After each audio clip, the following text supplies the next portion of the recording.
You know,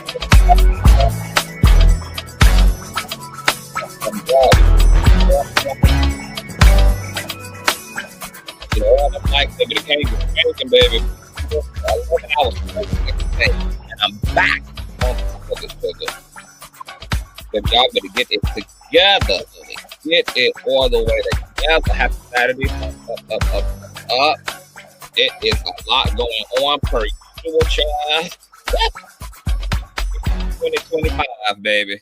Ain't nothing else like it. Ain't nothing else like it, baby. Let's get these likes up. There's 60 y'all in the building. We got 30 likes. Let's get these likes up to 50. We need 20 more likes. Let's get these likes up, baby, because I'm not working for nothing, baby. Bringing y'all the tea, bringing y'all the scandal, bringing y'all the intellect, bringing y'all the healing, bringing y'all the inspiration, girl, bringing y'all the teens, honey. Let's get these likes up because, baby, I'm seizing the king by way of violence this year, honey.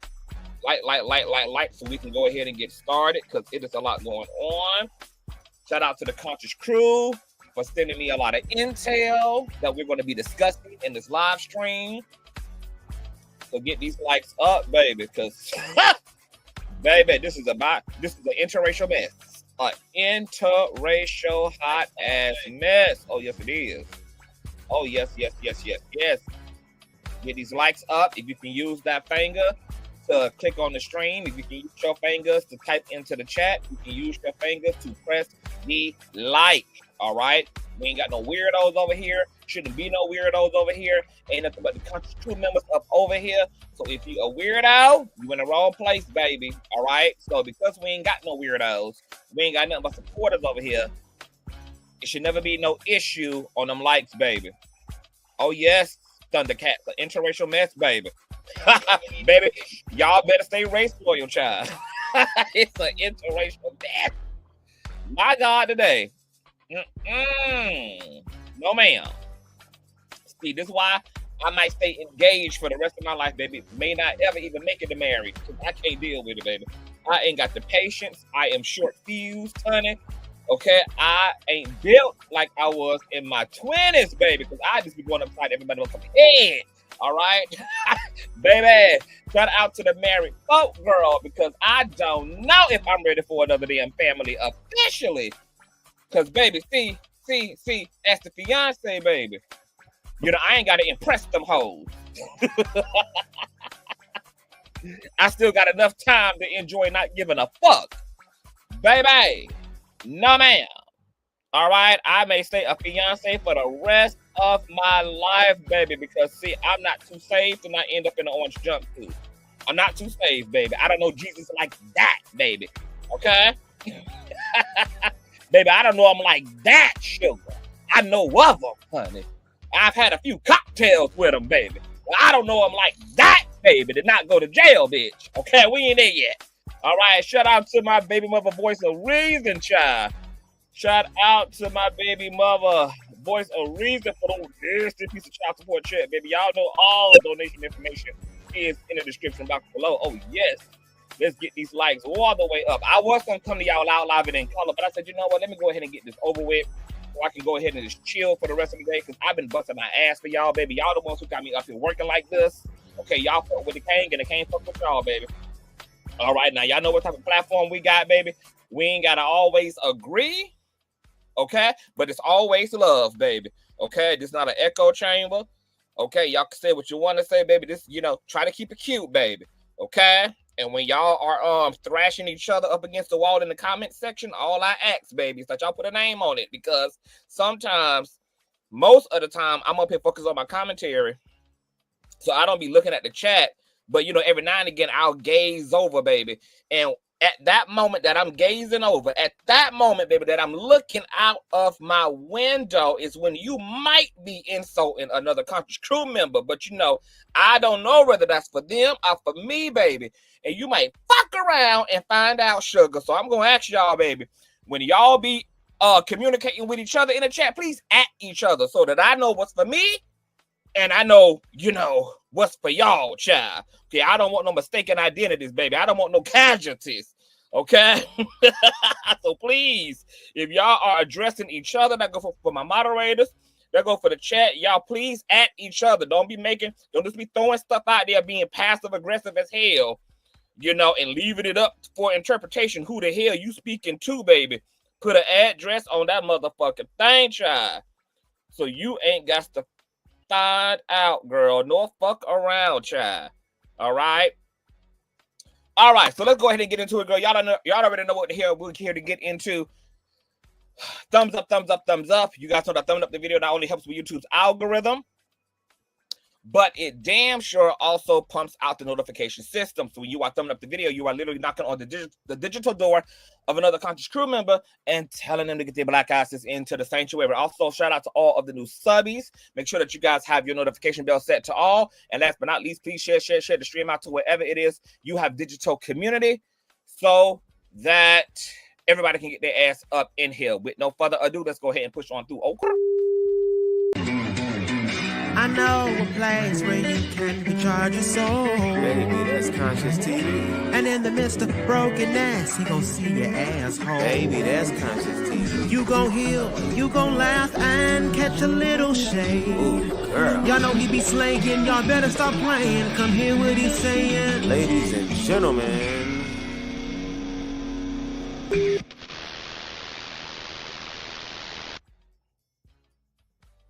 All right, child. Let me speak to the conscious crew in the building. What's going on, Voice of Reason? Hey, Boo. Hey, Fuzzy. Hey, Jay Ivory. What's going on? Hey, Charity to Give. Hey, Ray. What's going on? Yellow Diamond. Hey, Sin. Hey, Thunder Carts. What's going on? B. Angie. Hey, Boo. Hey, Latera. What's going on? Will. Hey, what's going on? Jack Black. Hey, Whitney. What's going on, everybody? I am tired, y'all. What's going on? Authentic. Girl, I'm working up in this. Hey, Shayla. Hey, Tiff. What's going on? Coco. Hey, Britt. What's going on, Miss Ra? What's going on, y'all? Hey, everybody. What's going on, Her Story? Hey, Boo. What's going on, T-May? Hey, Love. Hey, TDC. What's going on? Hey, y'all. What's going on? Grand Rising, Grand Rising. Happy Saturday. Happy Saturday, child. What's going on, Dominique? Brittany says the intermediate beatdowns have been brutal, baby. They have been, baby. Because, baby, the way that I'm not going to let 2025 fuck with me, baby, the way I'm going to be rebuking and binding immediately, baby. Okay, get from here. It's going to be all that energy for 2025, baby. I am protecting my peace, baby. Ain't nobody going to be stressed to be out. Ain't nobody going to be injuring, baby. Ain't nobody going to be getting on my nervous system, baby. No, none of that, baby.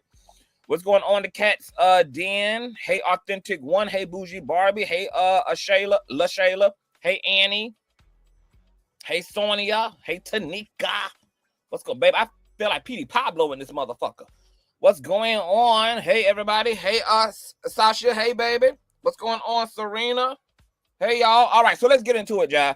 Y'all know that I just did a live stream basically allowing y'all to hear from Wesley Renee, who is Allison Holker's daughter from a previous relationship. You guys know we was just talking about the relationship. We were scourging through the internet, baby, and Miss Googling things, trying to figure out any information about Allison Holker's previous relationship and who the father is, because the ethnicity of the daughter Wesley had came up for some of the conscious crew members who were saying that she was blackfishing and shit, baby, okay? That her curls were wand curls, baby, okay? Those wasn't those natural 3C, 4C coils and curls in her up head, all right? And, you know, saying that, well, she got a black nose, so she might be biracial. She could be a blackfishing child, but we could not find any information at all about this man, his identity, his legal name, his whereabouts, his ethnicity. So I have a theory now. I have a hypothesis on why Wesley's father identity may not be readily available online for any of us. All right. So we're going to discuss that. Well, Wesley took to Instagram today because she wanted to defend her mother. She wanted to speak to the backlash that she's receiving from Steven's family, from viewers, fans, content creators, etc. And we're going to get into it. Now, I am not surprised because I've been telling y'all this whole time that there's nothing that the family can do, especially with them going about their feelings the way they are, that is not going to injure those kids. So now we're seeing the full manifestation and reality of that behavior. And I feel real bad for the kids, and I feel real bad for Steven's family, because they don't know that the way they're going about all of this is only going to cause further division between them and the kids, and the camaraderie and relationship that could be. They have a right to be angry, they have a right to their feelings, but going about it in the kind of salacious, witch hunting, negative, retaliatory, vindictive way that they are is only going to lead to further family confusion. And that is really sad, considering that they're claiming that, you know, Allison needs to protect the kids. Well, so do they. Okay. So for the division we had now, Wesley's live stream was very, very interesting and very explosive for a few reasons. I'm going to point out the things that stood out to me, because they helped me to better understand the situation at hand. I'm even more goddamn clear right now, and y'all know I'm gonna do what only y'all can do out here on these YouTube streets, baby, because we just don't report the tea and stick to the salacious headlines, baby. We get into the psychology, we get into the sociology, we get into the nuance of this thing. We actually commentate on this motherfucker. All right, that's our gift, that's our uniqueness. We're also going to get into a lot of the things that have also come out about Allison in the last 24 hours, and a lot of things that have also come out about her new man, girl, because it is messy, messy, messy boots. When I tell you this is a true color purple interracial mess, baby, it's every bit of that, baby. Okay, Celie, bitch, you better run and hide, girl. All right, so first I want to start with Miss Wesley Renee, Allison's daughter from previous relationship. Let me see if I can share my screen here. Y'all know I like to give y'all a physical representation. Matter of fact, yeah, I can go ahead and share my old nasty piece of screen right here. Get up in her grill. Yes. All right, there we go, child. I'm gonna let her play, but on mute, because we already heard this live stream. If you missed it, girl, go back to the previous live. All right, now this was a really revelatory live stream for me, y'all. And moderators, please encourage everybody to thumbs up and subscribe if they're new here. I will be dropping a link if we have time.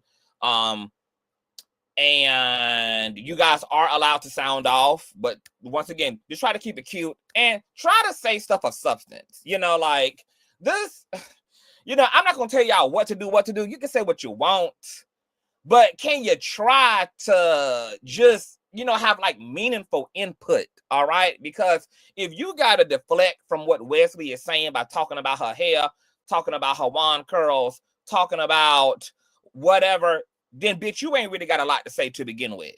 All right, you could really just keep that to your motherfucking self. Okay, this, if you gon' have an opinion, can you try to really have something worth damn putting into the damn live stream and make it make damn sense? Okay, because baby, this is much bigger than whether her curls are permed, natural, a result of her lineage, or that's just the new Remington Wand 2.0 results in her head, baby. Don't give a damn if she looking like Justin Timberlake in the head. All right, so let's get into some of these notes.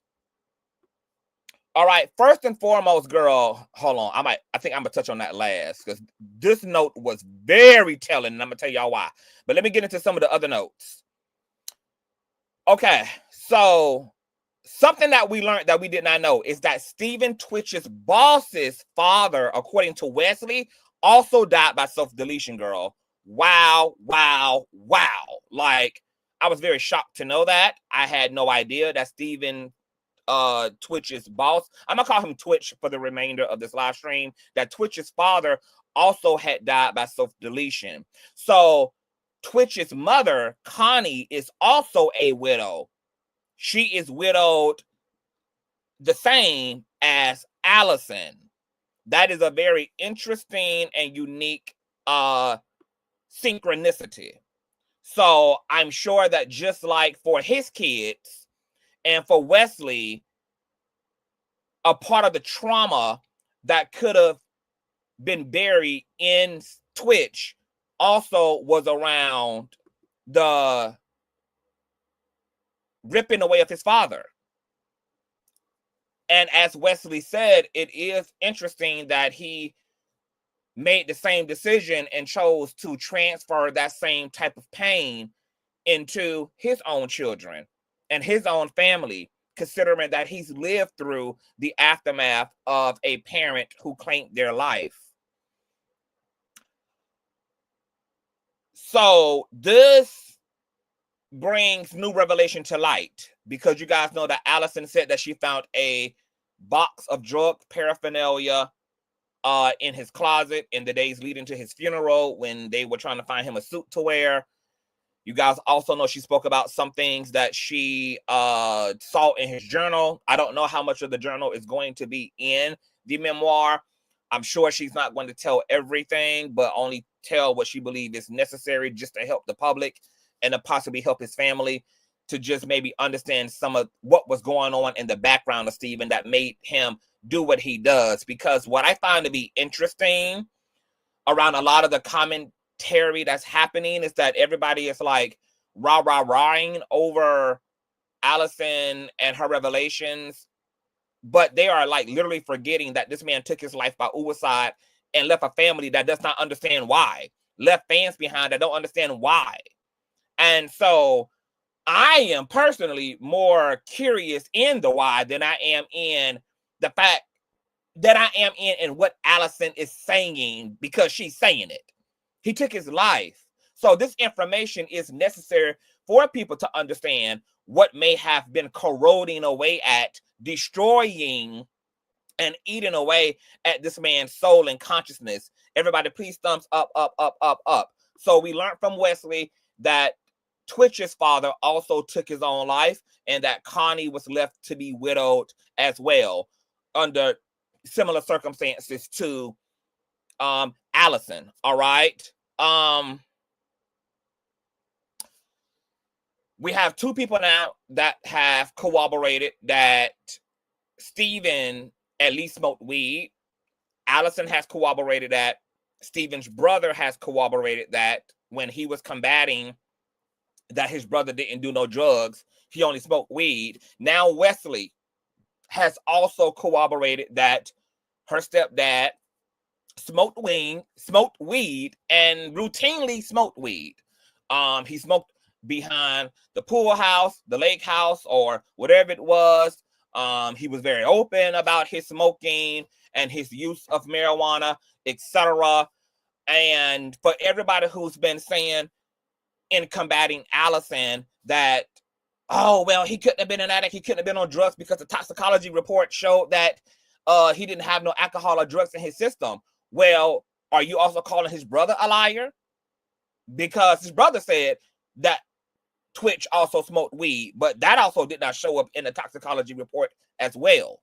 So people need to remember that somebody can use drugs of any kind, whether it's marijuana, whether it's coke, whether it's alcohol, whether it's Molly, whether it's Percocets, etc. And depending on when they last used will determine if the toxicology report picks it up or doesn't pick it up. All right. So the fact that his toxicology report came back clear of any drugs and alcohol doesn't mean that he did not use. It doesn't mean that he was not an addict at some point in his life. They were together for 13 years. That box that he had some of this drug paraphernalia allegedly in could have been drugs that were left over from when he decided to quit a year ago, or the year before, or 2 years prior. And he stored those drugs in case he wanted to use again. Or he may have been a social user, okay? Someone who wasn't an addict, but someone who used drugs occasionally, okay? There are lots of people who smoke socially, but they don't smoke personally. There are lots of people who drink socially, but they don't drink personally, okay? They drink on occasions. They drink to get lit. They drink on special occasions. They smoke on special occasions. They do a lot of coke on special occasions. Okay, but they don't do these things routinely. So he doesn't necessarily have to also be an addict, but I understand that because Allison used the word addiction, that she realized he suffered from or dealt with addiction, that the semantics of that is like, but it still, once again, doesn't imply that he never was. He might have been a fucking addict. He might have just quit upon his death. He might have quit the last 6 months. And I'm going to make another interesting leap here, because with that talking point, I wonder if it was Twitch going sober that might have led to him claiming his life. Most people who are utilizing drugs, whether they're using occasionally or whether they're using as an addict, typically are using drugs in order to mask and to numb themselves. I wonder if Twitch had a come to Jesus moment at some point in 2022, 2021, 2020, whenever he may have fell back from what was in that Nike box and attempted to get himself together, might have even felt guilty that he was using because he's a father, he's a businessman, and he just didn't want to be that guy. But as a result of him not using, all of his trauma came back up, and the sobering reality of all that trauma and dealing with that trauma without a filter, aka weed, without a filter, aka alcohol, without a filter, aka perks, molly, cocaine, whatever it was, resulted in his total mental decline, because this man did take his life. So something culminated. The man did blow his fucking brains out. So something culminated. The man did call into a motel, asked if they had any rooms available, because he had made a choice to unalive himself outside of his family home. Yes, I know that I'm assuming, Indy. It's called a fucking commentary. I know that I'm assuming. That's what I'm here to do. Are you confused? Are you okay? Have you laid your baby hairs down? Huh? Have you checked your titty for lumps? Huh? Have you cleaned your toilet stool, baby? Are you okay? Okay, do we need to call the 1-800-crisis hotline for you? Are you in the wrong place? Because I know some of y'all be over here with real big bifocals, and they still don't allow y'all seeing ass niggas to actually see. Okay, are you another confused one with bifocal deficiency who are over here with these recessive genetics, who are completely clueless and completely loud, and you need help finding your way to a safe space, sugar? Because if you need that, baby, we got you. If you need that, you just let me know if you need that. All right? So, I'm wondering, hypothesizing, if Twitch sobering up led possibly to a full-on impact and overwhelming of all the trauma that he was masking. Now that we know he allegedly had drug paraphernalia on his persons, now that we know he allegedly had childhood trauma around sexual abuse, according to his journal, and now that we also know that Twitch is a fatherless son who also lived through his own biological father taking his life. All right? Because that could totally be a full-blown reality. See, a lot of this stuff makes a lot of sense to me. All right? So I just want y'all to chew on that and not on that.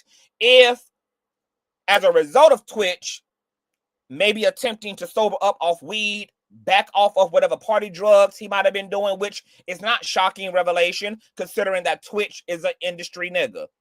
And we know that Hollywood does coke, weed, pills, etc. This is how they party. This is how they socialize. So hearing that a man in the industry might have partaked and dabbled in some party drugs is the least surprising thing to me, which is why I'm also not surprised that Allison has had a drinking problem.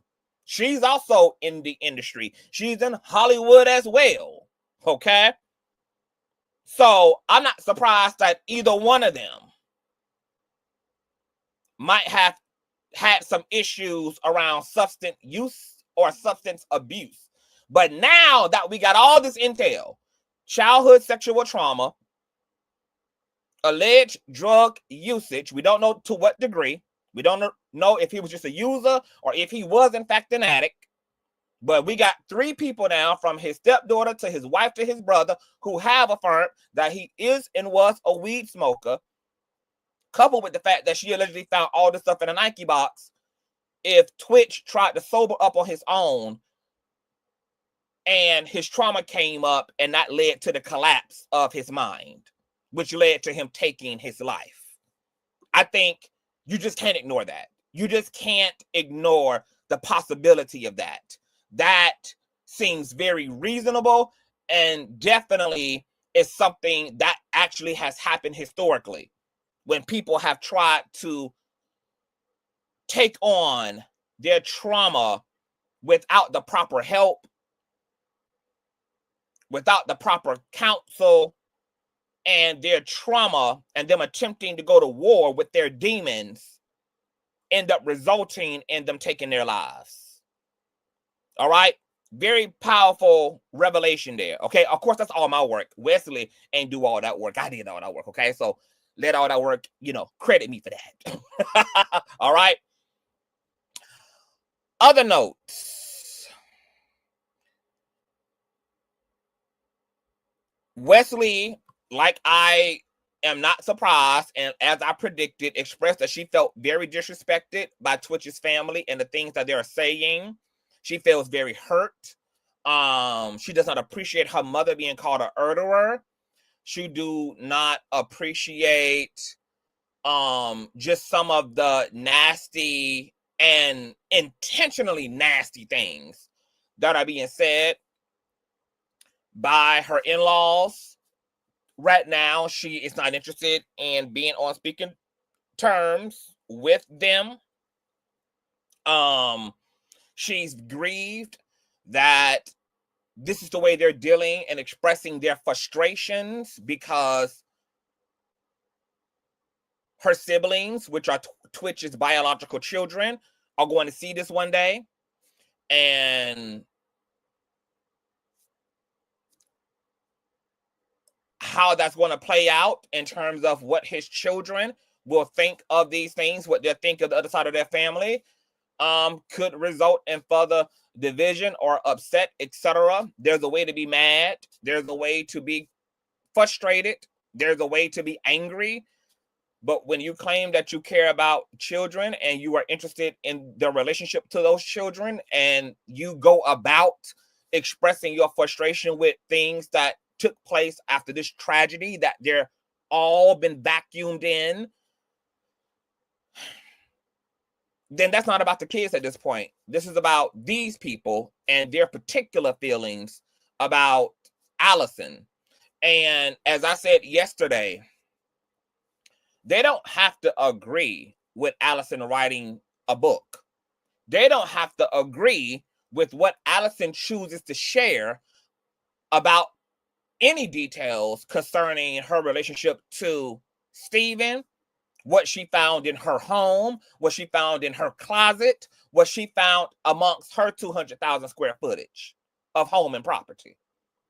But it is her story to tell. And if she wants to tell that story with the intent to attempt to help people to better understand Twitch, to help people who may be dealing with suicidal ideation, since all the proceeds from the sales of her book will be going to the nonprofit organization that she started in Twitch's honor and in his name, more than what we can say his friends and family have done for him in the aftermath of his loss, then that's what she has the right to do. And they don't have to like it, but you have to respect it. And just because she's making a different choice than what they would make does not necessarily mean she's wrong, just because she's making a different choice than what they would make.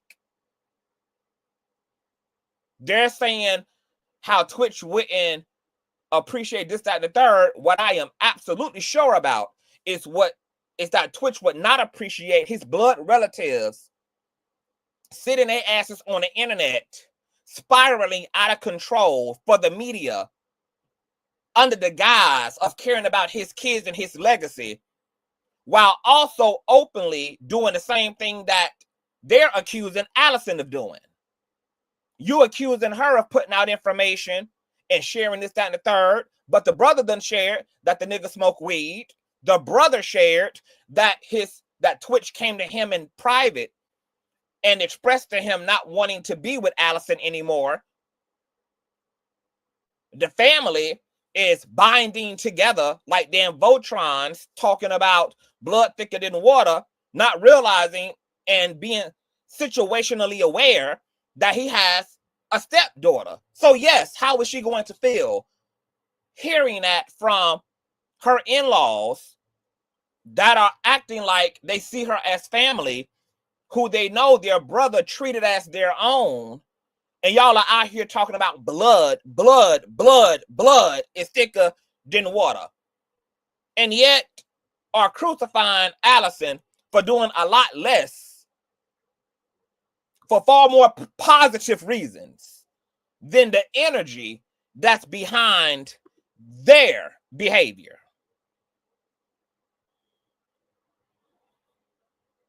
Okay, so she did express the fact that she feels dishonored and disrespected with all that, and right now she don't want to be bothered. She also said that her mom, contrary to the narratives, have been very committed to making sure that the kids see Stephen's family, but that the family have been half-assed as well. And they need to tell that side of it too. Have every time the family wanted to see the kids, they saw the kids? No. But they've seen the kids. They've seen her. Wesley goes on to say that they actually have seen the family more after his death than they even saw the family prior to his damn death. So she stands by the fact that she has seen her mama also try. Her mama also make effort. That wasn't always reciprocated. She said that they also live in different states. So there's that element. And what I extract from what the family is saying and what Allison is saying, or Allison's daughter is saying, is that it seems that there's been miscommunication on both sides. It seems that there have been times that the family was ready to see the kids, wanted to see the kids, and for whatever reason, Allison did not lean into that. And there have been times that Allison have wanted them to see the kids, had, time in her schedule to make that happen, and they weren't available. And now that they're mad about a memoir, they are possibly taking the times where they couldn't see the kids when they wanted to see the kids and making a major narrative around that. We do have some receipts that we're going to read as well, text messages that have been produced from, I guess, Twitch's brother, possibly his mom, maybe, to Allison around seeing the kids. We are going to inspect and dissect and get into all of that. But to me, based upon what both are saying about each other, It seems like there was just simply times where they wanted to see the kids, Allison wasn't available, and times where Allison wanted them to see the kids and they weren't goddamn available. Now it's a whole hot mess. Wesley spoke about how her mother and Steven's mom, Connie, talked weekly at one point. There was a constant and routine sending of photos and videos of the kids, etc., to Connie. And once again, a lot of this complication was really due to the fact that they live long distance. Everybody lived in different states. She said that her mom never said that Steven was an addict. The mom did use the word addict, which once again, for all we know, he could have been an addict at some damn point. He just wasn't an addict at the point of his death. But I believe that Allison used the word addict colloquially. Like, she used it just as a reference. She used it in a way that everyday people use the word addict. Somebody drinks a lot, smoke weed a lot, or possibly do other things. You just use the word addict as a point of reference. I'm not sure if Allison meant addict as in actual addiction. I don't think she was being that consciously aware in her word choice, and she just used the word addiction as a point of reference to what he may have been dealing with, because for one, he definitely used weed, and now she's found other things in his possessions, and just used the word addiction to illustrate a point. That's also kind of been blown completely out of proportion, in my opinion, as well. But her mom did use the word addiction in her interview with People magazine. She went on to say that all these friends who all of a sudden now are jumping out of the damn window, she don't even know. She's never even seen half of these goddamn people. She's never met half of these goddamn people. So all these people who all of a sudden now are jumping on the anti-Allison bandwagon are people who clearly were not important enough to be brought around when her stepdad was alive. Never spent any type of time or were introduced to the goddamn family, so she don't know who half of these goddamn heathens even are. She didn't use the word heathen. I'm using it. She said that the family before Steven passed away would kind of see each other like occasionally, like for holidays, birthdays, or any major events, but not regularly. Once again, because they lived in separate states. She said that not only has her mother started receiving death threats, but she has been receiving death threats. This is absolutely outrageous motherfucking behavior, that people are literally sending death threats to a 16-year-old girl and have the audacity to talk about being Team Steven, as if Steven, if he was today, would respect any of you dumbass, ignorant, low vibrational motherfuckers for threatening the life of the mother of his children, his wife, and his goddamn teenage stepdaughter. I mean, some of these people are out of their motherfucking minds. To be that invested in a fucking story that's not even yours is crazy. To be that irrationally and illogically led about a life you didn't have to live, a life you don't know nothing about, a life that you only getting bits and pieces of from everybody in the situation who's sharing their experience. And for you to be in a teenage girl's DMs and under her post making threats against her life, bitch, you need a straitjacket. You need a goddamn straitjacket. Out of order and out of your goddamn mind. Shout out to Cedric for the nasty piece of child support check. Thanks for prayers, boo. You are welcome, Cedric. Oh, I know who this is. Hey, mama. Hey, mother. Shout out to mother. Hey, boo. And God bless you. Out of order. Out of goddamn order. Okay? Okay, now here's where things get interesting. Because people were saying, why is she referring to Stephen as Stephen? She referred to Stephen as both Stephen and her dad. Okay? But she's not addressing Stephen when she's saying Stephen. She's addressing y'all asses. But what we also learned is that not only is her biological father still alive, he's still in her life. So she has a biological father as well as a stepdad that she loves and also calls dad. But that her biological father is still alive and they still have a relationship. She also said that despite the headlines, Stephen never legally adopted her.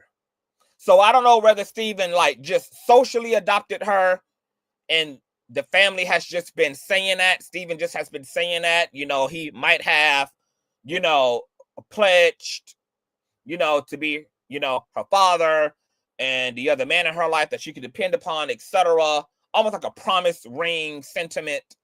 But she was not legally adopted by Stephen. She does not legally have his last name. She never legally had his last name. And her last name was only turned to Boss because Stephen was the one who was operating her social media. She didn't even get access to her own social medias until a few months before he passed away. But he did not legally adopt her. And she has her own biological father who she's still in relationship to. Now, before we move on from that point, I want to say this. Because the biological father has yet to be identified, there's literally no information about him. There's no conversation on the internet from Allison about her previous fiance, which is the father of Wesley. But considering what she said in her People magazine interview,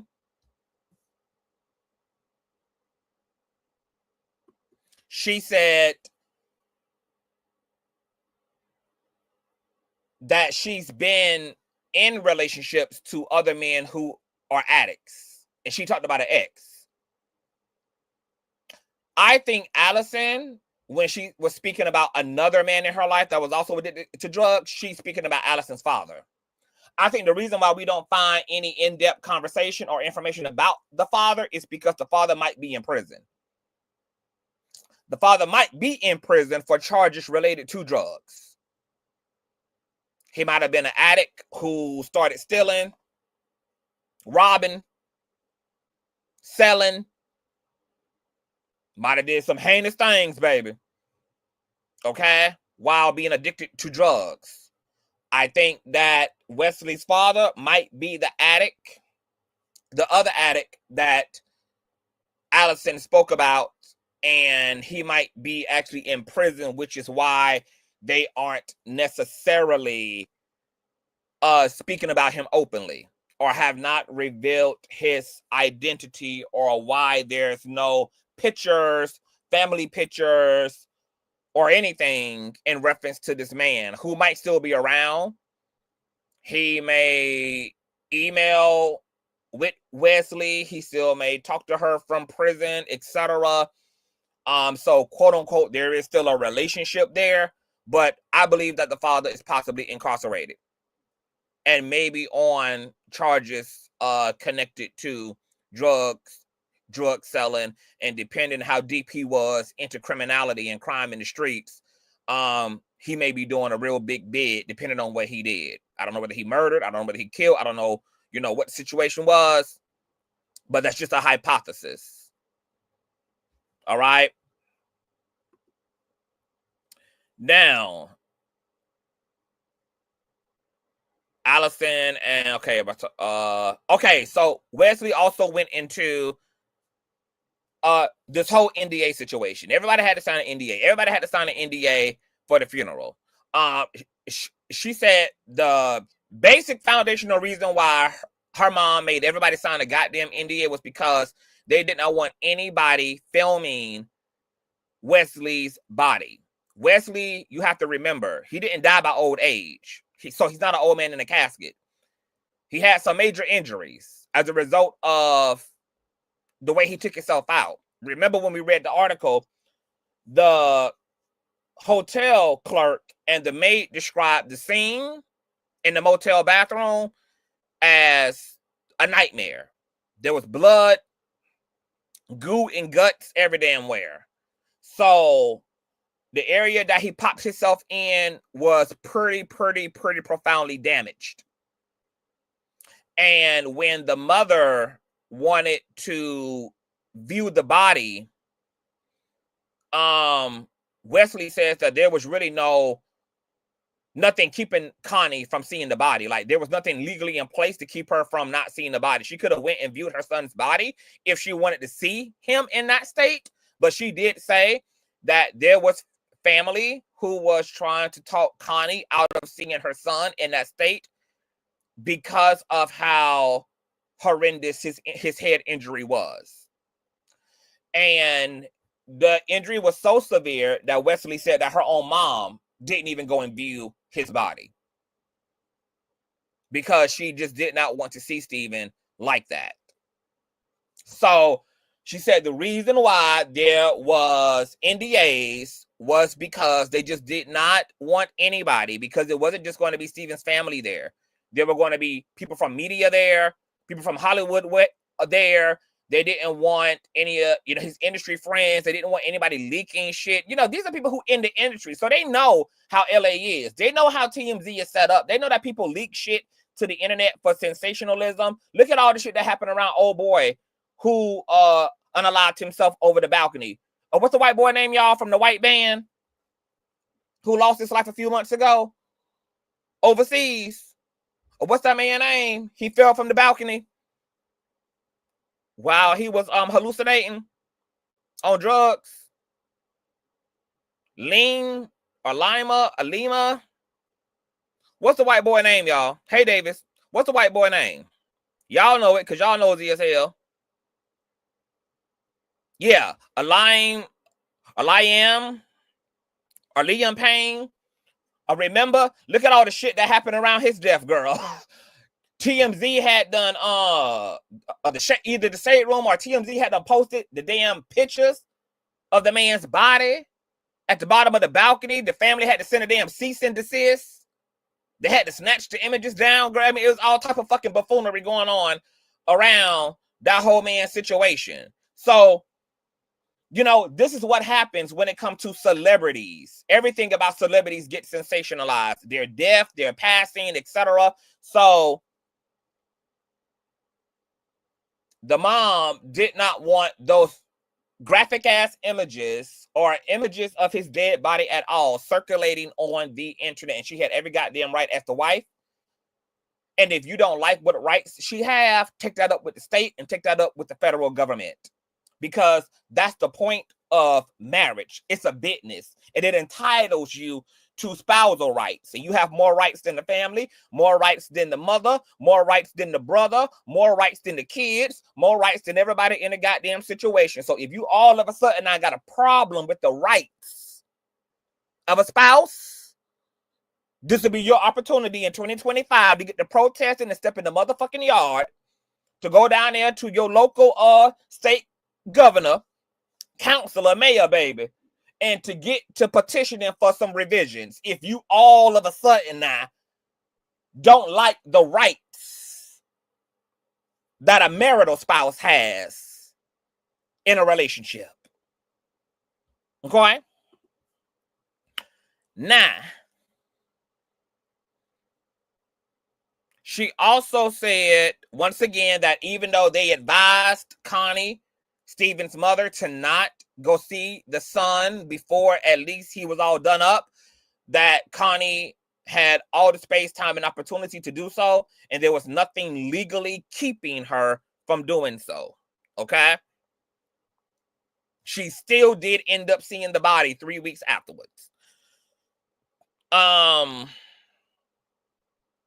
She said, in responding to accusations that her mom is clout chasing or fame hungry or trying to get rich, she said that her mother is good.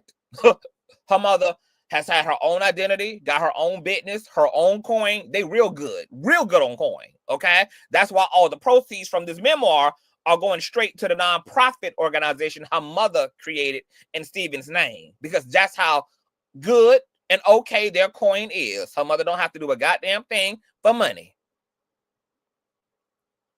She also called out a man by the name of Nelson Diaz. He allegedly used to be a manager for Allison and Steven. And apparently there is a lawsuit either coming or either a lawsuit that exists currently as it relates to Steven suing Nelson Diaz. And apparently there's been some bad business practices, etc. So she really didn't appreciate Nelson Diaz jumping onto the bandwagon talking shit in order to deflect from the bullshit and the fraud he done committed against her mother. And he's just jumping on the bandwagon basically to deflect from the way he portrayed Steven and his mother. So she definitely called out Nelson Diaz, who used to be an ex-manager of her parents, who now is being sued, apparently.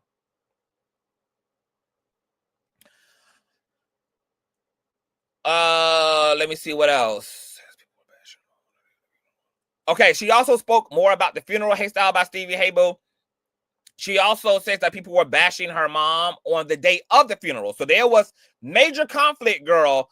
And this is the interesting thing about people who don't tell the whole story. Y'all thumbs up, because remember, one of the family friends that we had pulled up yesterday, you know, in making their public statements was like, yeah, you had us sign a weird ass NDA and, you know, we contested it or whatever because it was weird, but ultimately signed it. Well, what they didn't apparently tell y'all that Wesley spilled the goddamn tea on was that them fools came to that goddamn funeral and acted a goddamn fool. People were fussing with her mother, cussing her mother out, acting belligerent as hell. I said, baby, oh, no wonder she had to make them niggas sign a goddamn NDA. And even with the NDA in place, came there trying to Jerry spring the goddamn place. That there was all type of goddamn turmoil and confusion on the day of the funeral when all her mother wanted to do was just get this shit over with and get through it and move the fuck on. Says that the ghetto heathenistic events of the funeral, baby, was so much that her mama doesn't even remember the goddamn funeral because that's how traumatizing it was. So, you know, when the family out here talking about Allison, baby, tell y'all whole part two, baby. Tell these folk how y'all allegedly came to this damn funeral, baby, without no damn decorum, flipping out over the fact that y'all had to sign an NDA.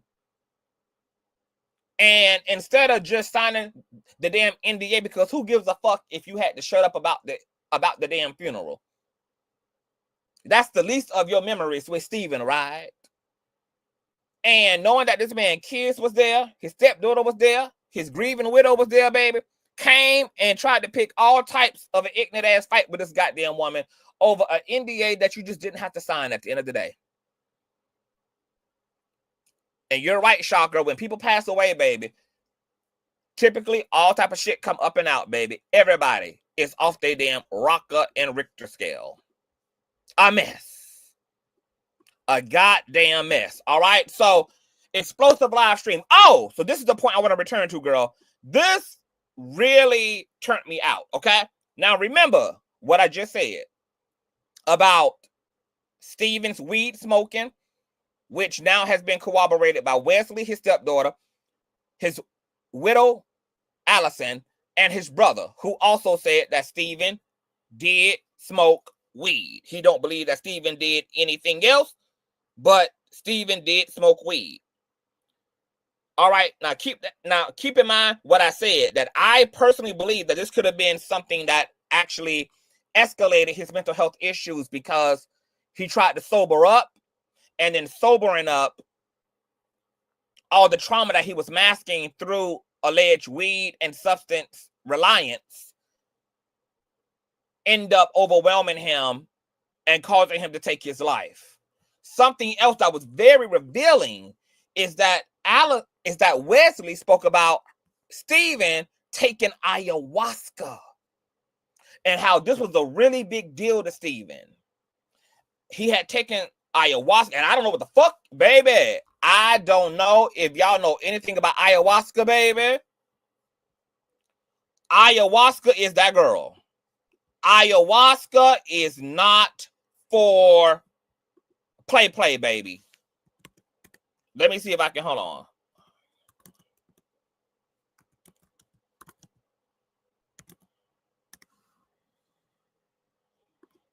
Let me see if I can,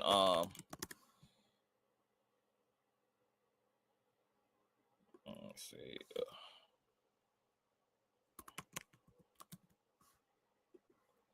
Ayahuasca is a plant medicine that is native to South America.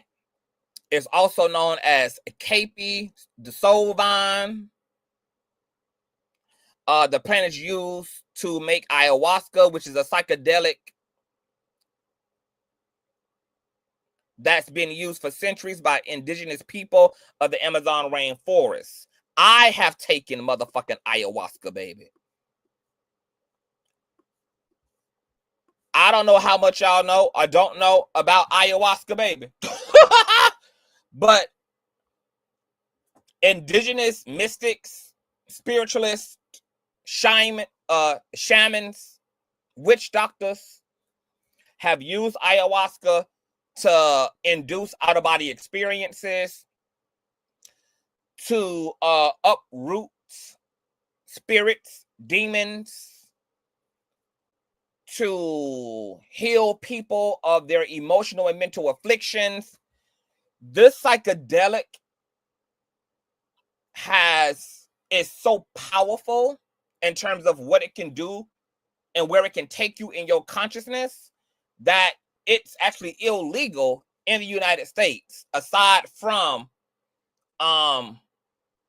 licensed Buddhists who are able to have it to a certain volume and to distribute it under guidance. But if you take ayahuasca, you are strongly encouraged to not take ayahuasca on your own. Typically, you need to be guided through that experience.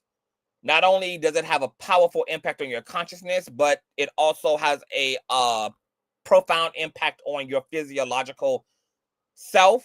It can involve purging, which is you throwing up, gagging. The aftermath of ayahuasca it's a lot, which is why people typically go on ayahuasca retreats where they can have a guided shaman or Buddhist to walk them through and to take care of them, not only during the experience, but even after the experience. You typically need a few days to recover. It can be a very exhausting ordeal physically and mentally. Ayahuasca has also took people's lives. It's driven people actually crazy. So this is why ayahuasca is not legal in the States and why it's encouraged that you be with a professional or somebody who's an expert in ayahuasca, and you do not partake in ayahuasca the way that you partake in the blunt. You do not casualize it to that degree. With Steven taking fucking ayahuasca, I am now I am like completely clear about the way the domino effect happened. Now I'm gonna tell y'all what I think about Steven and what happened. Steven is a black man living in a closed-minded ass system, and closed-minded, I'm talking about black people. Us as black people, we do not have a lot of education around grief, which is why there's a lot of misunderstanding about the way that Allison has moved since his passing. There's a lot of willingness in the black community to mask and to deny and to sweep the unpretty parts under the rug. We do this with sexual abuse. We do this with domestic violence in the black community. We do this with drug usage. We do this with disease. We do this with illness. We do this all across the board historically in the Black community. So I'm also not surprised that this family is acting the way that they're acting, because Allison is comfortable in herself and comfortable in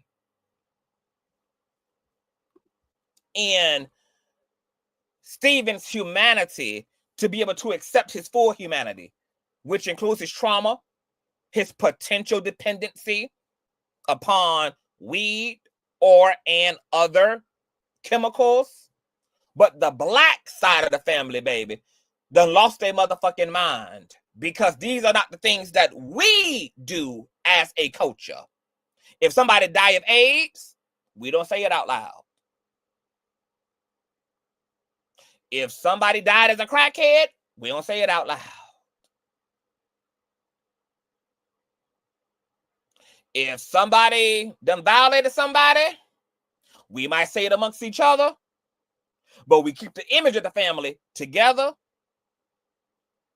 We keep it all the rough, dark, hideous parts of the picture hidden. And now we can see in the 21st century, that ain't did no service to the Black community. Because now everybody mad at they goddamn elders as a result of the fuck shit that got swept under the rug and got denied, that resulted in everybody else becoming dysfunctional as adults with all type of intimacy issues, all type of self-esteem issues, all type of parasocial and interpersonal relationship issues. But Allison is white. She don't come from the Black community. The Black community specializes in masking shit, denying shit, pedestalizing the image. You know, those grandparents that raised hell and beat the hell out of each other. Papa was a Rolling Stone, grandma getting her ass whooped, grandpa going upside her motherfucking head, and both of their ass go to church and he the goddamn deacon and act like they're the holiest thing in the goddamn building. Masking. Okay? Or how about that ancestral brother that your parents and your siblings knew violated you, that you still had to share a room with afterwards, because nobody knew what to do with that. Nobody knew what to do with it.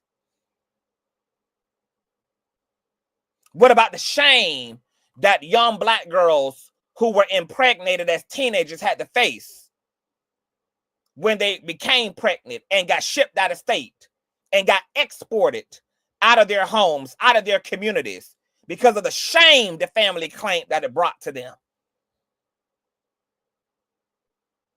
Talk about the way that dark-skinned Black folk were treated as children. My grandmother, as a dark-skinned, melanated Cherokee Indian woman, was forced to sleep on the panoramic porch of her stepfather's house because her mother would rather choose a man who was colorist than to have been alone and afforded her daughter a full roof over her head. So my grandmother had to sleep outside at night on a panoramic porch because she was a dark-skinned Black woman. Let's talk about it. Let's wake it up, bitch. Let's wake it up. Wake it up. Let's talk about the badass behavior. Let's talk about the niggerment of the Black community. Because, see, I feel like really what a lot of y'all upset about, baby, is that it's a white woman who willing to talk about what's necessary when she's really doing what the fuck we should be doing as a community. We should be able to talk about the full reality of Twitch without feeling like that's a shame, without feeling like that's guiltiness, without feeling like that's a disrespect, because when has the truth ever been an evil thing?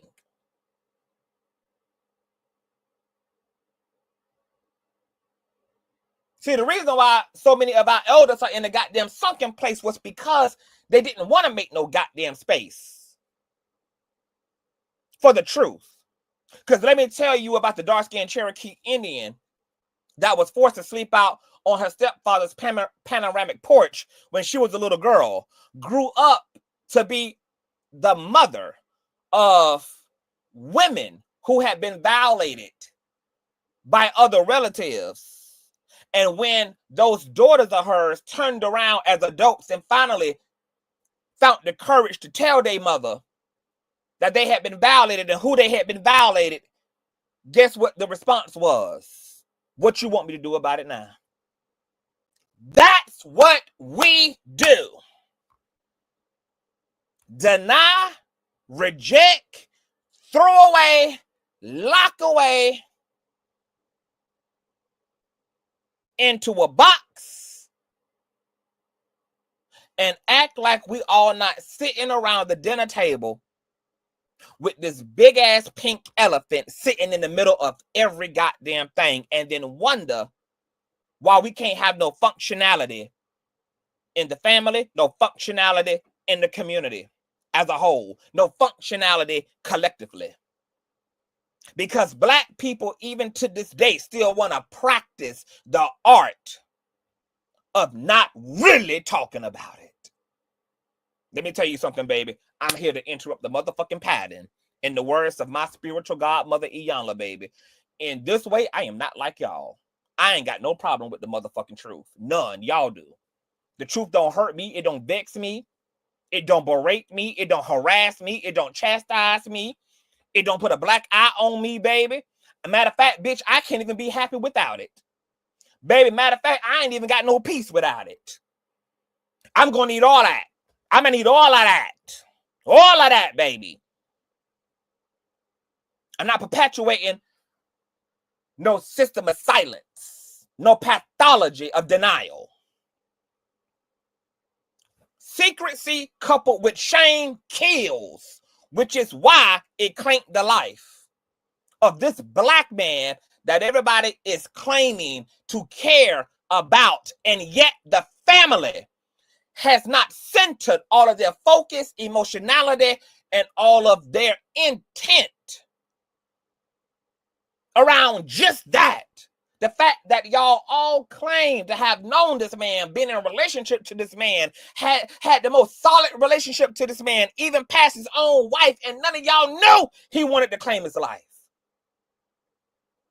None of y'all knew he had been thinking about that GUN in his wife's closet for months, for weeks. His mother admitted that he caught her the day before he took his life and said he loved her. She had no idea. And y'all up here talking about y'all know him. Bitch, the Nike box knew more than y'all did.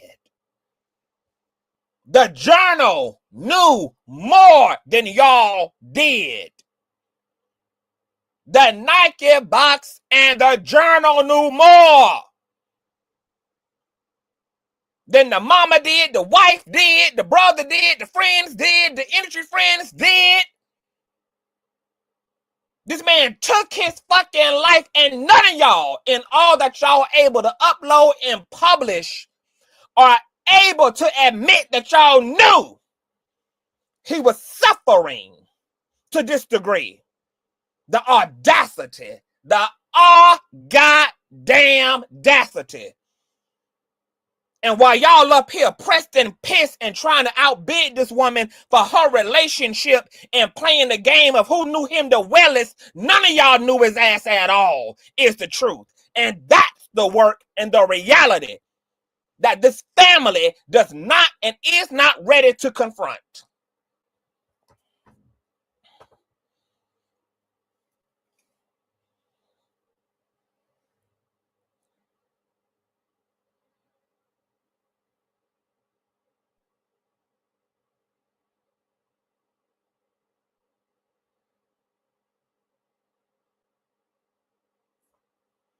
But you know, I'm not going to continue to hoop and holler. and say all that I have been saying per live stream, because I feel like the fixation on Allison from the family's perspective is a gross misnomer. And instead of doing the work that Allison is doing and taking this information and these bits of revelations in an attempt to understand the black man who took his life, the black man that walked out of his home, left his car keys, left his car in the driveway, left his children and his wife sleeping, left his family and friends without a goodbye, and went and took his life at a motel a few blocks away from his home, instead of fixating on Allison and what she's trying to do in the name of all things light, love, and her personal goddamn healing around this tragedy in her life. From her perspective, from her vantage point, what she feels God is calling her to do as it relates to this tragedy in her and her ex-husband's life. This family is missing the opportunity to find their healing as well, because that's exactly what the fuck they should be doing. And if you sitting your ass around focused on the fact that she writing a goddamn memoir and talking about her goddamn experience, talking about her life, because his life is hers. They married, baby. And if you don't like the fact that marriage is all of a sudden now makes you one, you take that up with the Father, Son, and the Holy Daughter. And once again, you run your black ass down there to the state mayors, to the Biden administration, baby, and you get to contesting and protesting, baby, what marriage allegedly stands for. Since all of a sudden now a lot of y'all confused. Since all of a sudden now a lot of y'all confused about what it means to be married in holy matrimony and to be one. That's equally her story now, and she can tell it if she motherfucking want to. Anything she found in her closet, her kitchen cabinet, behind a goddamn bookshelf, in the backseat of her his motherfucking car is hers to goddamn tell, and it's hers the motherfucking sale. And what you better be happy about is that at least she's still keeping it light and love. Instead of it being a salacious tell-all. Instead of it being the rundown of all rundown, baby. She's trying to create purpose and meaning out of the darkness that Twitch left behind. And instead of this low vibrational, emotionally unavailable, and emotionally ignorant ass family buckering down and allowing these informations about his childhood sexual trauma, taking a look at the fact that he is a fatherless son who also had to grieve a father who claimed his life and possibly dealt with depression, which might have caused some reliance, some dependency at some point on drugs. Instead of taking that information and using it like Allison is using it, just to attempt to understand, not to judge, not to pass judgment, not to condemn him, but for the sake of understanding, the family is fixated on the fact that Allison told it, and because her healing is ready for it.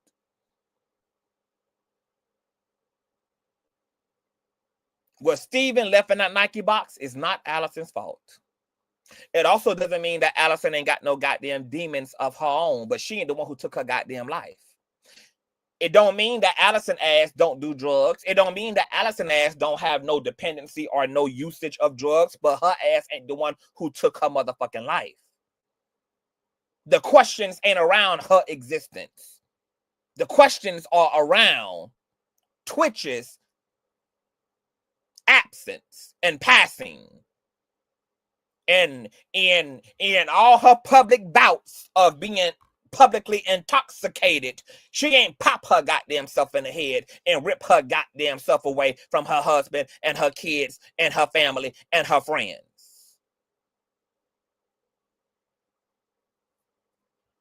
The answers, the expedition, the search for the truth is surrounding understand why Twitch did what he did.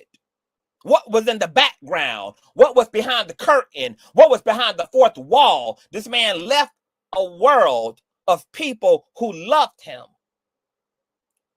who have no information about why he did what he did. So you can take it as an insult all the fuck you want to. But the information provided about Steven was not intended to be a dig or an insult, but to be a revelation.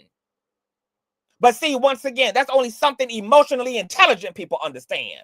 Low vibrational, denying, masking, mentally undeveloped motherfuckers will only take the truth and information as a negative thing.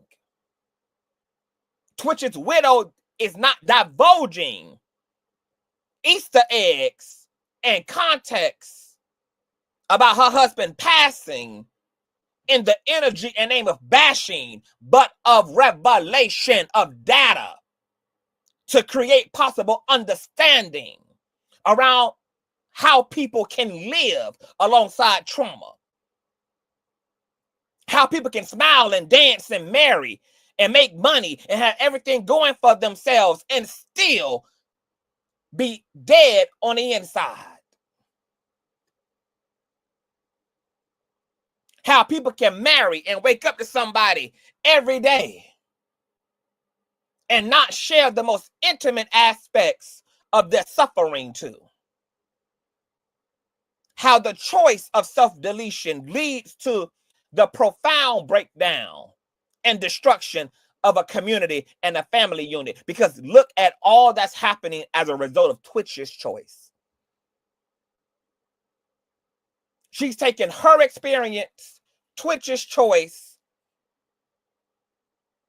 and information she's now coming to about her late husband in an attempt to bring about closure and to deepen social awareness.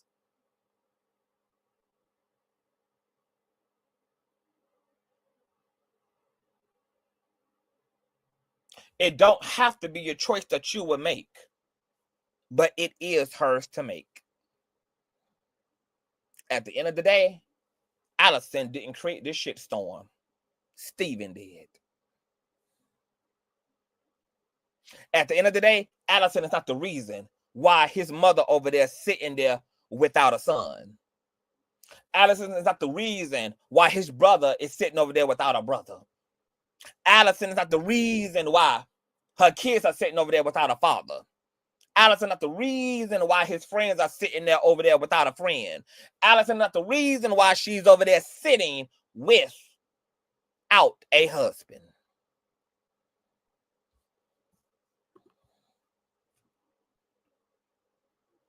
And let me tell you something, baby.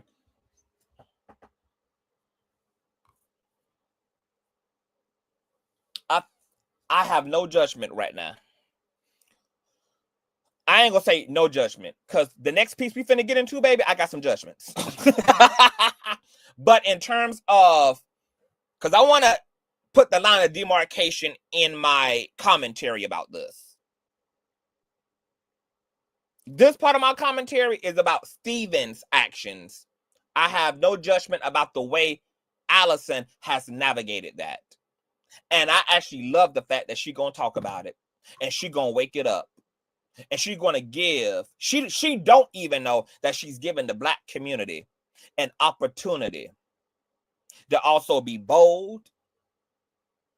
And in the words of Iyanla, to start calling a thing a motherfucking thing.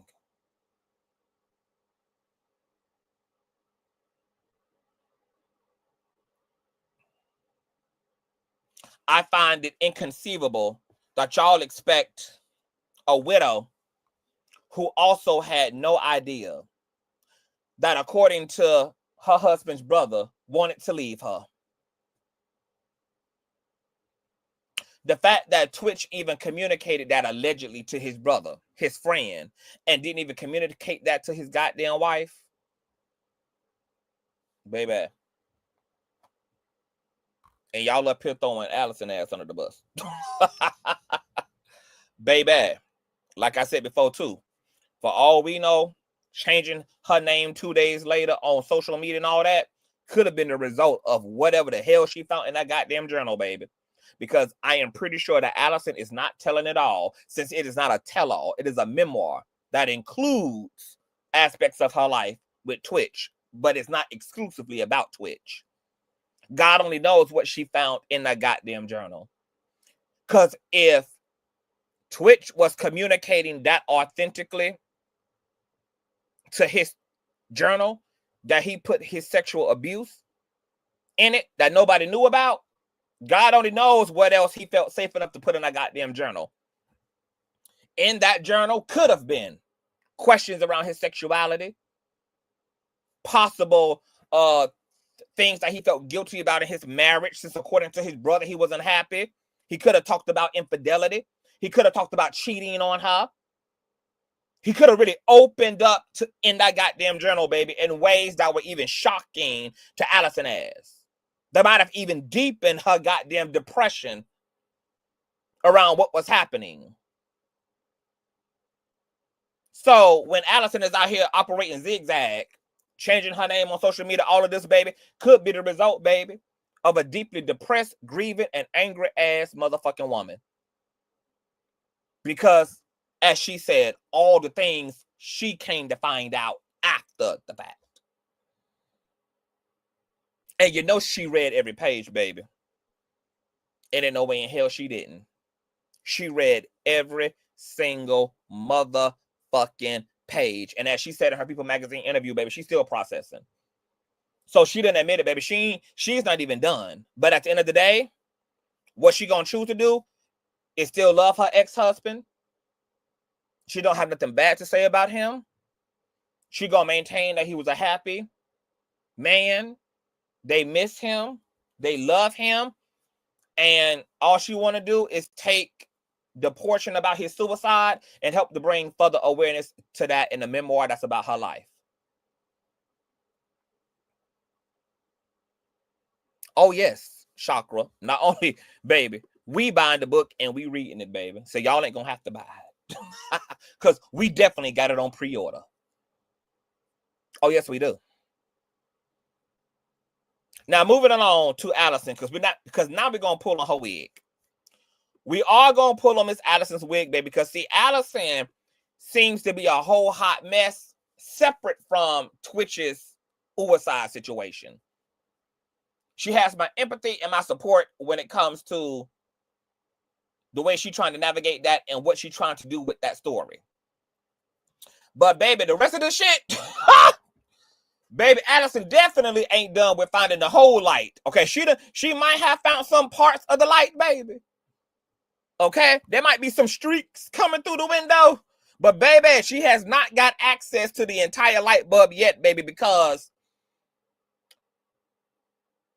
it's some weird, interesting, shady shit, baby, that done followed, girl. And I don't know whether it is the result of Allison literally being Alice in the Wonderland, baby, and grieving, or rather she just white woman confused and a hot mess just in and of her individual self, baby. Because right now it's looking like she make real bad choices in men. Now, as we discovered yesterday, Allison also seemingly has had some bouts with alcoholism and substance abuse her damn self, okay? All right? Information came out yesterday, and I'm going to read from the Atlanta Black Star, which is an article I read yesterday, and show you guys some receipts on Allison's own alleged drinking and chemical abuse, okay? Two things can be true at the same time, baby. He could have had his walk, and she had hers too. But once again, she ain't pulled the trigger, baby. He did.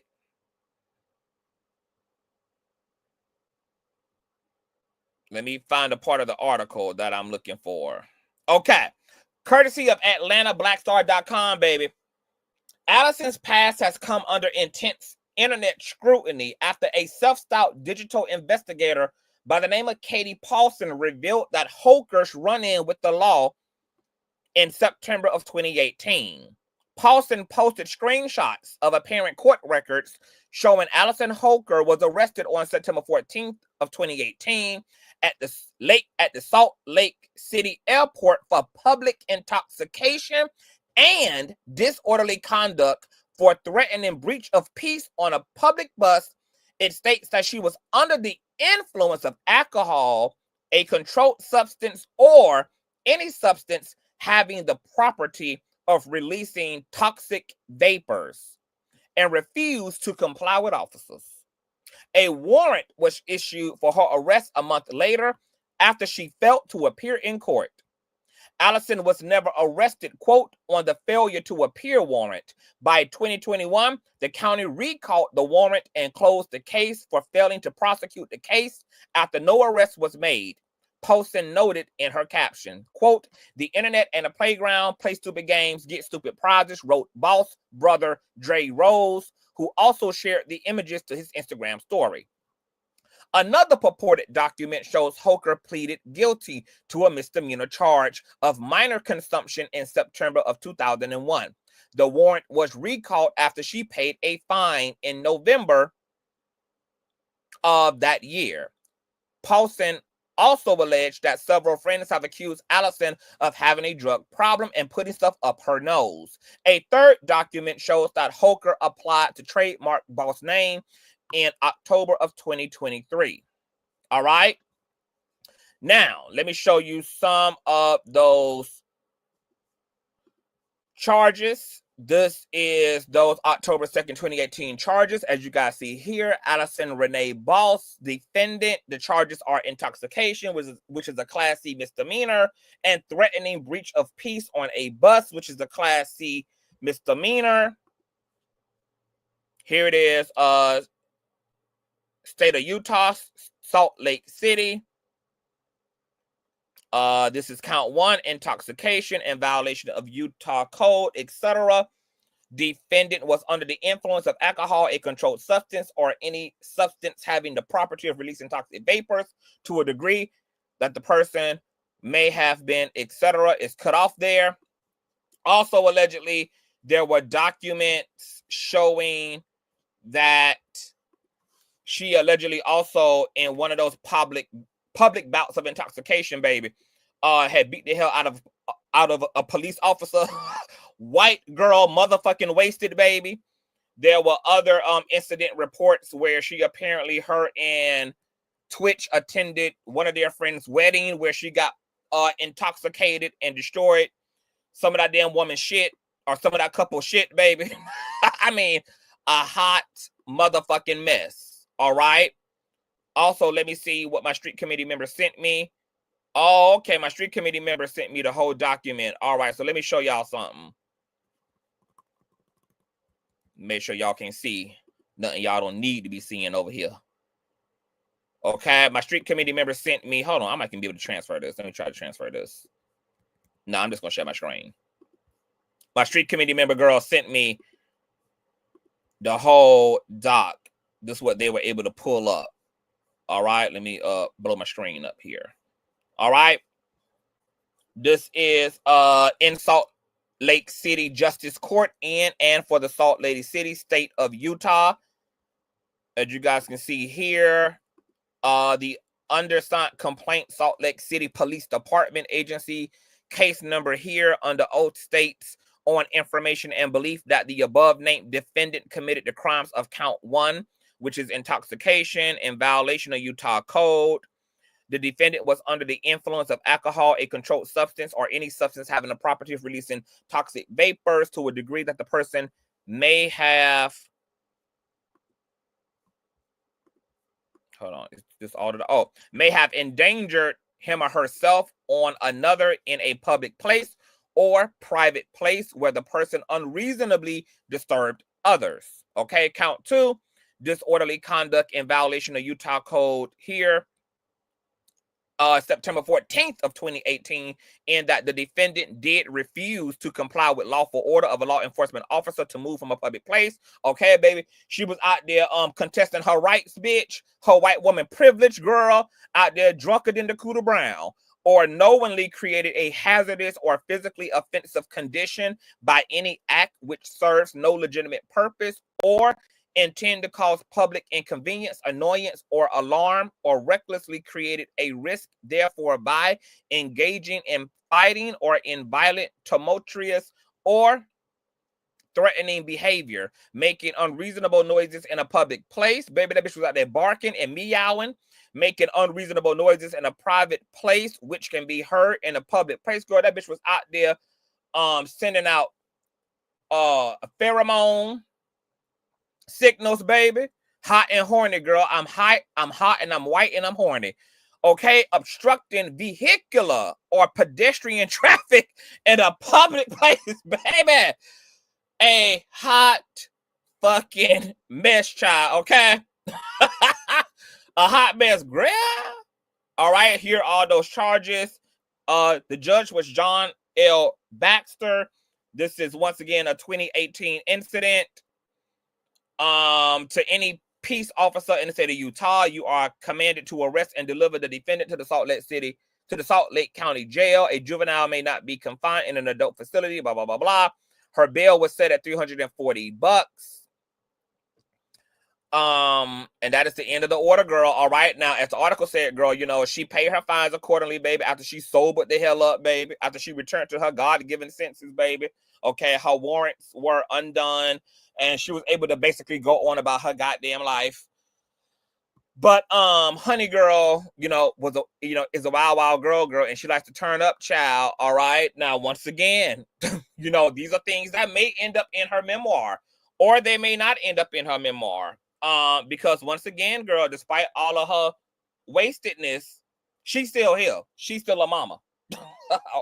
Okay, she's still amongst the goddamn living. Okay, Twitch is the one who took yourself out of here, and that's why there's an exploration about what was going on with him that may have led him to make one of the most violent and extreme decisions that a person can make, child. But Allison is not,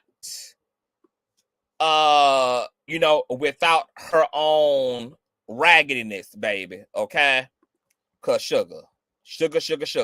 Now, let's get into some things. All right. Shout out to my street committee member, CMAT. I don't know if CMAT is in the building or not. What's going on, Todd? Because I told y'all, baby, over here, the pendulum swings from left to right. We can talk about everything, baby. I ain't got no investment, baby. I ain't invested in Twitch. I ain't invested in Allison, baby. Okay? I commentate fairly, baby. We talk about both sides, baby. We can call everybody on their bullshit, baby. Okay? We can put it all into context. Okay? That's what we do here, baby. We a wrap around commentary. I'm gonna drop the link for CMAT because I want CMAT to come up here and to narrate her findings, baby, because she was the street committee member that kind of took us into the craziness of Allison's personal life after Twitch passed away. You guys know she was seen with an interesting person a year and a half after his passing, and she's with a new individual who, baby, is a whole hot mess as well. So I just dropped the link for CMAT in case she want to come up, baby. It's a lot going on, child. I will be taking all questions at the end of the commentary, baby. Okay, see, this is what y'all pay me to do, girl. Y'all pay me to get into it, child. I'm going to give CMAT some time to get up here. CMAT, are you coming up? Just so I know. If you can't come up right now, just let me know, then I can move forward with the show. If you are coming up, let me know that you're coming up, baby. So I can know to wait on you. If not, I can forge ahead, child. Okay, we got CMAT in the building. Hey, CMAT. Hello. Hey, boo, how you doing? I'm good. I'm trying to plug my little thing up. I was trying to pull the case number for that for their divorce. Mm-hmm. Because it's in Utah as well. Oh, yes, baby. Yeah, so if you get that, baby, let me know so we can talk about it. Yeah, I'm trying to pull it up, but my laptop had died, so okay. So I wanted to bring you up because I wanted you to kind of journey us through what you had brought to the platform last night. which was really goddamn explosive and very interesting. It created a whole nother type of conversation, which is this piece of nasty work right here on the goddamn screen. Oh, okay. So we starting with a manual. Yes. Okay. So apparently Allison allegedly, according to some speculation, you know, and I gotta say that for liability purposes as a commentator. Correct. To me, no goddamn paperwork. Okay. Allison allegedly, according to word on the curb, started dating a guy named Emmanuel Emmanuel Acho, who apparently is a friend of her ex-husband or her late husband, Stephen Twitch Boss, girl. And apparently she started dating him, according to what I saw and some other things, like a year and a half later is when they were seen pooching out of the hotel together, hand in hand, as you guys can see here. She's hand in hand. And we got a video evidence as well of this that we're going to show, of her coming hand in hand out of a hotel, baby, or expensive hotel, hand in hand, fingers intertwined with his best friend or one of his friends. Do you have any thoughts about what do you think of this?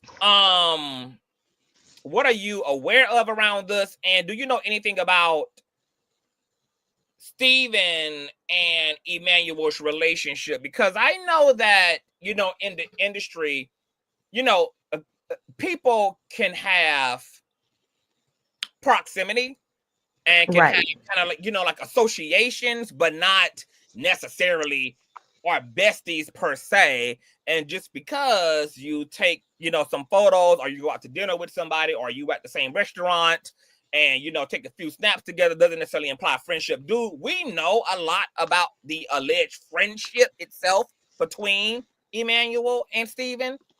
So from what I was able to gather, we don't know a lot, just that the other friends who, if you go, it's kind of like reverse research. You got to go down each person's social media presence and see, you know, what their relationship was and what they've said. And so these other friends are saying that he was friends with Twitch. I guess he made a post regarding Twitch on his anniversary, and I'm not sure if this was in December of 2024, and if it was in his story, because when I went to look on his page, I didn't catch it. I didn't see anything. But these other friends, and these are like mutuals, I guess, in the dance community, that are saying that they were friends, and that when they went to each one of their pages, meaning Allison and Emmanuel Acho's pages, to call them out about the relationship, that they were blocked. Correct. So, you know, and like we said last night when Todd was up, you know, it's not unheard of for friends of the decedent to get closer to the surviving spouse and ultimately spark a relationship. I don't know if anybody's ever seen the show, what is it called, Manifest? That ended up happening, where the plane disappears. Yes. And the woman I think the woman was engaged to someone who was left behind. When the plane reemerges, she finds out that her fiance married her best friend. So, wow. So, you know, when people are grieving, as we've talked about, grief is handled a lot differently. Now that, you know, that doesn't mean that he didn't have his own ulterior motives. That we'll never know, but it's not necessarily unheard of. Optically, does it look bad? Of course, but Twitch isn't here to see it. And that's probably all they cared about at that time. Wow. Now, because, you know, I mean, this was a pretty bold move, and since it seems like they weren't keeping it a secret, since there was cameras flashing across the street, I'm gonna show the video in a few of them, like of the live version of the photo that we see of him and her, you know, hand in hand together. They were like kind of really outside. This wasn't in the middle of the night or anything. I mean, you know, what do you think, if you had to think about, okay, like what made y'all comfortable doing this? What do you think that, I mean, you kind of just said it, but I mean, if this was his friend, what do you think his friend told himself to justify trying Have to you on something with his have you friend's widowed wife?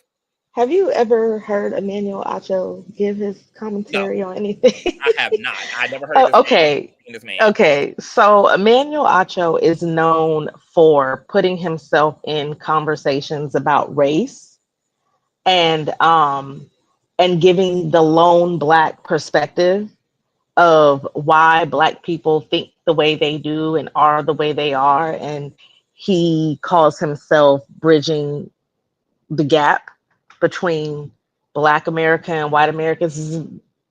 Strong sense of self-importance. So from knowing that about Emmanuel, I would think that he didn't have to tell himself much to justify it.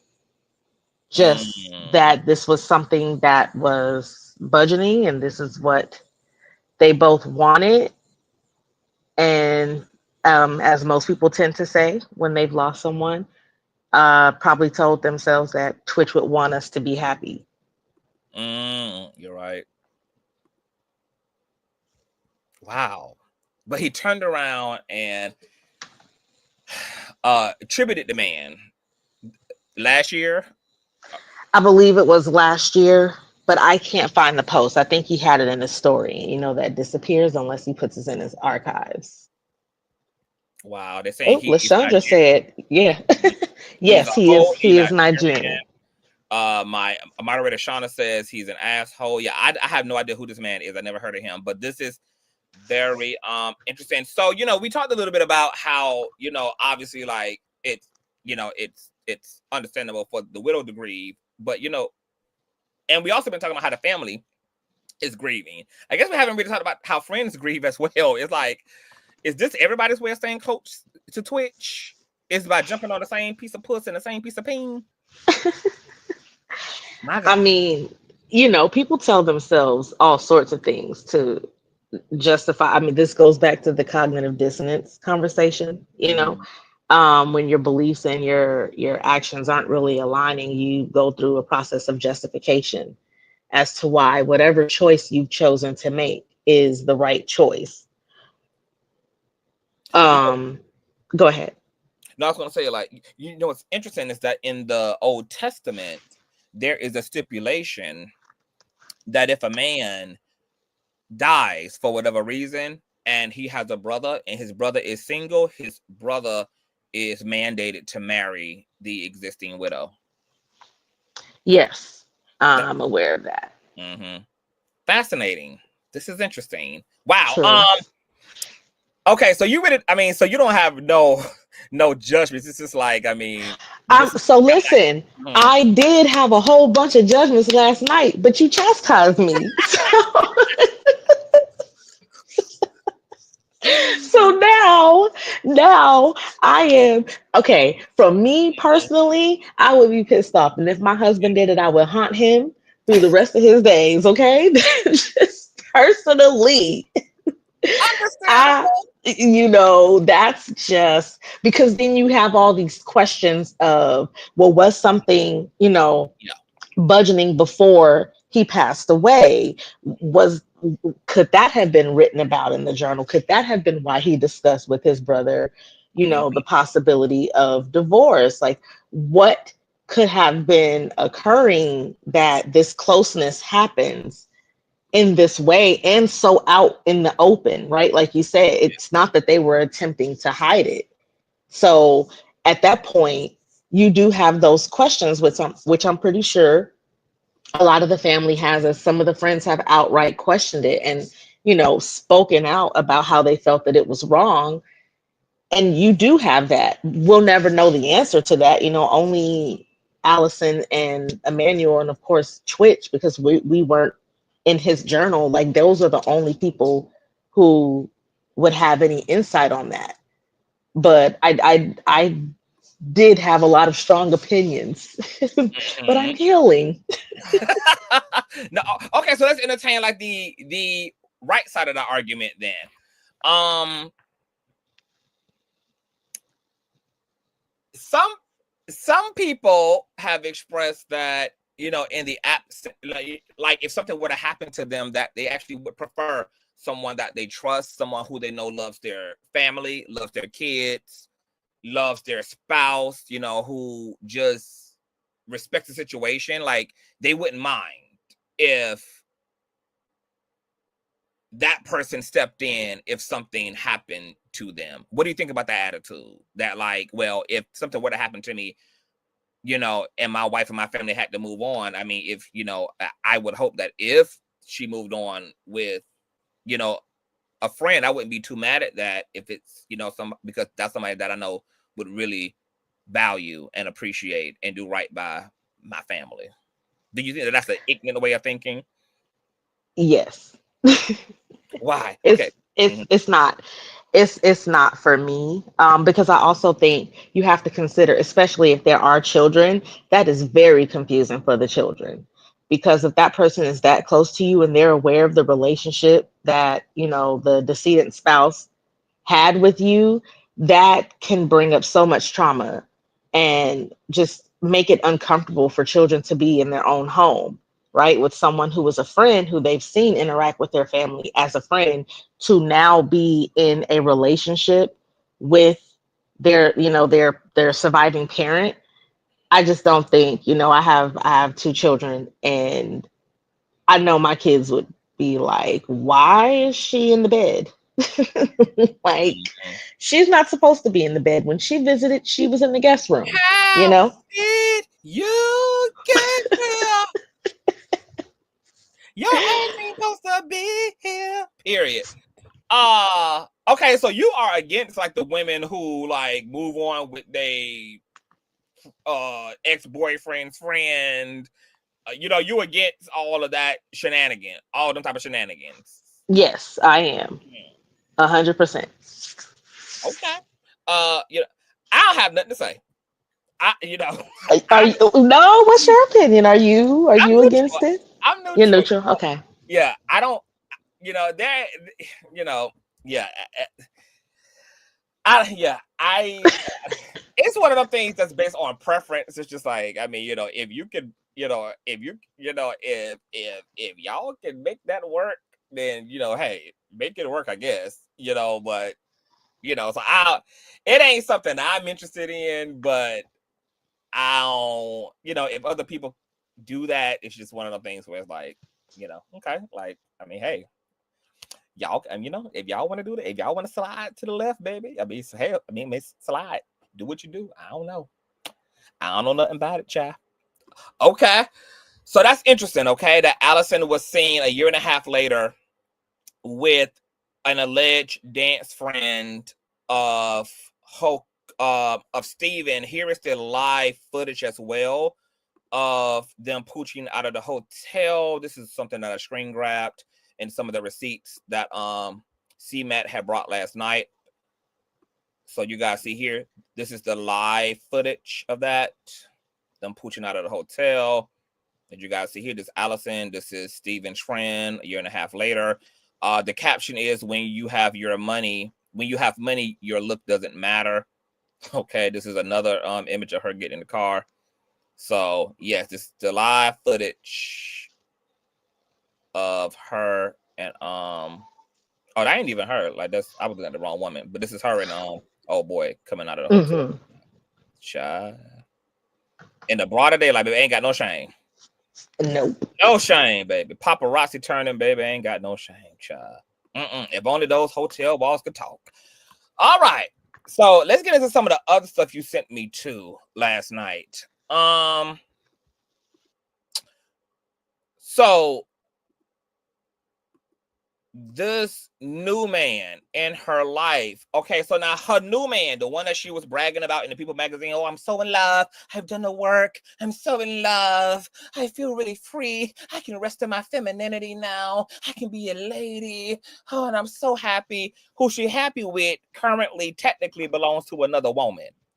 Her man is allegedly Her new man is allegedly a married man, okay, courtesy of the Without Crystal Ball platform. She posted this receipt here and captioned it, Allison Holker's boyfriend's wife filed for divorce 1 week after paparazzi caught them golfing together. She types in a description, Allison Holker's boyfriend, Adam Edmonds, was busted holding hands with Allison at a golf course on September 17th of 2024. Allison and Adam were spotted with her kids at a driving range and walking through the course. Allison had not formally hard launched her boyfriend. Apparently, the outing was news to his wife, Charlene. On September 25th of 2024, she filed for divorce from Adam. By the end of December, Adam and Charlene were asking the court to pause the divorce. The filing was made after Adam spent Christmas with Allison and her kids. My sources claim that Adam has made people believe that he's already divorced, or at the very least, that is what they are telling people allegedly. Either way, a Reddit post from September noted that Adam's wife was allegedly blindsided by their relationship. Adam is the CEO of a large tech company, Intatra, based out of Utah. The company made news in January of 2022 when the founder of the company, Dave Batman, sent anti-Semitic emails to members of the Utah House and Senate. The emails were made public, which resulted in the company ousting him and forcing Batman to fully divest from the company. Interestingly, Batman recently liked a post on Adam's Facebook from September 2024. Adam handled the transition and the company recovered. According to a Google search, Adam is a Mormon that went on a mission to Brazil. He and his wife were part of the LDS church as well. All right, there's a lot to unpack here. I'm going to get your thoughts first. I mean, I think it speaks to character. This is now a pattern. This is now, at least from what we see, the second man, with no true regard for how it is affecting or impacting other people. And she's popping out with him, and there's no way she didn't know he was married. Well, I shouldn't say there's no way. My belief is that she had to have known he was married.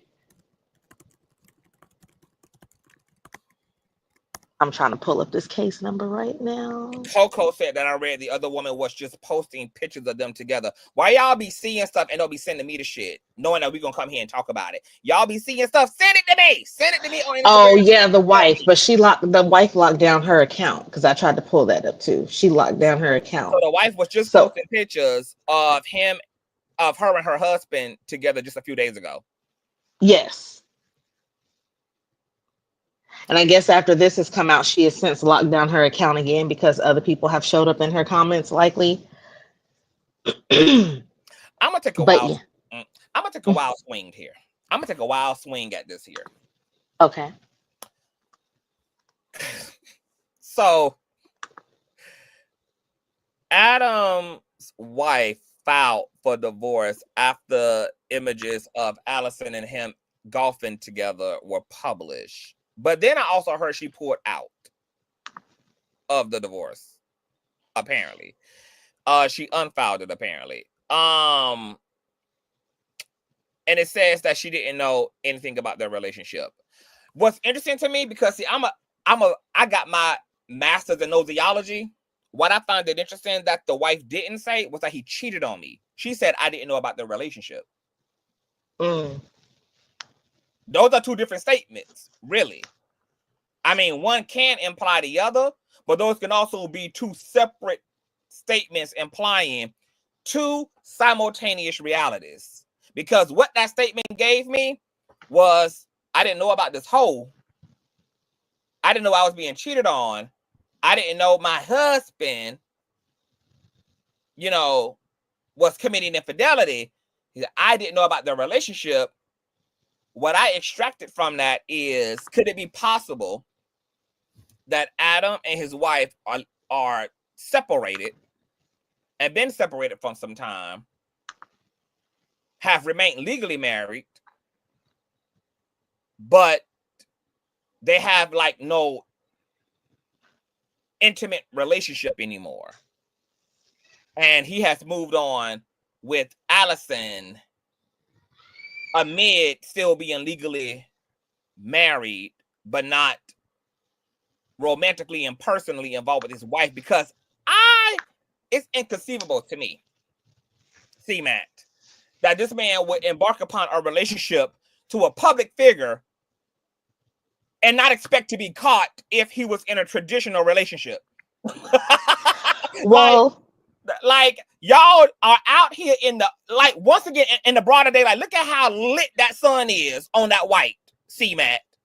Look at how lit that's, I mean, just out here in the broader daylight, pooching through, knowing pictures being taken, knowing paparazzi could be anywhere. Hell, they might have even caught the paparazzi to the damn golf course for all we know. And she's a whole public figure on top of that, who is like vocal. She brought him to a whole premiere just a few months ago. So they aren't even trying to hide this.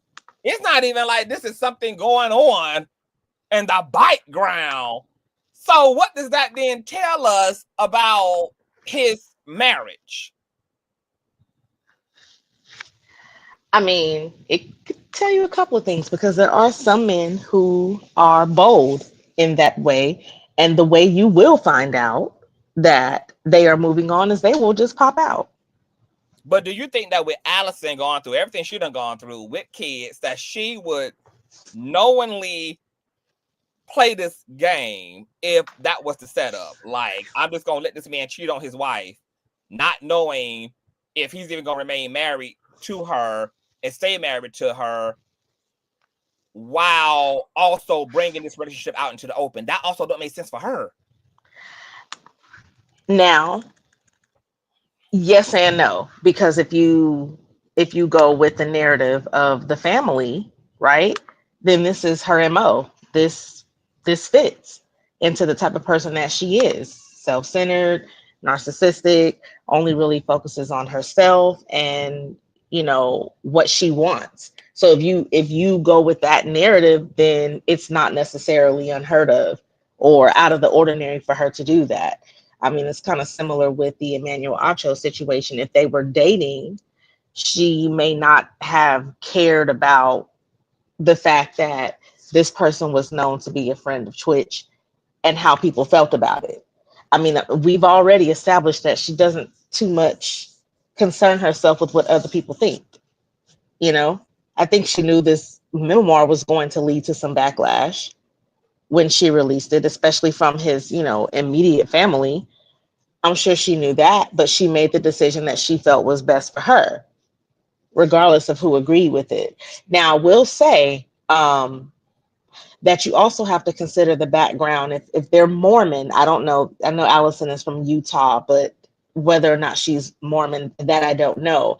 But if Adam and his wife are Mormon, then that probably also dictates the way the wife held her role in the marriage, and her not knowing and being subservient in the ways that she's been taught to be under this religious system, you know, which would make sense why he informed his company. Like, I guess he told the company, hey, there's some pictures that are going to come out of someone that's in the public eye that I'm dating. I just want you all to know that I've been separated since 2023. But he only said that in the confines of this is about to come out, right? Because in that religion, like the way it's so heavily involved with everything in Utah being Mormon, he knew that this was going to optically look bad because they all knew he was married. Because how often do you see people inform their company, you know, the entire company, like, hey, these pictures are going to come out, but I just want you to know that I've been separated since 2023.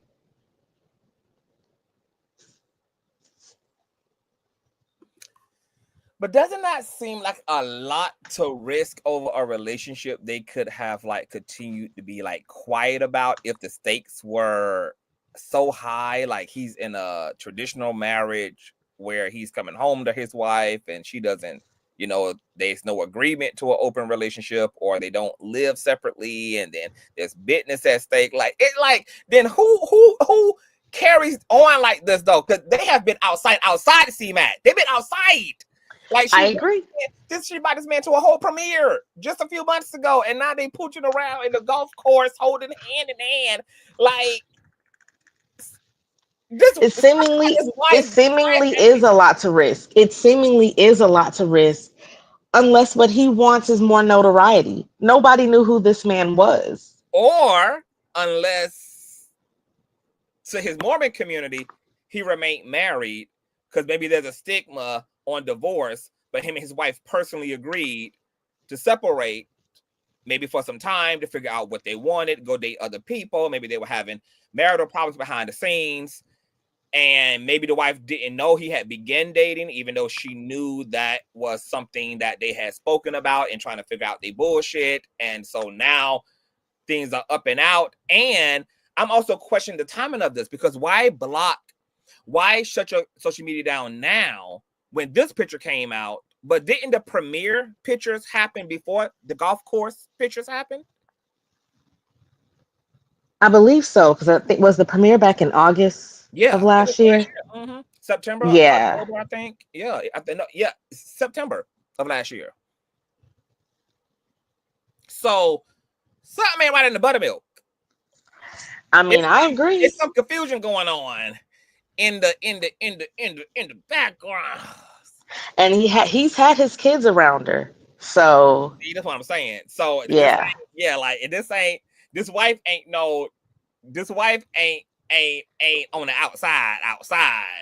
But it's like, on the other hand, right? I get, so what you're saying, if what you're saying is true, that there's stigma against divorce, there's also, right, seemingly stigma against the fornication, the adultery. Right. So why pop out with her before you button up what you need to do with your wife? Like, there was no divorce filing pre-September 2024, but you have already popped out with her in August of 2024. So why not go ahead and at least start the process? And it wasn't even him that filed, it was the wife.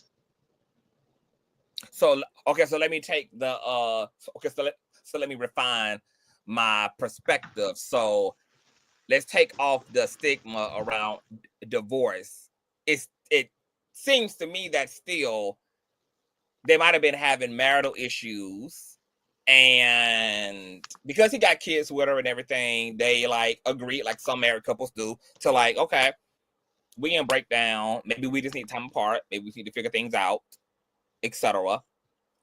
And maybe, and I'm going to consider, since he really integrated into Allison, like they kissed and met and all this, that he probably said in that, if we need to start dating other people, we can, and we'll continue to work on us and just figure out the whole thing. And maybe what he felt to do, because he just got caught up like a man do, they don't pay attention to their goddamn agreements. They start scribbling all us out the lines.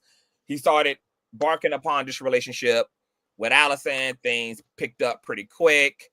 Probably told Allison, hey, this is what the situation is, or I plan on filing for divorce. Maybe even told her, I already done filed for divorce, because the article said that he's been telling people that he is divorced, that he is a divorced man. So I probably told Allison, I'm divorced, or on the way to be divorced, or whatever the case may be, and just didn't communicate that to the wife. So the wife is, on the other hand, like, okay, we can date other people. We are in it's complicated figuring things out situation, but we're supposed to continue to have open communication.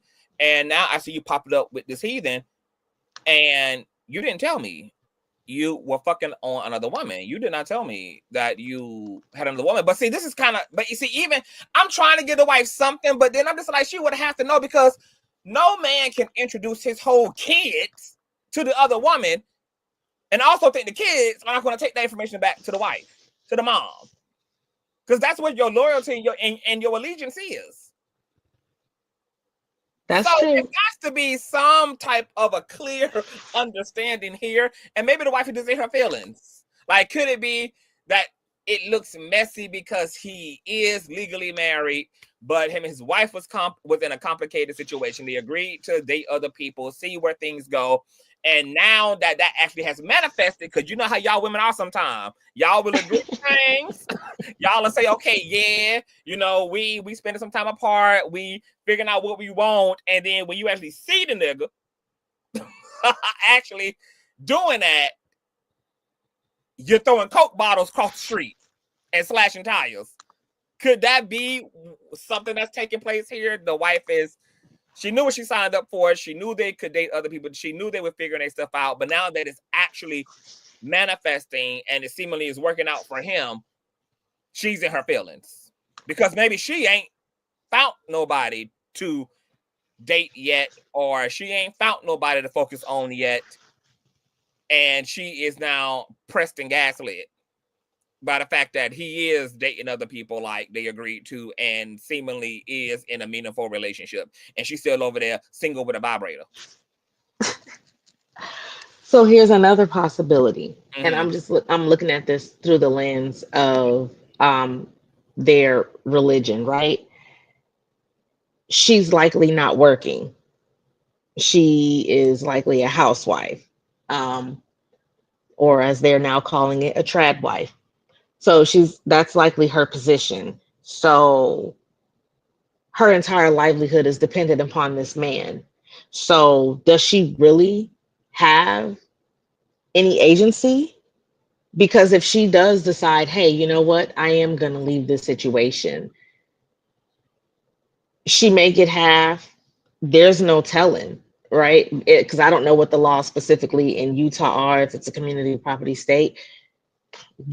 I would guess that it is, but it's not necessarily a guarantee. I could look it up. But you're in a situation where you have to give up your entire livelihood or let this man do him.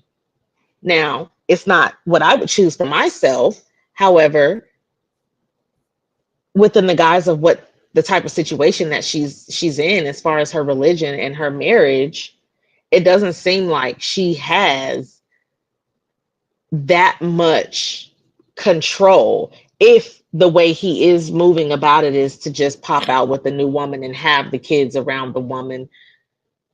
Because most people, right, especially most women, would have a problem with that and would raise hell over you putting putting my kids around someone new so quickly. Like, at least let them process this, because divorce is also difficult on the children. But it's kind of like she's just been erased because they're out at Disneyland all smiles and the kids are just cheesing. Like, that woman doesn't even exist. So there's probably a lot of grieving and pain for her to process on that end. So I as far as if there was already an agreement or an arrangement, it could have been a situation where he told her what it was. And because she doesn't have a lot of autonomy in the situation that she's in, she accepted it because what else was the other option, right? Obviously divorce, but there's a lot to lose, especially as a traditional wife who doesn't bring in your own income. But isn't that inevitable? Because it's not like he, as a Mormon and as a public figure, is going to literally be able to have a whole active marriage and then be out here in a serious relationship. Like, Allison ain't like some like call girl that he, like duping behind the scenes. She out here, like they outside as a whole. Like, did you not hear the way she spoke about him and that people? I did. Yeah, like, I did, which is why I was shocked. Her soulmate. She about to get married to this man. So I'm like, the wife has to know. I mean, I don't know what she knows, but it's just like what I do know is that she can't be completely in the dark either. I mean, I agree with that. But that could have also been a power play on Allison's part to try to force his hand. Like fully in that situation. But this ain't the first time that they've been out. He went to a whole premiere with her. That's true, but there are men that pop out with their mistresses, right? But they may not be so willing to leave the marriage. And that's, I don't know. But if I don't know. if you're Allison and you're looking at this person as she said, she's finally free to be who she is. This is the love of her life. She's never been so happy. Like, you're speaking in this way. You know, you could be trying to force his hand, because ultimately, this is my belief. If you're dating a married man and you're doing it so publicly, you can't tell me that that's not a unless message being unless sent. unless she's being lied to, because this article here on this blog says that he been telling folks that they They're divorced. separated. Yeah, Yeah. could be that.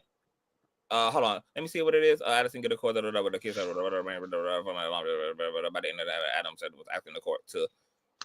Okay, hold on. By the end of December, Adam and Charlene was asking the courts to pause the divorce. So, hold on, wait a minute. I missed this whole part when I read this. Wait a minute. Allison Holker boyfriend Adam Edmonds was busted holding hands with Allison at a golf course on September 17th, 2024, which was 1 month after the premiere that she showed up with him at as a new man. Allison and Adam were spotted with her kids at a driving range and walking through the course. Oh, those are his kids in the background. Wow, that's a whole family affair. Allison had not formally hard launched her boyfriend. Apparently, the outing was news to his wife, Charlene. On September 25th of 2024, she filed for divorce from Adam. All right, so this is interesting. Okay, so maybe another situation here is what the wife was, what the wife was gaslit on was the fact that not only are y'all out, but y'all with the kids, baby. Okay, I didn't know you had my kids already. You know, all up in this thing. I don't even know Allison like that, and you got right all, you know, with their next mama and everything out here pooching through the Tiger Woods estate. Then it goes on to say that my source claimed that Adam has made people believe that he's already divorced. So Allison, dumbass, and she is a hopeful, romantic, and aloof, could actually have brought that, considering that he's the billionaire, whatever. He's successful. Right. He's probably not a piece of shit. She took him at face value. And now, because he's perpetuating that with these public outings, she further believes he must be divorced. Because why would he be pooching through with me at premieres? Why would we just be outside together? We kissy, hand in hand. The kids with us. I mean, clearly he must be divorced. Like, why would he not be divorced? Why would I not think he's divorced? He's he's too rich to be lying. He's too successful to be a bastard. I mean, he obviously must really be divorced, because we can't be doing what we're doing, right, if he is still wifed up. But according to the article,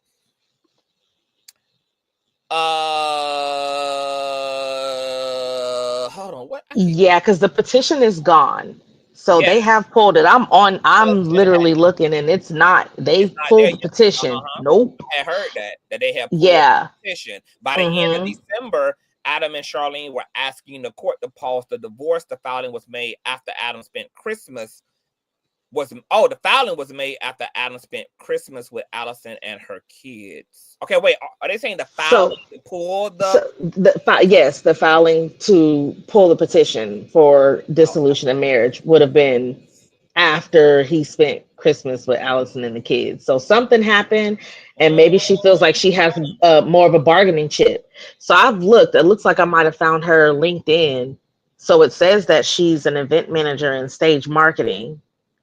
So she got a pretty good job. So she's not, but I mean, she still hold the cards now. So what the fuck for negotiating? Yeah. What is going on? This some young and a restless ass shit. What is going on? Baby, it's too many moving parts. What the fuck? It's real messy. And that's kind of been my original point. Everything has just been so messy. What did Missy Yala say? Your behavior diminishes your message. Okay. A gutter snipe from right up out of the hood. Oh my God. Okay, so have you developed a hypothesis? Okay, like, why did the wife pull out? Like, what happened? Like, what could be? What the fuck could be the arrangement, since he because that was December. We're now in January, and Allison is in a Mhm. whole interview still doubling down on that relationship, but yet the wife put the divorce petition off the table. Why? So I'm kind of my hypothesis, I'm still kind of leaning to Allison trying to force his hand to go ahead and end this marriage. But because of all of this now public notoriety and him, spending the holidays with her and the kids, the wife is probably trying to make sure that she is well taken care of in this divorce. I mean, but wouldn't that have They could, happened? and they could also, because of the public notoriety of it and with everything that was getting ready to happen with this book, because I'm pretty sure he knew Allison was getting ready to announce publicly this book. So Yeah. it could have been a situation where they have decided to go behind the scenes and settle this behind the scenes in some sort of private mediation, and then just put the filing in that they've agreed to divorce and keep the terms of the settlement private, and then file it that way to keep it from being messy. Because the way she did it, she filed, right? Yeah. She knew that it was public record. So she filed in September. She obviously was angry, so she filed in September. And then if they start going back and forth, right, with all of their different petitions, then everybody is privy to seeing that. But if you pull that petition and you get into these conference rooms with your lawyers and you iron it out, you can have all the knockdown, drag out, screaming arguments you want to have. None of us are going to know. And when they ultimately come to their settlement, then they just file it, and that's that. If it gets to that point. But that would be my hypothesis of what's going on. I can see that. I think that there are conversations going on behind the scenes. Like you said, he probably want to protect the details of the settlement agreement, and they just make sure they get clear, because as everybody is saying in the chat, like, obviously she's going to have a lot of spousal Right. advantage in this situation, Yes, with child she support, is. property transfer, owners, etc. So maybe, they are silently agreeing to some this and that, just to make sure that what happens next is exactly to his liking, to her liking, instead of her like jumping into a divorce proceeding mad as hell Hmm. because she done because of the situation at hand. Okay, but I am now officially, I'm disappointed in Allison, because this is optically crazy, and this is just so stupid and lousy and I agree. reckless and bizarre and unthought out. And the fact that the wife has now made statements or whatever it is, and all of this, like, Allison should be following suit with breaking up. But she's still doubling down, which is why I said, Allison is a hot mess of a white girl. I don't take away anything that I feel in terms of, her navigating the situation with Twitch and his death and all of that. I stand behind all of that. But now, just talking about Allison, Allison in her like dating life, like, this is a train wreck. This is a train Yeah. wreck. And I think it kind of I think it kind of lends to the point of what people were saying, and some of the friends, was mostly his friends, some of his family. But when they were saying, talk about your own demons, talk about your own mess, you could reach people if you talk about your healing through your issues. It seems to be more of a Twitch is the name. Twitch is the more popular one. So who would really be interested in a book just about her if she did not mention Twitch? So I think that's where the argument is coming from, that she's using it for money. Now, I agree. She was the spouse. She has all rights to his likeness. Um, there's not really much they can do about it. But optically, I can see, because you had to know that when you came out with this People interview and you start to say these things about Twitch and his family's obviously still raw because you guys have all these back and forths, you had to know that people were going to start digging and there was going to be some sort of blowback to be like, well, hey, look at her. She's not squeaky clean either. She's not innocent, which is really what I see them yelling out, is that stop portraying her as just some innocent, heartbroken wife. Now, I don't necessarily agree that she can't be heartbroken. That was her spouse. She lost him. We don't know what was going on in their marriage. However, I do see how people are looking at this situation and taking it as this may be some sort of, a grasp at more notoriety or, more opportunities. Because even if she doesn't get money right directly from this book, because I know people keep saying it's going to her foundation, she is getting the visibility. She is going to get the spotlight on her, which can lead to more brand deals, more sponsorships. Like all of that is what happens, because ultimately, And I hope she do, because she got to still provide for his 2 kids. yeah. I mean, ultimately, she's, they're influencers. If you look at Twitch's page, some of their last posts, it was like sponsorships and brand deals, so they were influencers, even though they, danced and they had hosting gigs, they still were influencers. Yeah, for sure. Yeah. I don't expect her to stop making money or doing what she got to do to make money. I mean, her and her kids still got to live. His kids still got to be provided for. So I ain't mad at none of that. But it's just like, girl, considering considering what Twitch already did, that just like really blurred everything out. A year and a half later, coming out of a hotel with his friend hand in hand a year and a half later, and then now doubling down on being in love with a legally married man. Like, girl, if you don't get your shit together, like, you got to get that part of it together, Miss Allison, because baby, you are wearing me out when it comes to this part of your shit, baby. This part of your shit is crazy. Yeah. This part of your shit is dry. It's literally taking me out. It's taking me out. This is so. I feel like it's messy. I feel like I'm watching the parody of a high-profile white woman. Like, that's what Allison is giving me, like the parody version of a high-profile white bad bitch. Like, this is like the cartoon version of that.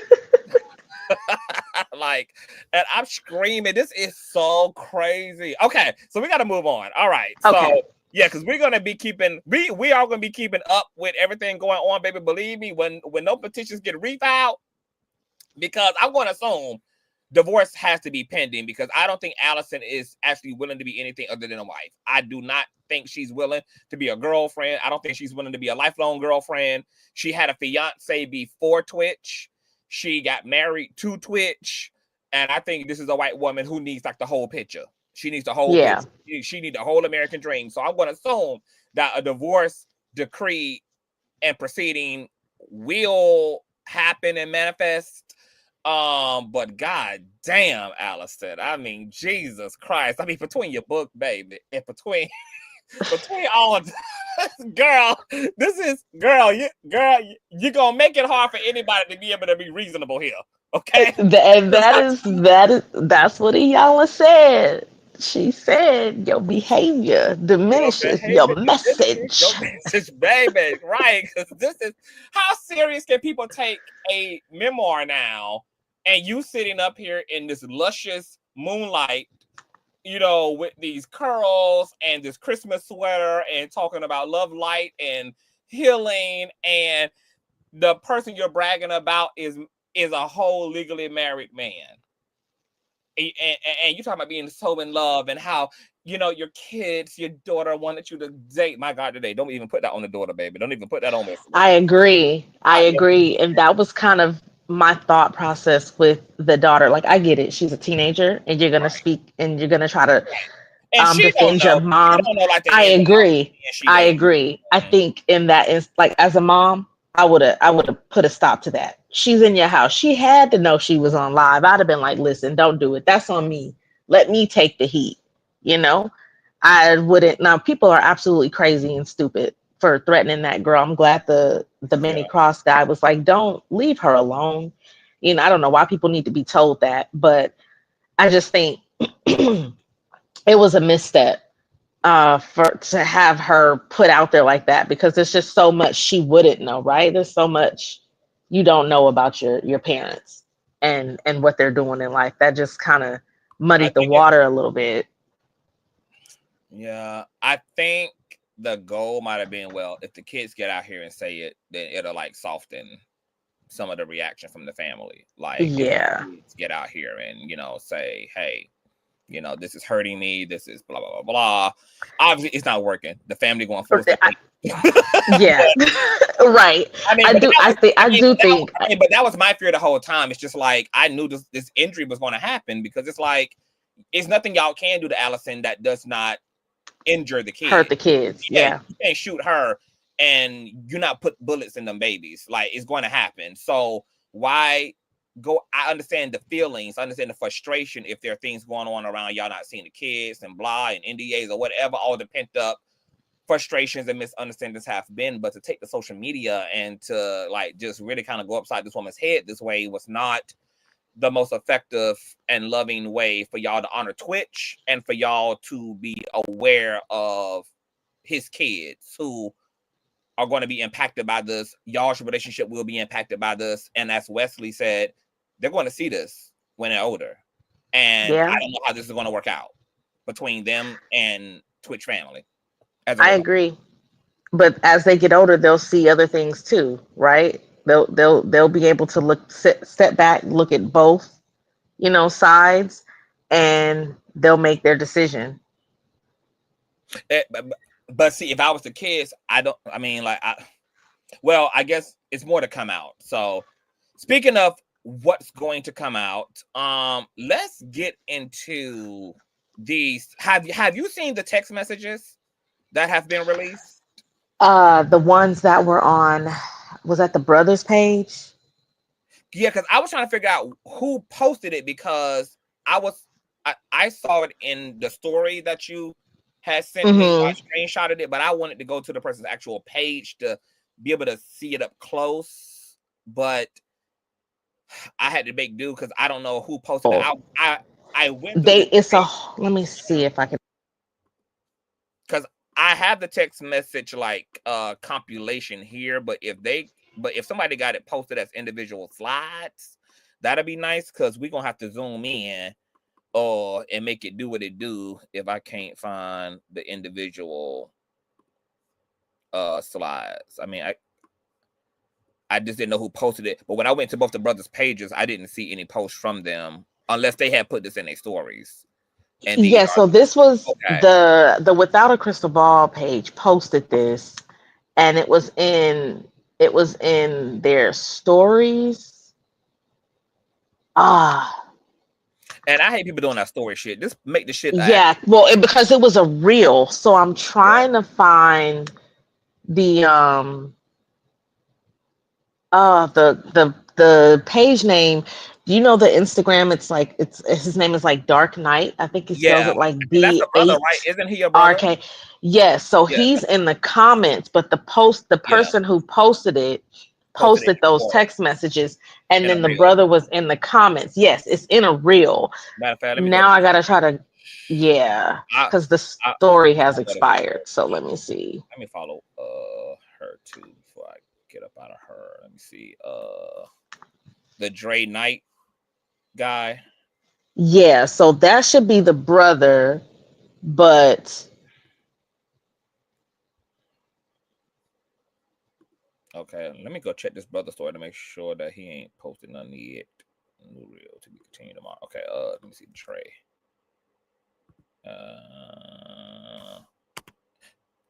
Do you know what it's spelled like? I think it's D8. I think it was RKNIGHT. Okay. Off. I don't know why I'm on his page. Because you said he was on the whatchamacallit page posting. So what's the page that you were talking about? The Crystal Ball, I think.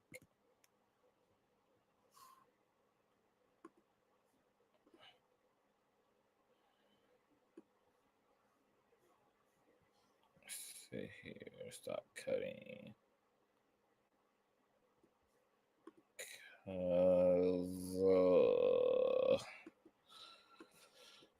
It's so much going on.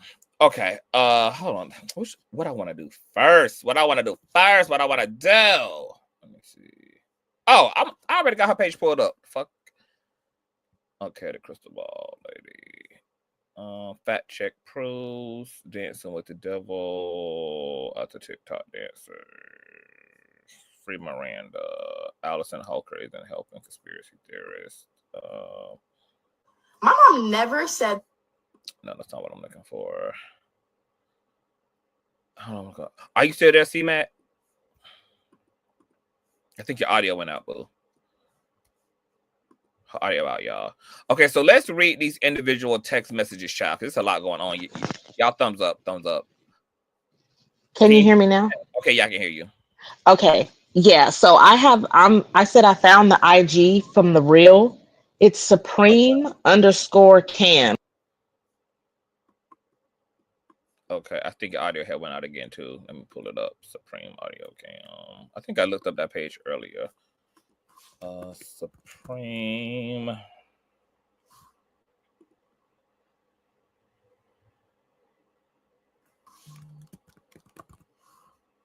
Okay, hold on. You just send it to me on Google. I think your audio had went out again too, boo. Let me pull up everything, girl. We getting the receipts for y'all, child. We getting the receipts. I hear you now. Okay.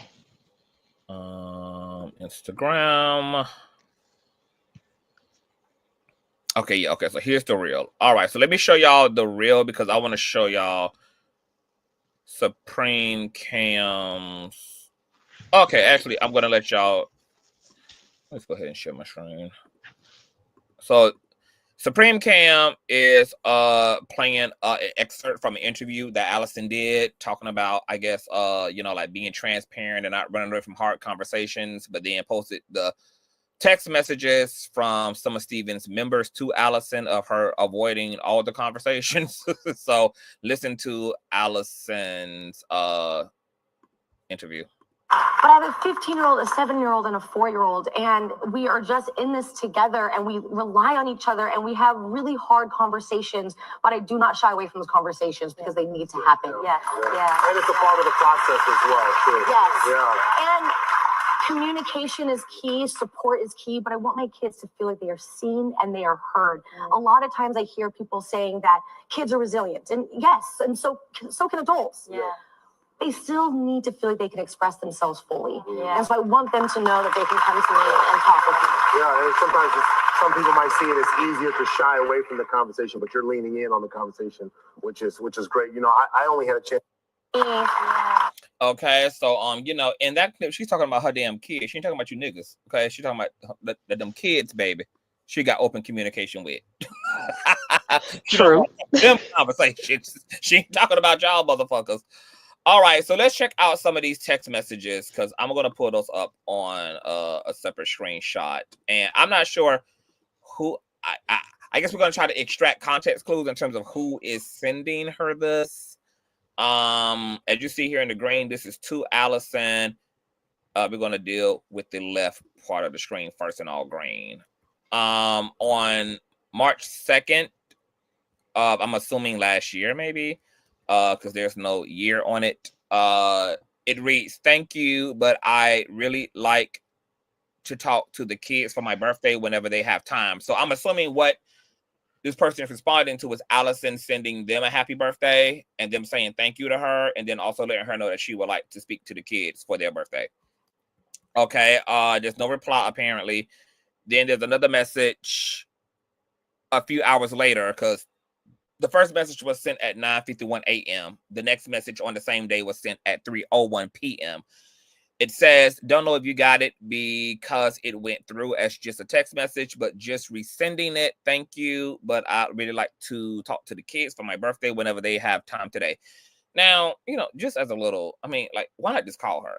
It's like, if you feel like she might have not received the first message, call her. It goes on to say today. So I don't know how far away Saturday was from whatever was today. I don't know whether this is a week later or when this was, but it says today, and it says, how have you still not answered my mom for Madoc's birthday? Okay, so I'm assuming this is one of the brothers. His grandmother, your mother, is not the only grandmother he has. My grandparents. Hold on, my grandparents. Okay, so who do you think this is? This is one of, I think this is one of the brothers, because he says my grandparents. Oh, I Cause lost. cause the brother's grandparents wouldn't be his mom, because he's acknowledging. Okay, yeah. So he's saying my grandparents, his great grandparents. I don't know if So you maybe still this is have me another. blocked. Is this another cousin? Maybe this is another cousin. Cause Steven's mother would be the cousin's. No, wouldn't be the cousin's great grandma. Who is this, y'all? Who in the situation would be a great, like, if you have a great grandma, this would be the who to Steven. Figure it out, y'all, because my brain is too delayed right now. Yeah, I'm sitting here frozen trying to figure it out. Like, who would Steven's mama be the great grandma to?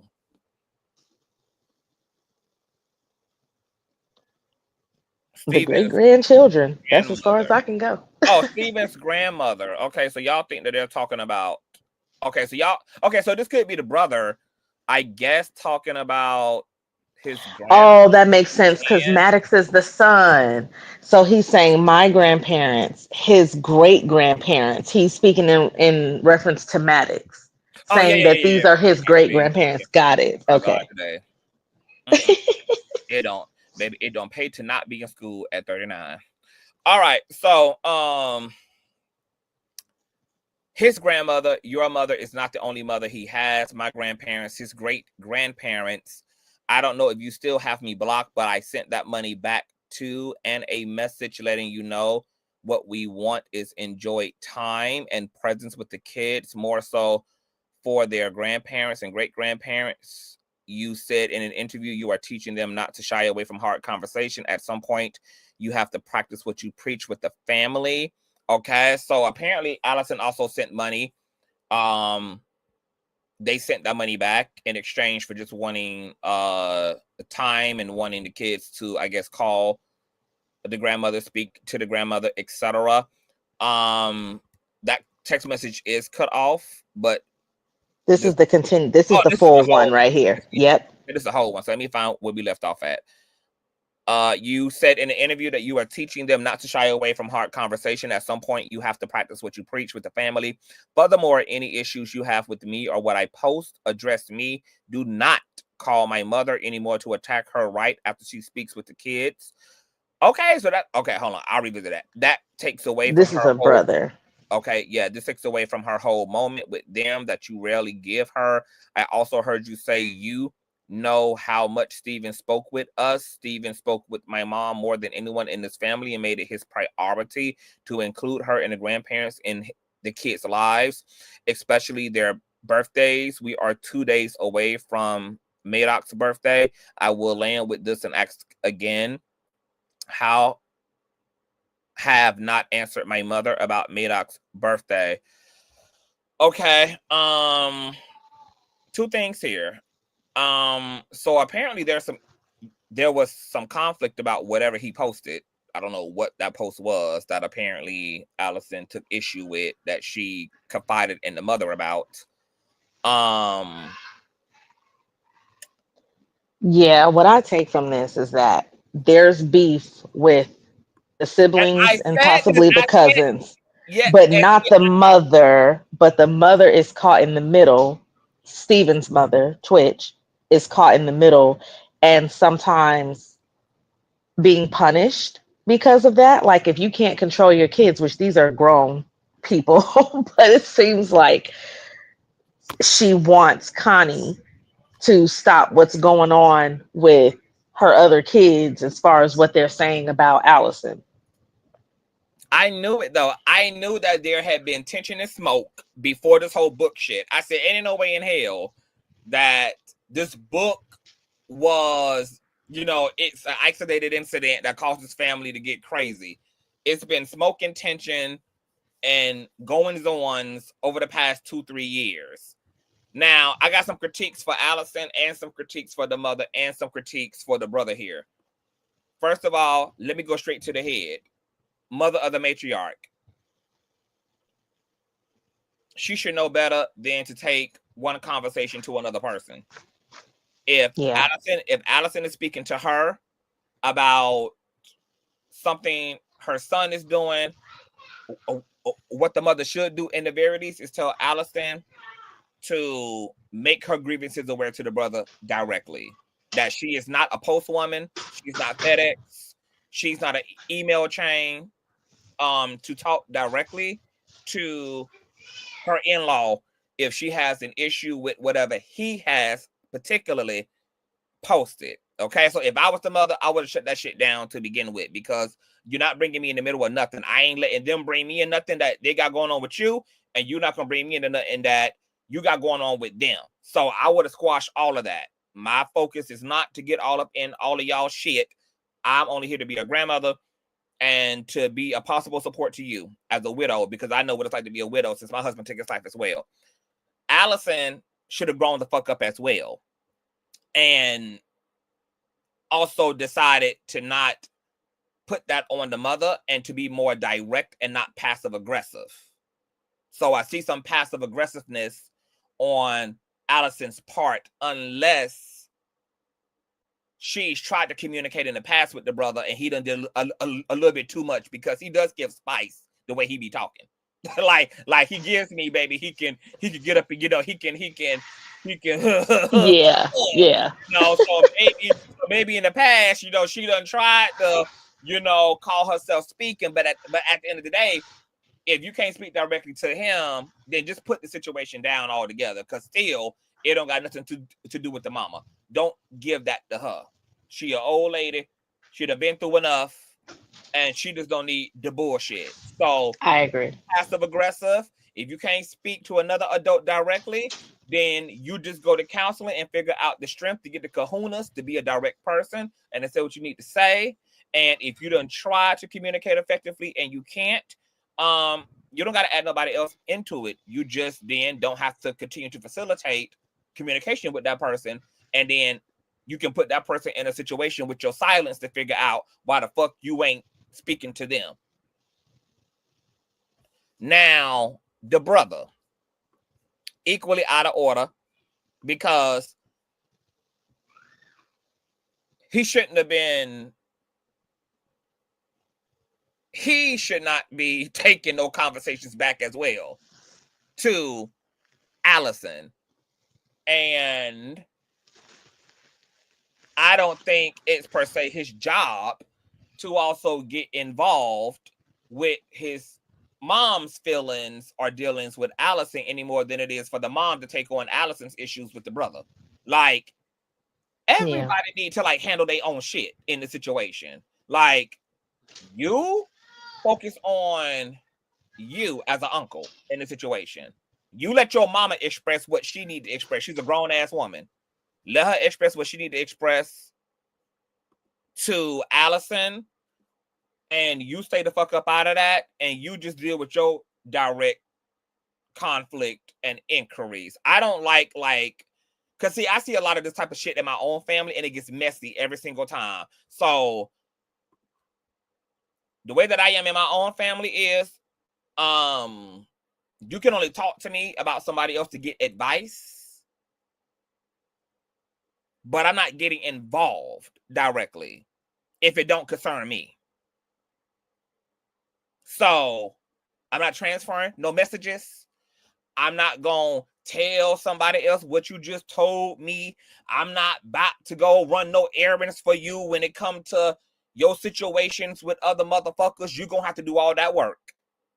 What you can come to me and do is get my advice about how you should go about the situation, but I ain't putting my hand nowhere up motherfucking in it, because all y'all grown and all y'all got 2 feet and y'all should be able to stand directly on the motherfuckers. So I'm the kind of bitch, I put an end to all of that. I can't deal with all this. This is like, this already making me want to fight. It's too much going on. It's too much confusion. It's too much everybody taking on everybody's shit. Everybody trying to fight. Like, look, leave it alone. Let everybody fight their own individual shit with who they need to fight it with. And y'all just worry about y'all angle in the situation. All right, let's go on to this blue shit here, down here. My God, this family is so exhausting. These people is so damn exhausting. My God. Okay, we get a cutoff message, and this is why I also don't like messages. Like, if y'all gonna post everything, because I don't all this cutoff shit. I don't know whether this shit done been redacted. I don't know whether messages exist in between here. You know, because I mean they screenshots, so I don't know what them been edited or not edited. But anyway, this cutoff message starts with the kids and her and our grandparents. I say so much, and it seems like you want to be very subjective about replying to what I say. I'll say again that you're teaching the kids don't shy away from important conversations. Don't forget to practice what you preach with the family. Also, D reached out while he was in LA about giving Maddox a birthday card. You didn't reply. We reached out through the entire month. Once more, quote, I would like to speak with you privately before I have to resort to asking publicly, as it seems you have been addressing and comforting the public more frequently than the family. Don't forget, I said this to you already. If I'm telling less, then address me about my lies, quote. If you see what I'm posting and saying, then you also seen our line is open. You can act like you've attempted to make true communication, but read through our text, Allison. There is no real conversation in return from you. Nothing I've said besides coming to LA the last month was acknowledged. So if you have a problem with anything I post, address me just as I'm addressing you publicly or privately. That's ultimately your choice. Okay, now, ain't y'all see how far my goddamn nosology takes me? Because look at how fucked up and blurred up and pixelated all this shit is, baby. And I'm reading fluidly through all this shit. That's just how my nosology is set the hell up now. All right, I got two critiques. I'm gonna let you speak to that first. Anything that you want to say to what you just read there? So I agree that they should be addressing each other directly. I agree that the passive aggressiveness is not going to get anywhere. And I don't agree that bringing it public, because it looks like this post from that reel was made 41 weeks ago. So I don't know how long ago these text messages were, but this was 41 weeks ago. However, I don't think that the escalation to putting this out publicly was the right response. And I think Todd mentioned last night, like, this could be some sort of revenge from Allison with what's going on now with the book and what's happening. And also, it reminds me of what Wesley said in her live when she said, you guys still think of him in such a high regard when he left us. So I think grief is wrapped up in all of this. It's the reason why nobody is thinking logically, because they just can't.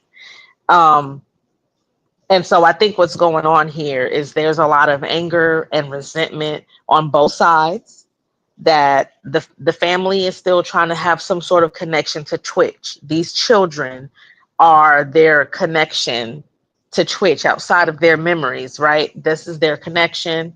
And Allison, it may be painful of a connection to Twitch. She already has the kids, but dealing with his mother and the brothers and all of that, that may be painful. So everybody is fighting and pushing and pulling in whatever way that they can to attempt to process this and what they're going through. And I'm wondering if anybody has had grief counseling at this point, because all of this just seems like escalation.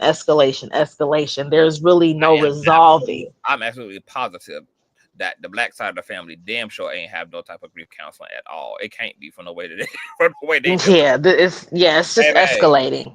Yeah. Now I get, like, Allison may be in her feelings, but I feel like if they're reaching out, because we've already established that they live in another state. Mm-hmm. It's not in California. If they're coming to California, because I saw somebody say in the chat that, oh, I'm guessing they want Allison to travel to them for the kids, but it seems like they are making the effort and going to California Like, even if you are not ready for them to meet up with the kids, at least let them give you or somebody the card. You can have an intercessor, and have somebody get the kids the card, because you never know what these kids are thinking. Like I saw Wesley say, I don't know most of these people. I've not even seen them. They haven't tried to talk to me. But now we see that there could be some sort of a block to them being able to talk to y'all and being able to see to y'all, because you're still a child, although Well, you're a teenager. To be clear, like she was talking about like some of these friends who don't jump out the window in the Okay, bandwagon. yeah. But she was But also, yeah. She was clear though about the family, like kind of like generally saw each other prior to his death, and that they've actually seen Twitch side of the family more after his death than they have not seen them. Like they've seen them, like they've seen them more times in the last 2-3 years than they have like entirely. But she also, but that makes sense though, if they're trying to maintain their connection. But it also, I mean, but she also said they've seen them. So what are they talking about then?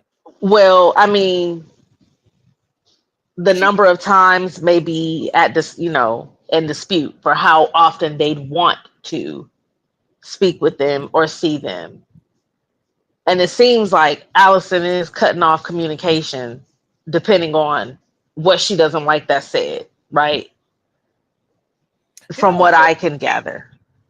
You know what's so funny? I wonder how hard, and that this shouldn't be something that the kids inherit, but in speaking about grief, I wonder how hard it is, because she also spoke about the interview and how they got rid of some precious items in the house, they got rid of some pictures, they got rid of some furniture, they got rid of some things, in order to just assist in moving on, and they kept some stuff as well, because of course they're not throwing Twitch away.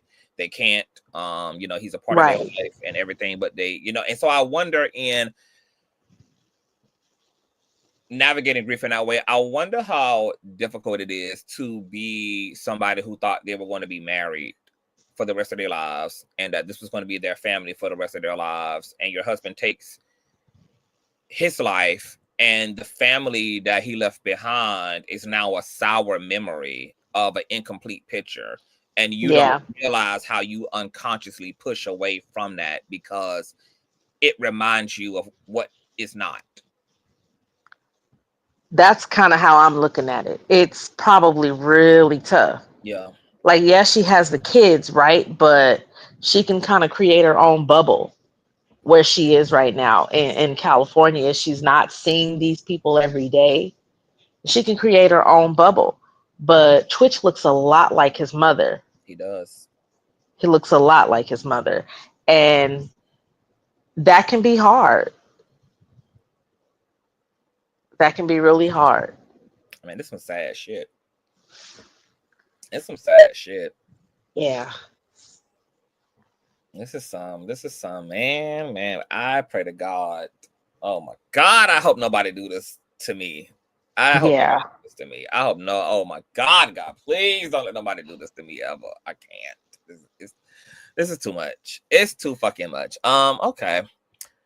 Yeah, so my only thing I have to say about this particular slide here is I hate that for the brother, he actually knows he's being passive aggressive, and that because he says basically I'm addressing you publicly, or I'm posting things out loud, and it seems like he's doing that to get her attention.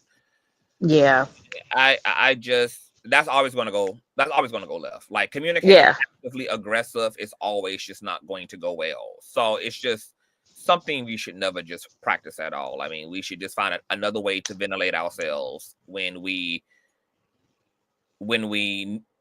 got something to say, or we're not being heard, and not do things that are going to be counterproductive to trying to get ourselves heard, because it's not going to make what we're trying to accomplish possible. Right. So yeah.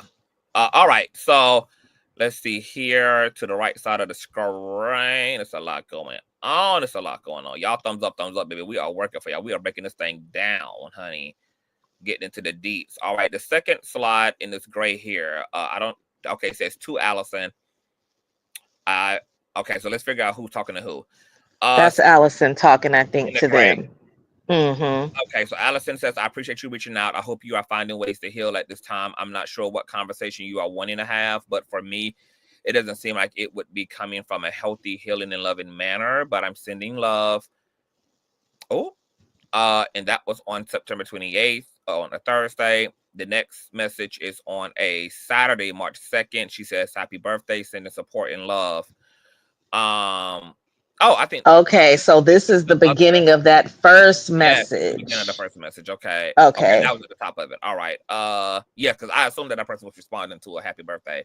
Mm-hmm. Now, but who's in the green? Is it the mother who's in the green? Is this a conflict between the mother? Thank you, but I would like to talk to the kids for my whatever, because I assume as a result of her not responding to the mom's request that's what made the brother. I see. Yeah, so that's probably the mom saying that she'd really like to talk to the kids for Now, her birthday. I think it's pretty fucked up if that the grandmother was not able to get, was not able to speak to the kids for her birthday, for God's sake. I mean, like, what is that about? But apparently, based upon the first statement of this text, mom must have made a request to talk, and Allison's response was, she wasn't sure about that conversation because she feels like whatever has been going on ain't made her feel like the conversation will be productive, or more so a attack, and she's not really in a place to communicate from that energy.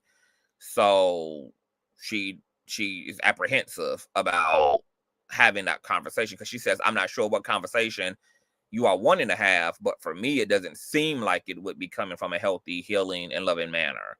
So shit been getting tight, like what is going on? Like things have, I don't know what's going on here. It's like things been happening, but we don't understand fully what's really happening on either side.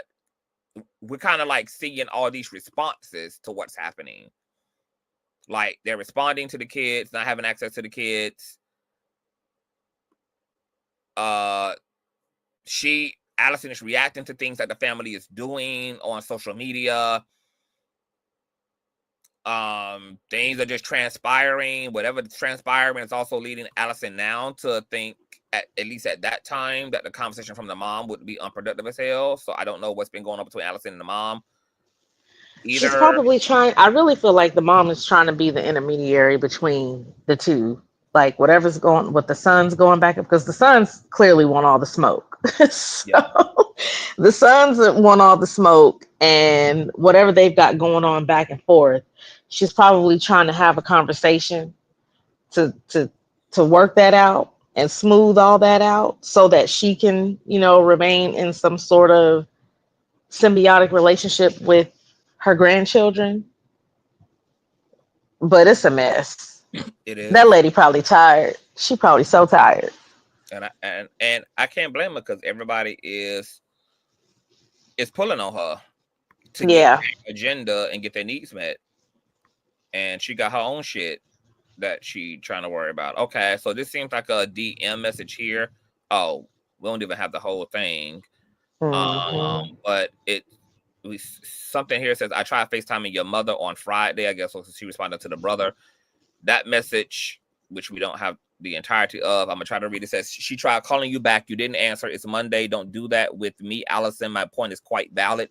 There's been a plethora of time and opportunity for you to reply, share plans, etc. I'll say again, while you speak on Stephen and how much he spoke with us, don't dismiss the relationship he had with our mother and the relationship he was helping to mold for the kids and her and our grandparents. I say so much, and it seems like you want to be very subjective about what I say. I'll say again, you're teaching the kids. Don't shy away from important conversations. Don't forget to practice what you teach with the family. Here's another message to Allison.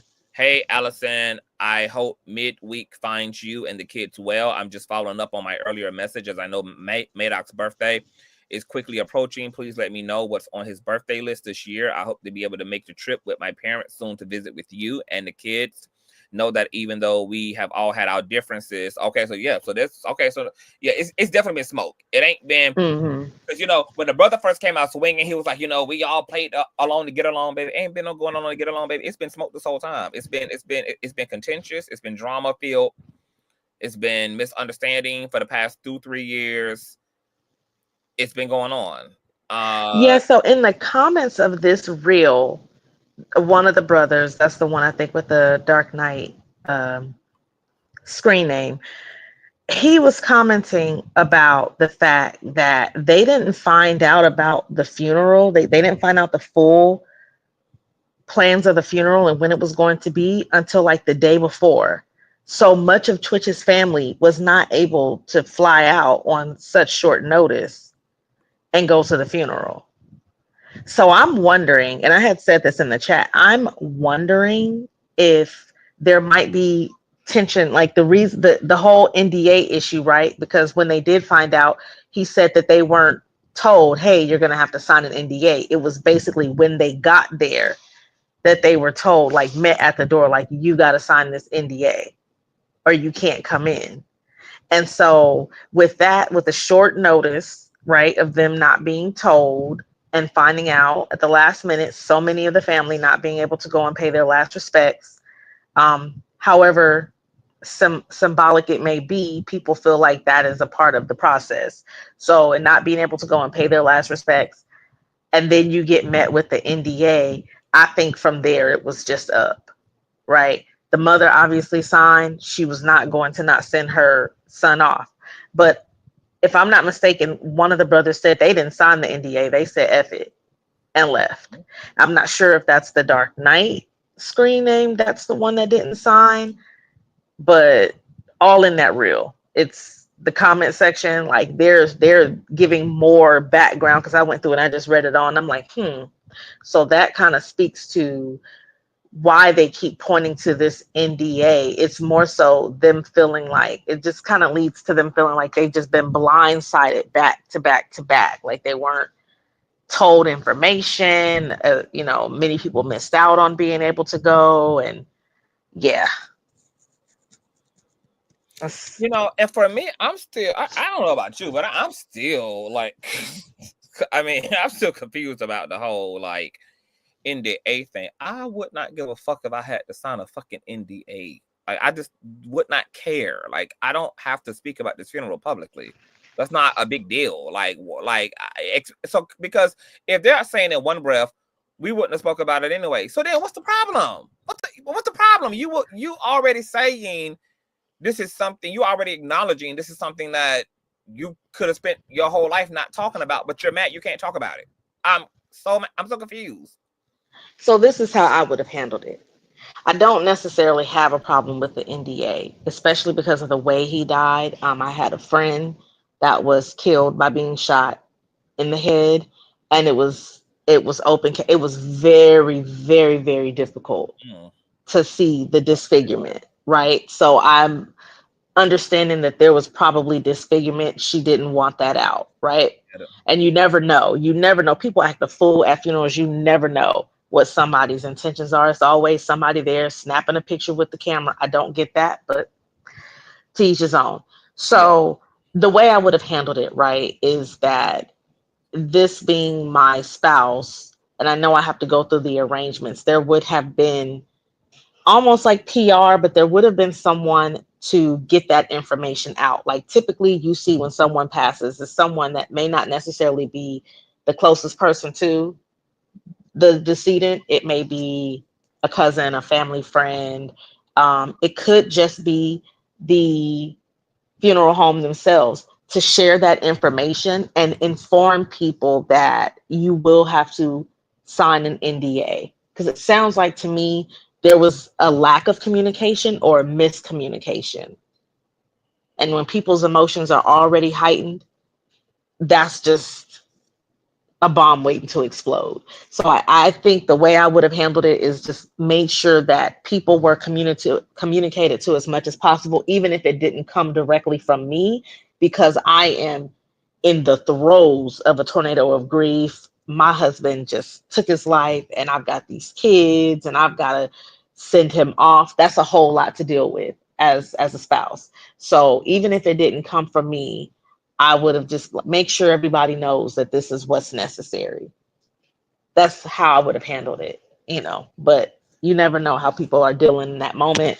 I just think a lot of miscommunication and anger and all this is bubbling over, and it just I'm gonna led. be honest, C-Met. I feel like a lot of entitlement, because I can see that this family now, especially based upon the way that they are acting, the things they're saying online, this family is forgetting their humble place as just a family. The problem here is they see themselves equal to Allison, and they're not. And because they won't accept that line of demarcation that separates her from them, she's the wife, she's the mother, she's the heir to his estate, she is the wife. You know, I have to say that again. She's the wife. This is her husband. This is who she's been with for 13 years, been married to for 9, who she's lived with, who she's given birth for twice.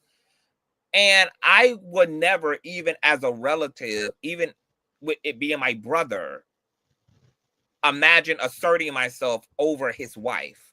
If his wife needed me to sign an NDA for whatever reason, because the injuries to his body are too much, she just want to make sure she has some security in knowing that this moment that she finds to be horrendous, which is a funeral, like, is something that my mother passed away.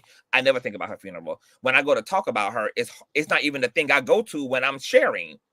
Yeah. My memories of my mother. I could give a fuck less to ever talk about the funeral. The funeral is not something that's a highlight to me. So, under the circumstances of somebody being murdered or somebody self-deleting themselves, and just the rawness of that and the bizarreness of that and the confusion of that, even on an emotional level, I would be able to understand why somebody would need an NDA to make sure that we as the family, friends, etc., just don't go making a spectacle, or even in good nature go out and share to media. Yeah.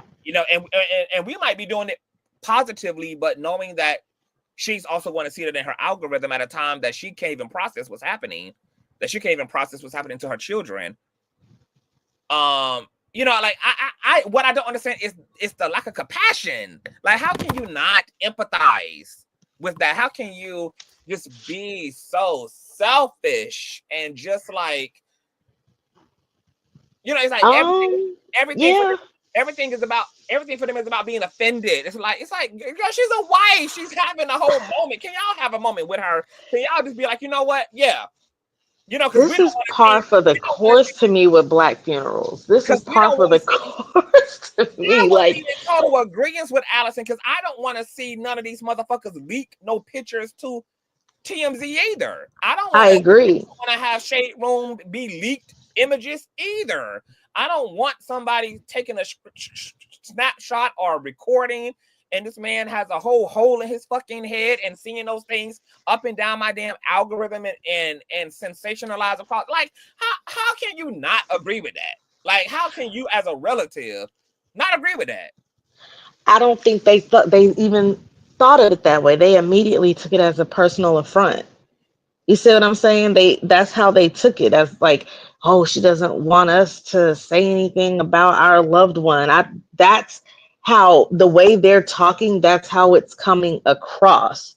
They weren't even thinking clearly to say, oh, that could be why. They weren't attempting to empathize or rationalize. They were just all too wrapped up in the way they felt. And that's why I said, to me, it's par for the course. For as many Black funerals as I have attended, it's just par for the course. And also, me being a Black woman, that's why I'm saying I would have handled it differently, but she probably had no idea that this is how they were going to respond. I wouldn't have even expected her to have any idea. Right. Because I would expect her to be grieving. I would expect her to be a mess. I would expect her to want to get this shit over with. The fact that the daughter revealed not only, was there NDA, but that these people acted a goddamn fool as a result of it. That they was trying to cut out. It was, and it was fucking crazy. Yes, and that's what I'm saying. But because I have been to enough Black funerals, I would have expected that behavior. And that's why I'm like, culturally, I see how it's an escalated miscommunication. They took it as a personal affront. Like, how dare she ask us to sign this for our loved one? What does she think we're gonna do? What does she think we're gonna say?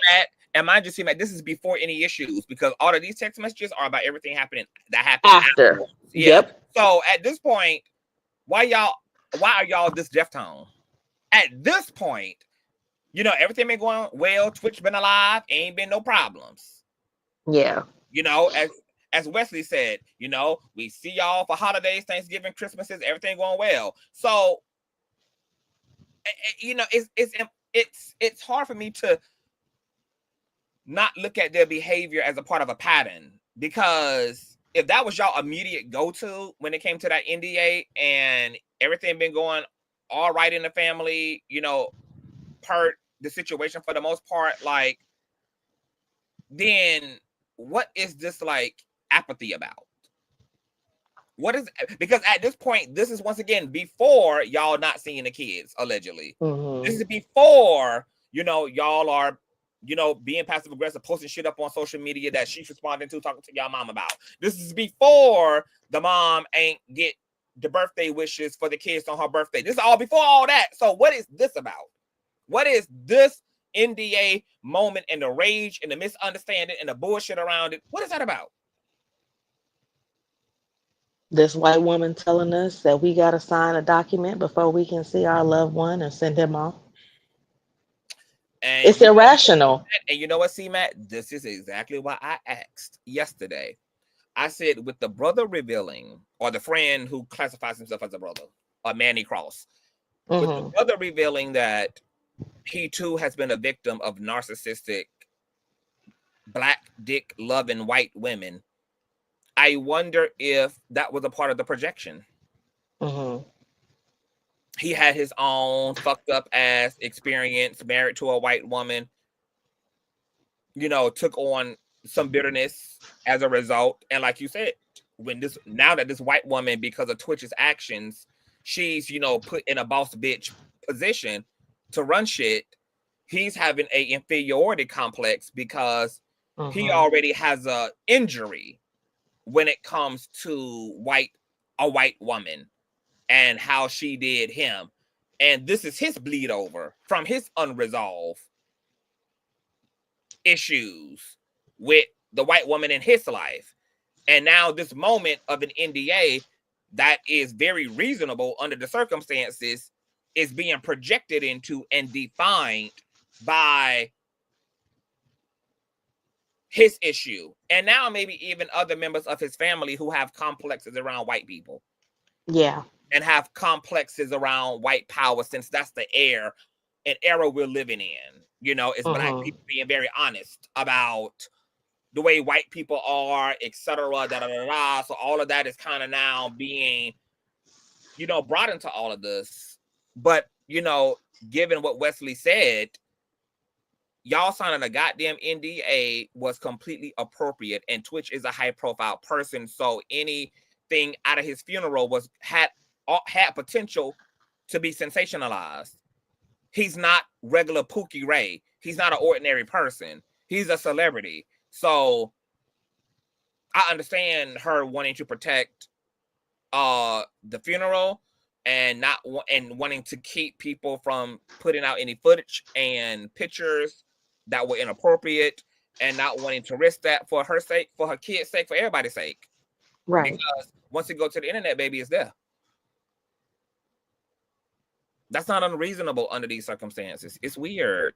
It's just a lot. It's just too much. It goes on. The message goes on to say, know that even though we've had our differences, you and the kids are always in my thoughts and prayers, and I love you always, no matter the obstacles. Maintaining communication with you and the kids is all we as a family are striving to do. I know Dee was visiting this week and was hoping to visit. I'm sorry you guys weren't able to connect. Maddox is balling with his basketball skills. Maybe there is something basketball related he would like. Sending you all hugs and love. It puts a heart at the end.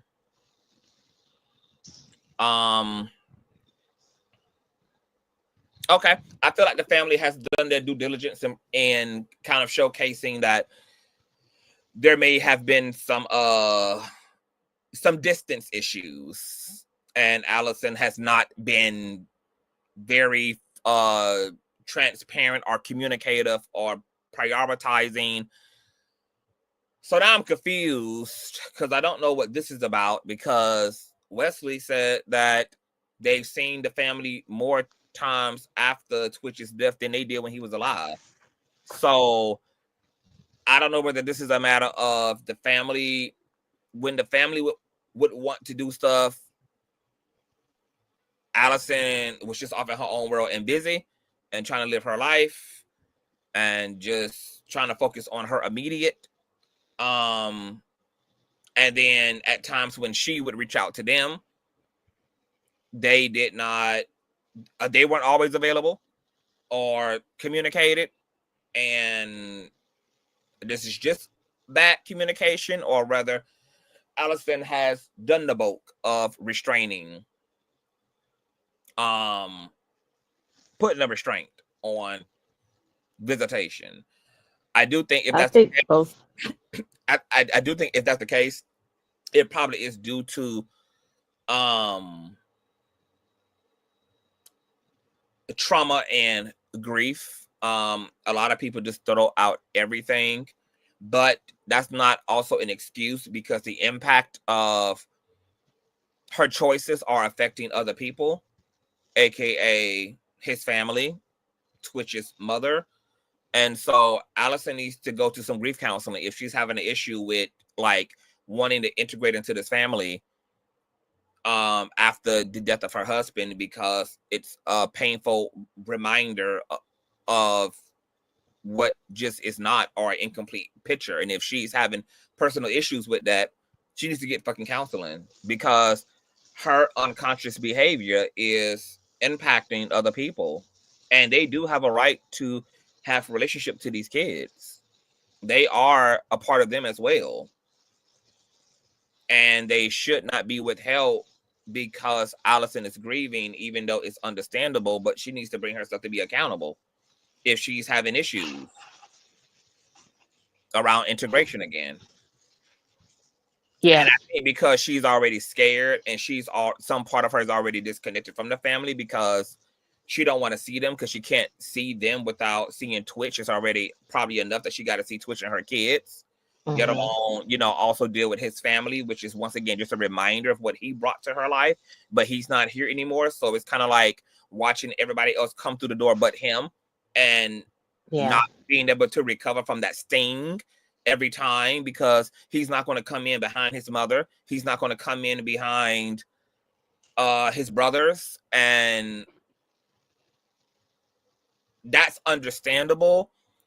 But because that results in her maybe not trying at all and creating distance and putting strain on these relationships, she needs to deal with that.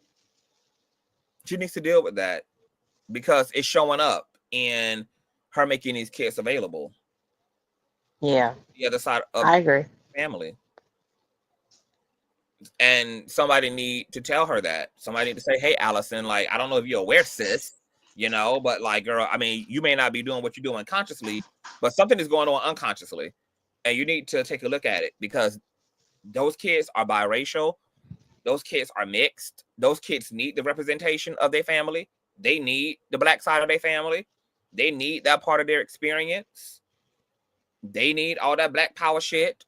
They need to be connected to the people that got the same hair as them, got the same skin as them, got the same nose as them. It's important for them to have access to that.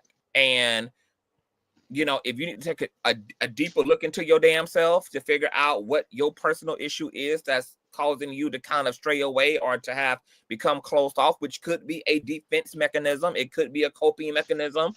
It could be something at work, but because it's not about you solely anymore, you got to check that, sis, because it ain't just about you. If you didn't have these kids, then it wouldn't matter. It wouldn't matter. Yeah.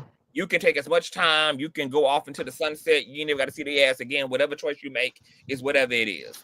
But there are kids involved in this, and they belong to the other side. And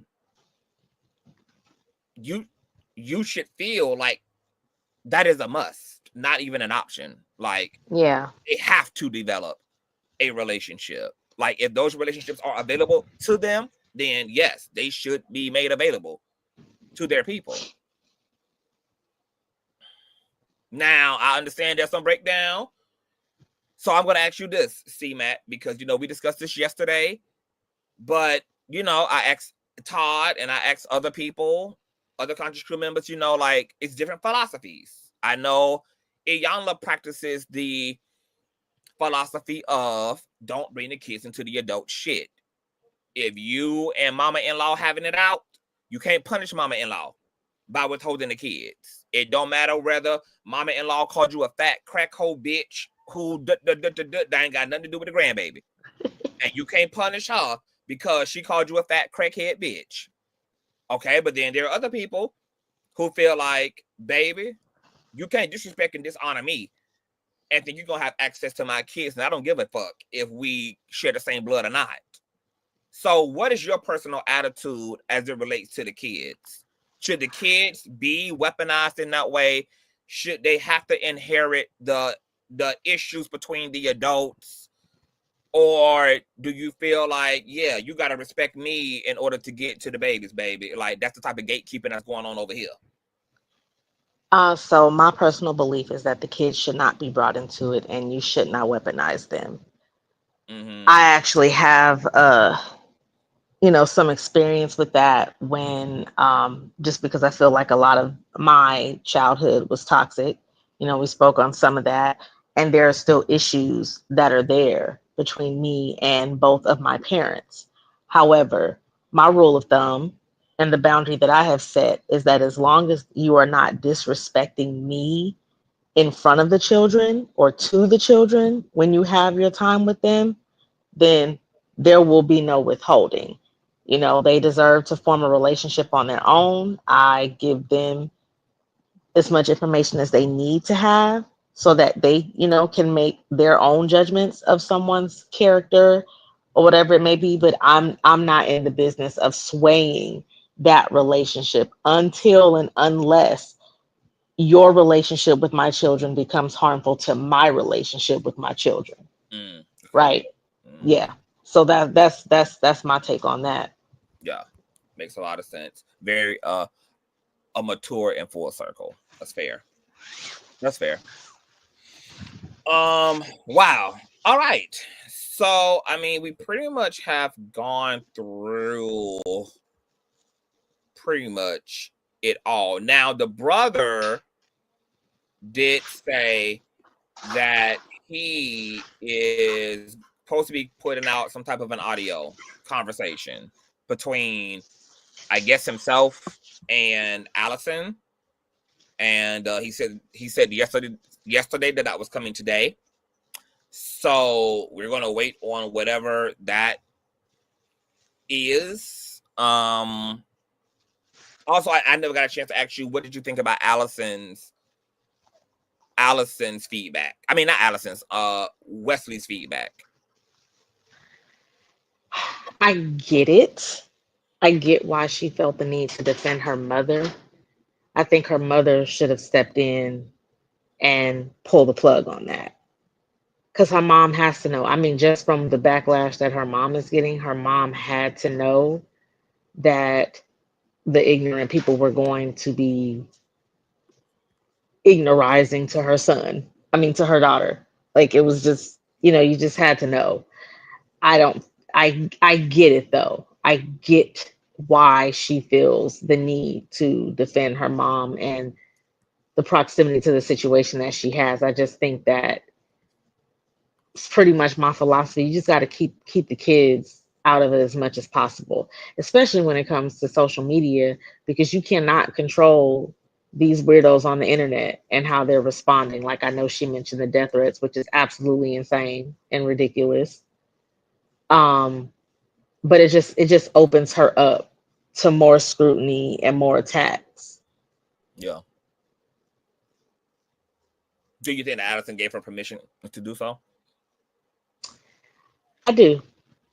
Because like, white people are very loose with their kids and allow a lot of agency. So I don't know whether she even had to consult with her mama before she did this. I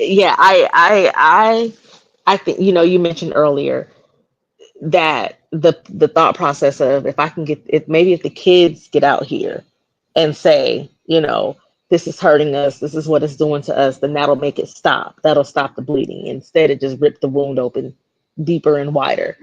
I think it might have been something like that. And I kind of look at, if that was the thought process, I got to get that thought process the side eye, because you can't offer your kids up, right, as Yeah. a sacrifice in this situation. As I'm You got sure. to eat that. Yeah, you're the adult in the situation. You got to eat that. Like, it's hard. You get a lot of blowback, a lot of backlash, but for the most part, people were leaving the kids. Honestly, I feel like people were leaving the kids alone. I don't know when Wesley said she started receiving those death threats or whatever, or if they were directed to her mom. Either way, it's outright wrong and outlandish. I don't understand people's thought process on that. But as the adult in that situation, you just got to eat that. You had to know. I just feel like, how could she have not known what this would bring up? Even if it wasn't his family, you know how fans get, and there's a lot of parasocial relationships. Mhm. She kind of had to know what this would bring up when she did that people interview, because Wesley did speak to that about people seeing Twitch in this high regard, even though he, took himself out. And there seems to be a lot of resentment around that people still see him in high regard. Because I think there's a lot of misunderstanding and confusion about self deletion and how people come to that. I think that it's not just a one size fits all situation. There are some people who do it to harm other people, and then there are some people who think that this is the only way to prevent from harming other people. um and obviously it's all irrational and illogical in the moment, but they can't see past those thoughts. I just think, on Allison's part, that should have been a situation where she just said, you know what, no, don't say anything, don't put this out there, I'll take the heat, because she's a child. And now that Wesley has spoken out, do you feel like Twitch's family should consider that, now that they've heard how this is being internalized and how this is being absorbed by the young people? Yeah, I think they should. I think they are in some ways. They're After mother telling people. said keep her out of it, but Yeah, them audios going up to my how exactly. Basically, so it leave don't her seem like alone, they but I'm gonna get this off my chest. Like, that's, yes. I feel like he's just like, hey, she's a child. She's, believing what she's been told. Don't fault her for that. However, right. receipts are coming. So I don't think And I do you feel changed like, it. as people that are claiming to be doing this to keep his legacy in check, and because they love these kids, that this is communicating that to them, if at least one of them is saying none of this feels like love, this feels malicious and vindictive, and it's hardcore, and y'all have already made statements like blood is thicker than water, and y'all have completely dishonored his legacy, because y'all know he didn't treat me like water, he didn't love me with water. And for y'all to make me feel like that because y'all done got up in y'all feelings about a memoir and about, things she allegedly found in his possessions is wild. And y'all claiming that y'all love us and that y'all are honoring him. How? Yeah. Now that she said that, should the adults regulate? In a perfect world, yes. I think they're past that point. I think I think they're past the point of regulating. I think they are taking the stance, at least some of them, from what they have said, that they're taking the stance of, if we're gonna put it out there, we're gonna put it all out there and let that be that. I don't That blood is thicker than water is always so funny, because it means the opposite of what people think it means. It's the blood of the covenant is thicker than the water of the womb. So it's like the opposite of what they say it to mean. But I think in this situation, it's kind of beyond repair as far as publicly what is being done. I think if someone were to step up behind the scenes and say, hey, let's do mediation or let's do counseling. That should be the mama. I agree. Who is the I agree. matriarch or the patriarch, whoever the patriarch or matriarch is, that's where the elders come in and spank ass. But the mama, unfortunately, is with the shits. Yeah, I think. Yeah. Ain't no leadership in the situation. There's no emotional intelligence in the situation. Everybody's just able to be emotional. So when I read the situation while blaming each other. When I read the mom's statement, though, I will say that it was the brother who said, and the green light. Yeah, I agree. That was him. My mouth was on because my grandma would never. My grandma. That's not what she did. Yeah, that's. I could not call my grandma right now and say, "Hey, can I go spray so and so?" And she said, "Hell yeah, get that bitch." No, right. Yeah. Yeah, he put that. I think that's him putting what she said. I believe it simply because she done made her own public statements now. So I believe she did greenlit it. But in the public statements, I read it and I saw what she towards the end. I could see how that was a little forceful because she said we will take whatever measures or do whatever it takes to defend his legacy. So I took that as a little forceful. However, I had been watching the way people had been responding, and there were some people that responded. There's this, what was the name of that girl? There was one girl who responded, and she was a friend to them, and it was a read, but it was a very emotionally intelligent, mature read. And she just was like, Allison, this is not the way. She said what she said. And then she spoke a lot of the good memories. So I have seen a lot of the people trying to counter what they believe to be negative with a lot of the good memories of who Twitch was. So I didn't know if they were saying that they would do that, if she's talking about taking legal action, which she ultimately would not win because as his surviving spouse, she has the rights to his likeness. That's just how it goes. I feel like the Manny Cross gentleman, I think that for him, he was like, she gave us the green light, but that I don't know that that's what that lady said. I just don't know that that lady was like, you got the green, or, light her up or whatever. I just don't know that that lady said that. And, something else that I noticed that was interesting because, on Christmas Eve or Christmas Day, his mom posted a picture of like their family and their Christmas, like, clothes or pajamas. I think they had on pajamas. And Alice, and she was like missing Twitch, right? She was just like missing one family member, Twitch. And Allison came into the comments and she put a heart. And that's like 2 weeks before all this shit hit the fan. So I'm like, I wonder, right? Clearly there was some open line of communication. Like, you're still following his mom. His mom was still following you. Like, I wonder if she just had a conversation like, hey, I'm getting ready to release this memoir. There are some things. I wonder if there has just been any conversation about what she discovered, what she found, right? Especially with the allegations of sexual abuse. If she said, hey, Mama Connie, and do you I found this. They haven't even spoken to that at all. They haven't even like addressed that. Yeah, because that's why I'm wondering, like, do they believe that that's even the case? Like, that's why I'm like, I wonder if there was a conversation. They have to, because if they didn't, I think that they would be sounding just as out. Yeah, I think you wouldn't know, though.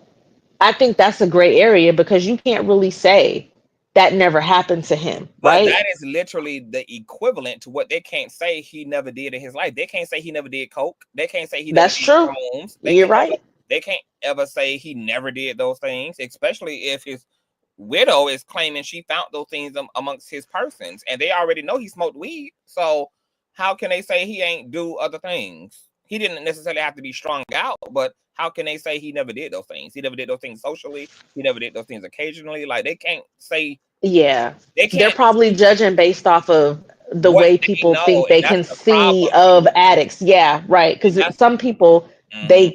they're like, oh, well, I know what a crackhead looks like. I know what an alcoholic looks like, right?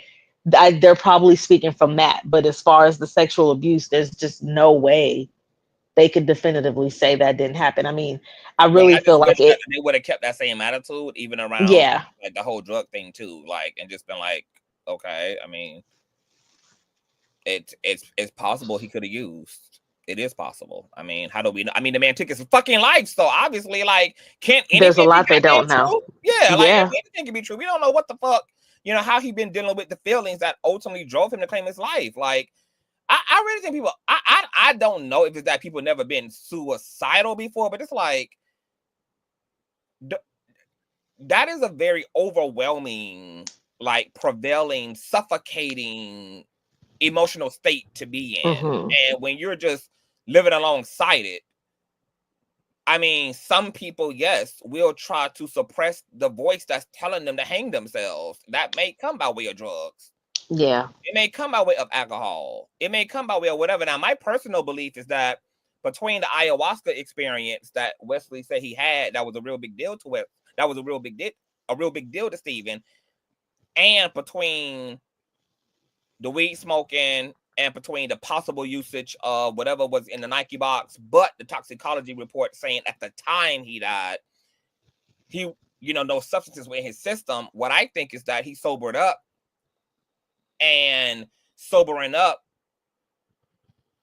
brought him face to face with the things he was treating, possibly through hmm, weed, smoking, through drugs, etc. And I think the ayahuasca experience actually brought everything that maybe he didn't even consciously remember back into memory, because ayahuasca has that type of power. So if he that's did interesting. That maybe it was a repressed memory of the sexual yes, abuse, and yes, then he he might have wrote brought about it. uh-huh. Yeah, Ayahuasca makes will sense too bring with the all journaling. it Yeah, it will bring all your shit up. It'll bring hmm, everything that you forgot, the details you forgot, the things you veiled in your life, like any traumatic event that kind of protected you by blocking it out. Ayahuasca will dismantle those psychic walls and release that stuff back to you consciously.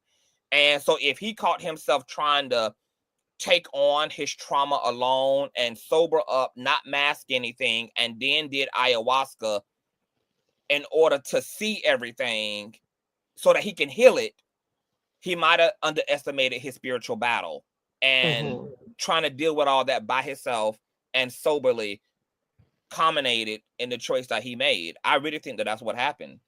That does make a lot of sense. I think he Especially, sobered I up. think about the journaling too. Mhm. If that was because I know I was journaling a lot as a child about those inner feelings and everything that I trying to process it out, get it out. Because if you feel like, and you're taught that if you can get it out of your head, then it will not become a ruminating thought, which is where you are just replaying it over and over and obsessing over it, and um, Yeah. just yeah, just focusing on the negative aspects of it. Yeah, that's yeah. You know Well, what? I have a question though.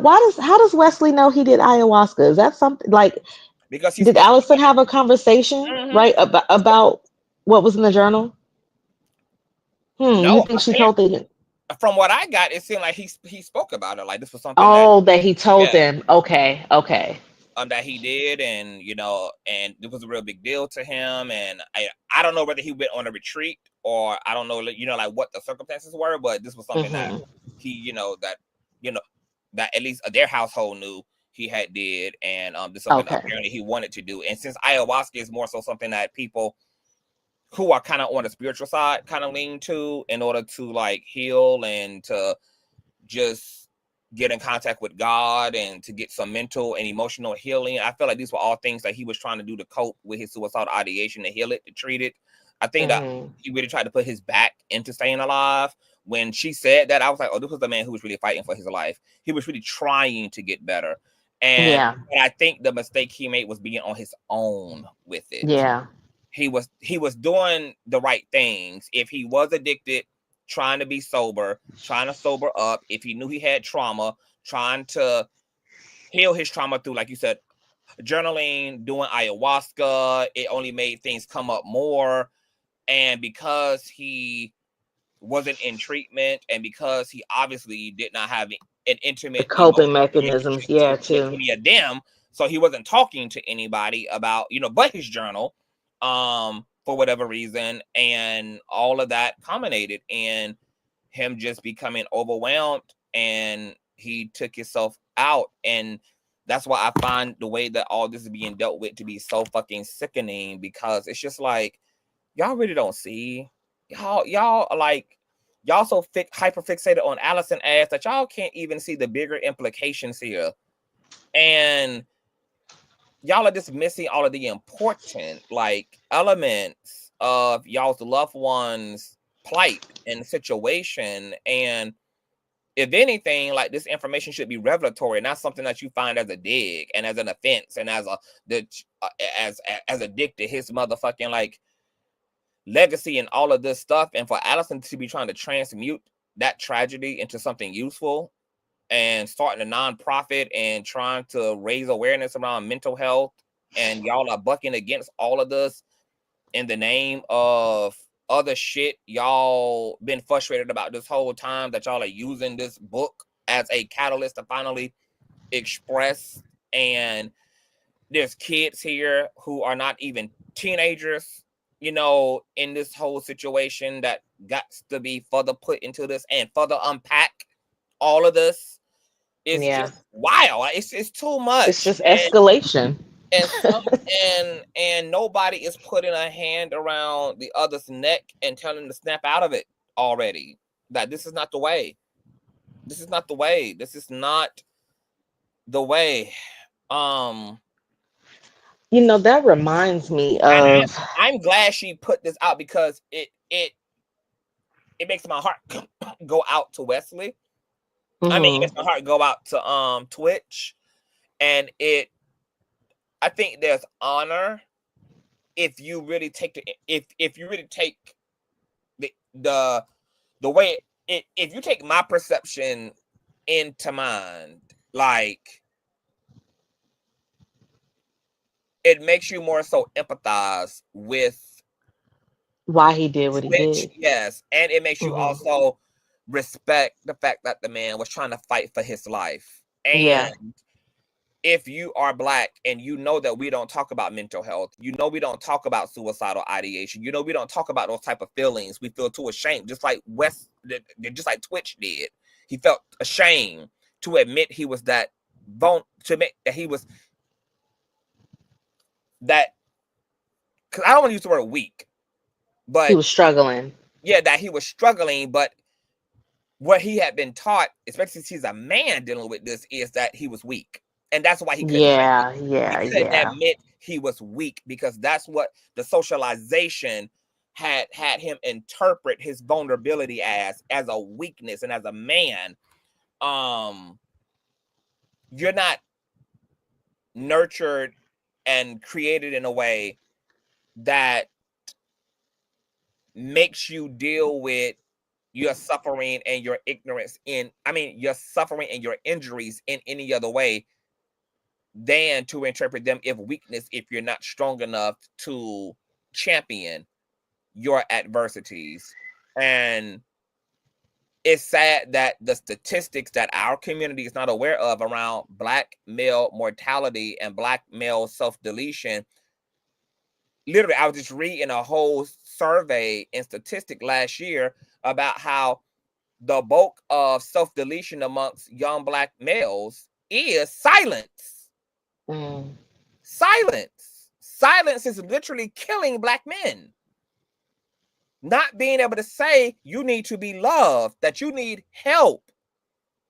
Not being able to say you're falling apart, not being able to admit that to anybody. And Black men feel so shame about not being able to so-called live up to being a man in that way, in terms of being strong, that it makes them feel like they're a burden. And then as a result, there's no place for them in this world, and then that results in them leaving this world. Because I'm not supposed to be so-called weak as a man. I'm supposed to know how to take care of myself. I'm supposed to know how to do this. I'm supposed to know how to be a father. I'm supposed to know how to be a husband. I'm supposed to know how to make a lot of money. I'm supposed to know how to keep my bills paid. I'm supposed to know and be in a way that allows me to always be competent. I'm not supposed to have any incompetence as an individual. Men are not entitled to hard times. Men are not. And the level of patriarchy that's internalized by Black men to the point that it makes most of the masculinity we see 90% of a performance and not an actuality is exactly why Black men have nowhere to go once that performance and that act done dried up, but straight to the grave, because it's an act. Yeah. And it's self-isolating.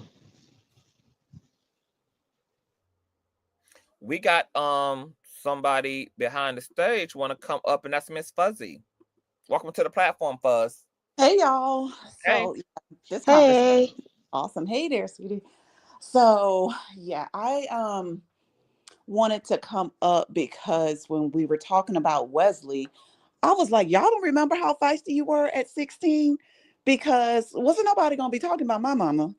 You know what I mean? Those would be fighting words for real, and I would be coming out swinging. The internet ain't no different. It's just a whole bunch of strangers, but they are still talking about her mama. And she only sees her mama as coming from a loving place because she experiences her mom's love. Right. She's also experienced the other side of the family. Apparently, they're not that close. Like, it's one thing if they were all in the same city and it was a matter of Allison arranging to, send the kids for the afternoon, or, oh, here's the birthday invite because y'all are just around the corner. You can come to the birthday party, and then that be denied. But it's a whole nother thing for them to live in different states. Like, what's the expectation here? Because this woman is not only dealing with her kids, she's dealing with the loss of her husband. She's dealing with the loss of her kids' father. And y'all expecting her to come bring the kids to you with y'all grown asses? I'm like, I'm so flabbergasted. And yesterday, oh, Allison would not be the one that I'm defending. I kind of feel like, I am minding my Black woman business, and she could fight that fight. But when I look at it mother to mother, and especially now that this daughter has come out and spoken some things that we did not know, it's like, oh heck yeah, I don't feel no ways about her defending her mom. And her mom my mama would not have allowed me to speak up. She would have been telling me otherwise because she was a kind of keep the peace type of mother. I'll deal with it is what she would have done, as she falls back and laugh at y'all in the home. But she wouldn't have, my mom wouldn't have had like the spice. I definitely would have brought the spice at 16. 16 ain't that far from grown. And is she 16 even at this time, or she was 16 at the time that Twitch died? Wouldn't she be 18 now? I'm about to look at her age. I'm not sure. I'm about to look Yeah, at her. Who Wesley's y'all wouldn't be age? talking about my mama. Yeah. No, Wesley is like, she's like 15, 16 now. So she would have been Now? around, like, Okay. yeah, she would probably would have been around 14 when he Yeah, I passed. guess Now. because she Yeah, she's always been 16 kind of now. grown looking in the face, but they age different than us. I agree though, but that's why I said that was on Allison to kind of step in, right? Because you kind of know as a teenager, you quick to pop off. I think Yeah. it is to what CTV was saying about, she felt that, okay, well, maybe if she does speak and they see it's coming from one of the kids, that they'll back off, which to me is just not the right decision to make as a parent. Like you kind of expect a 16-year-old to have that thought process, but the adult in the situation has to be like, you know what, this is not going to Yeah. make anything better. Yeah, my mom definitely wouldn't have allowed me to get in it, but I would have got in it anyways. I laid out a many of folks that stressed my mother as a teenager because you know, there is such a thing as a child's place, and I stayed in my place, but you weren't going to come for her as if she don't have people that love her and will defend her. That ain't never happened. You know what I mean? Now, just some adults doing adult things, long as you talking, but at the point it becomes an attack. Oh, you about to learn real quick. She ain't by herself. You know what I mean? Um, and I was actually surprised how spicy I was, but it literally took someone I love being attacked, um, and people thinking they were going to just come for her because they felt justified in doing so, for me to go straight ham. If there's And anything that will bring it out of anybody, it is protectiveness. If you feel like something or someone that you love is in danger, it'll bring it out. I done seen 4-year-olds jump on their damn daddy.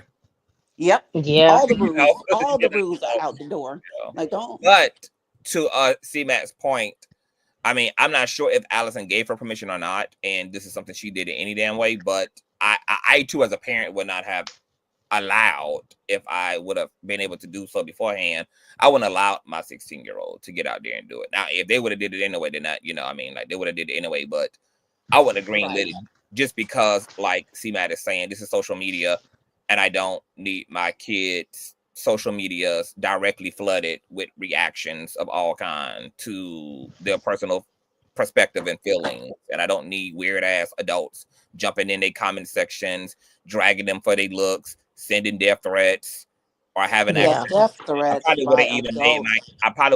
my kids even like deactivate their social media during this time. Right.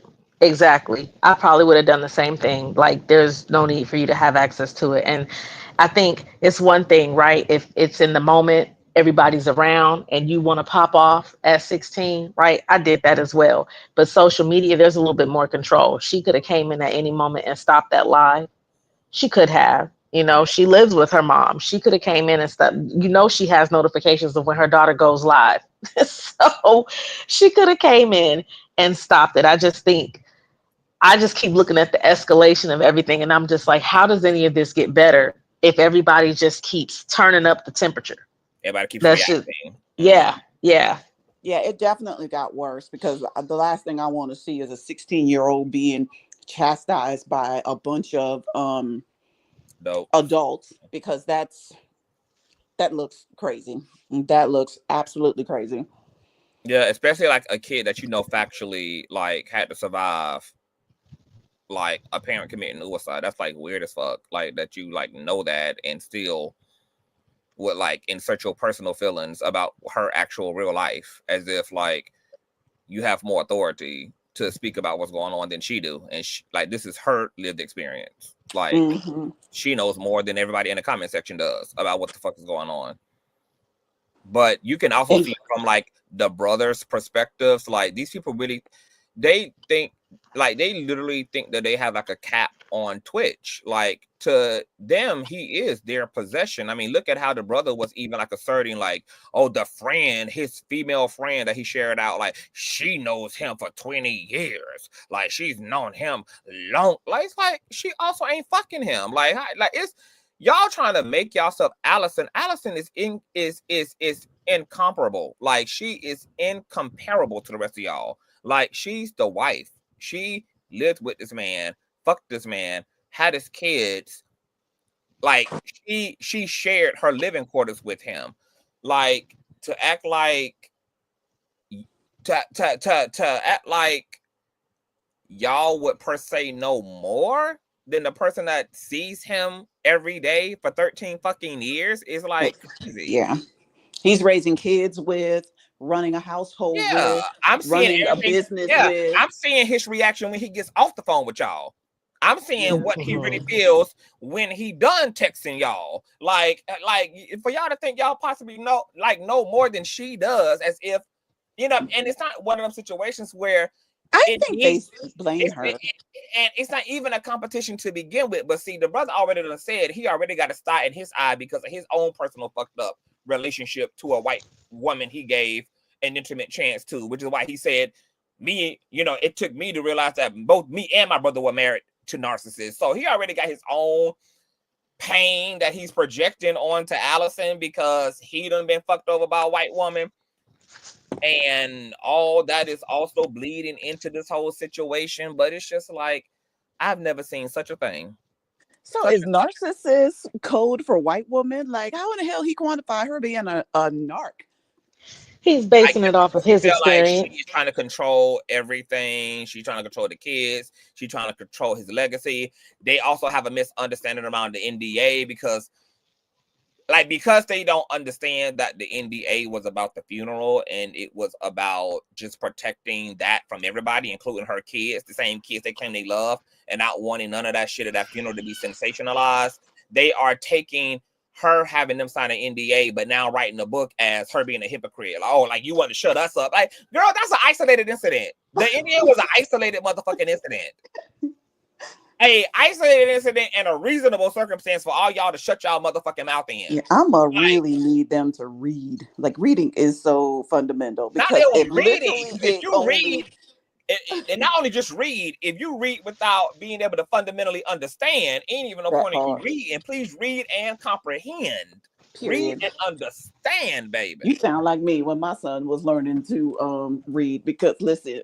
He could read the words, but it took a minute for the damn comprehension to come in, and I would be like, "Bro, hold on, what the hell you just read?" Bye.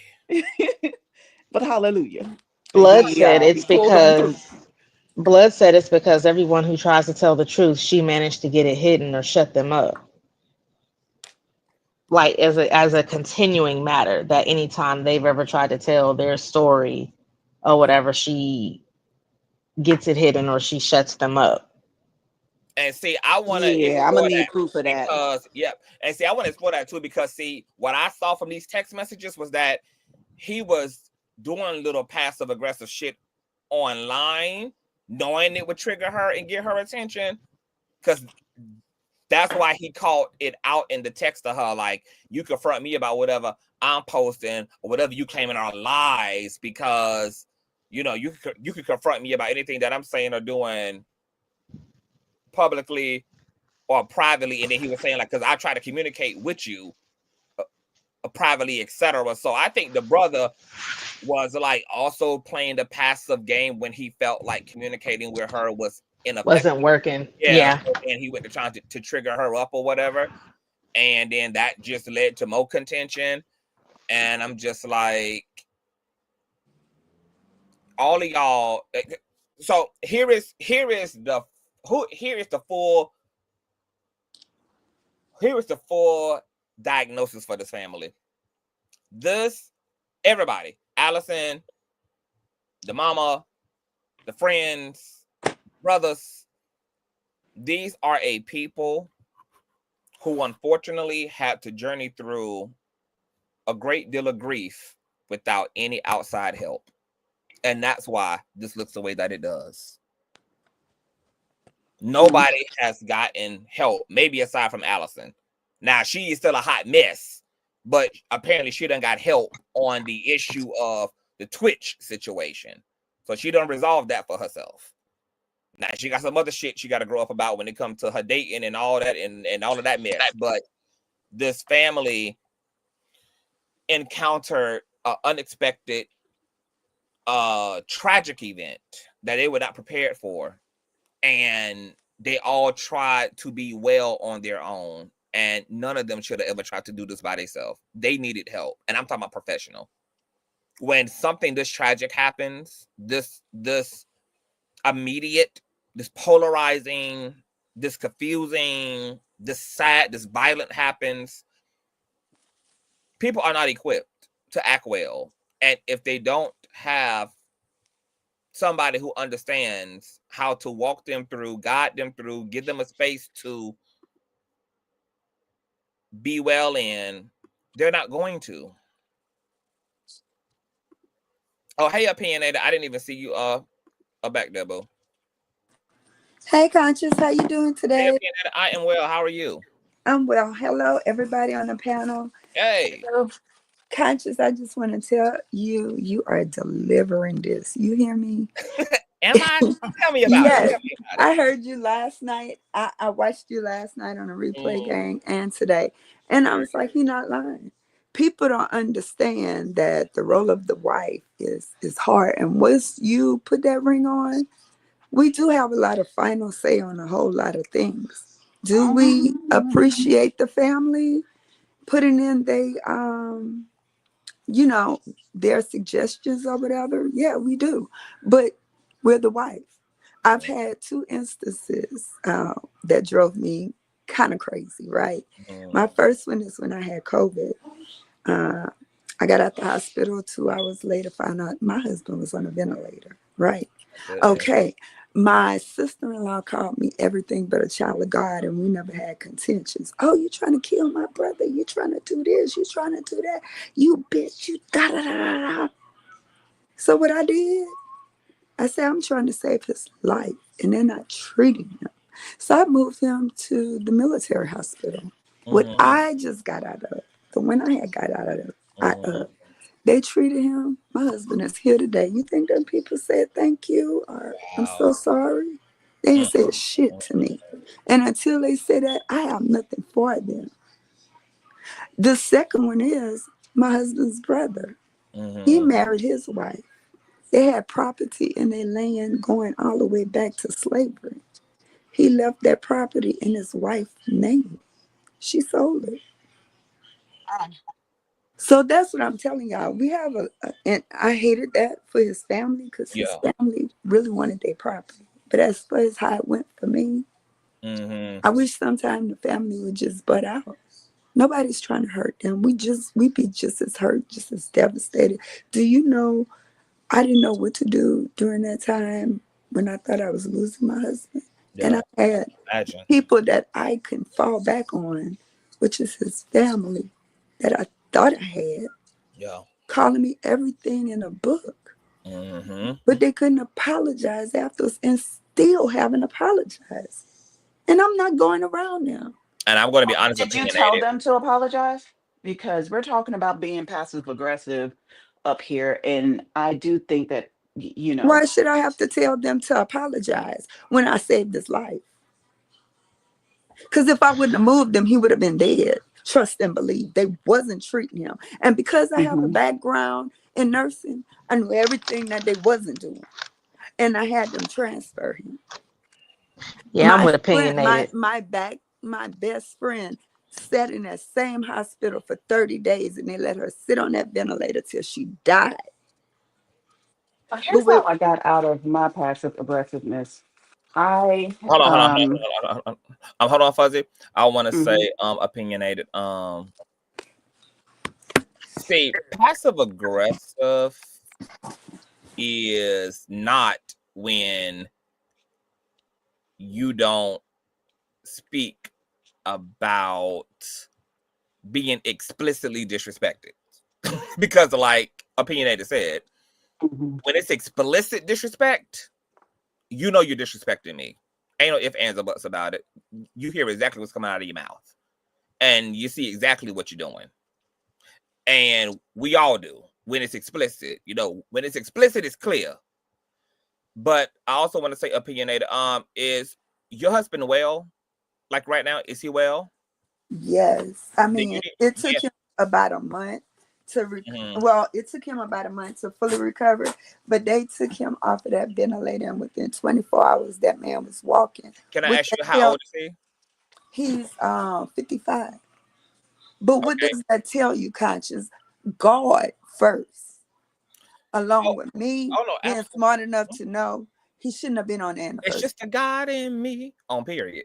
Yes. So I wanted to say to you, to be honest, I feel like your husband ought to be fighting that battle on your behalf. It seems to me that because this happens sometimes in Black families where we don't draw enough, like we don't create enough boundaries, and because we don't because we don't create enough boundaries, people think they can do the things that they end up doing.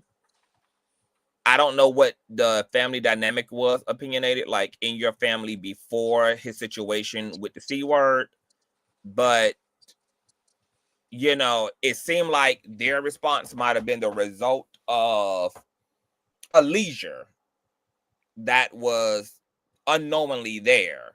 Because if your husband had been stuck in the yard and coveting you the way he was supposed to, I can't imagine that his family would have thought that they had the right to disrespect you under any circumstances without knowing that they were going to have to deal with his ass about it.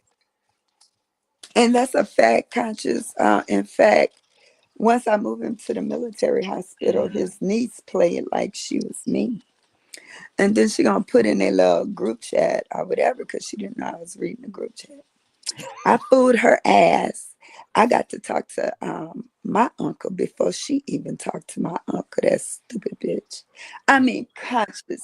And I don't know where it came from because the last time I had went down there was to bury his mom. Well, no, when we was moving back to Texas.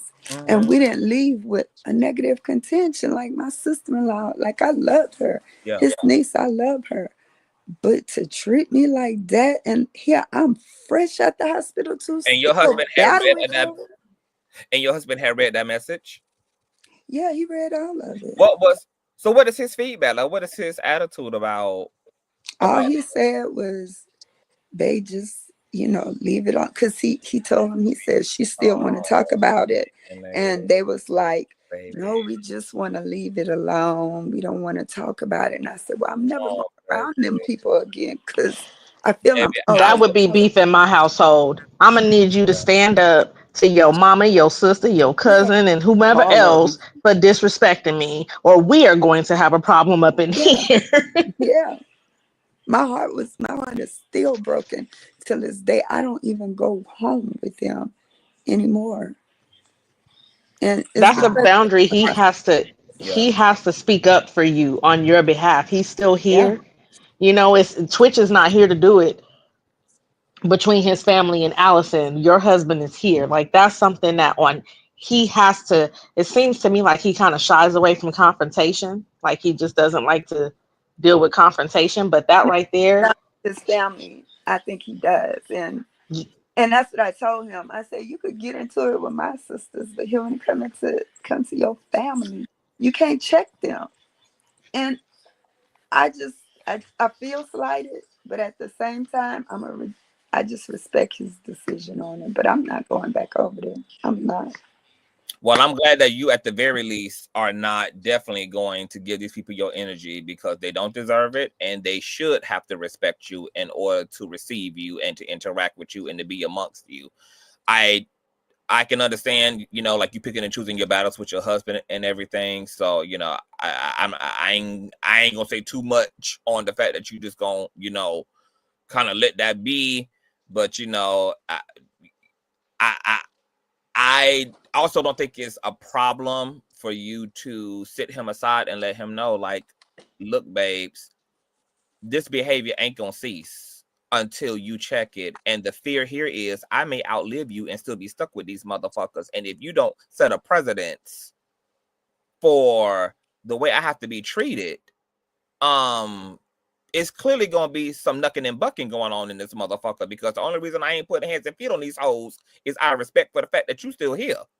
Once you gone, baby, and you done let these people believe that they can talk to me and treat me any kind of motherfucking way, baby, I ain't gonna have no reason to not go to jail. Okay? So if you want everything to be peaceful in your family in case something ever happened to you, and I still got to deal with these folk, baby, you need to get up in this and you need to regulate this thing. And thank you for that, Conscious. And the last thing I want to say on the Twitch situation, white people handle stuff differently than us. They go to counseling. They move on way faster than black people. We kind of mourn our people, you know what I'm saying? So she probably did set up boundaries, but at the same time too, for some reason they just move on. You watch it all the time where they go and get married. like 2 to 6 months after after losing a loved one. Expeditiously. Yes, and they move on with their lives. So, you know, just learning what she did, I was like, well, it's typical white woman behavior to me. No disrespect to her. But let me ask you this question: like, do you feel like a year and a half is still too soon to move on and start, you know, dealing with somebody? I don't know, Conscious. I've been married for 30 years. 30 years, okay. So you So don't know mine nothing would about that single probably woman be a life. little longer. Yes. Oh, I wanted to answer that question last night, Conscience. I do, because I watch a lot of crime shows, right? I do think you should wisely give it a little bit of time, especially with circumstances that aren't 100% clear. I don't know how the police cleared that it was a suicide and everything so quickly, and that this man wasn't set up in any way, because there was talk that he could have possibly been set up. He's a celebrity and all of that. It looked weird, like him just leaving his house and going to a hotel and pew pew himself. He ain't leave no note or anything like that. I'm gonna tell you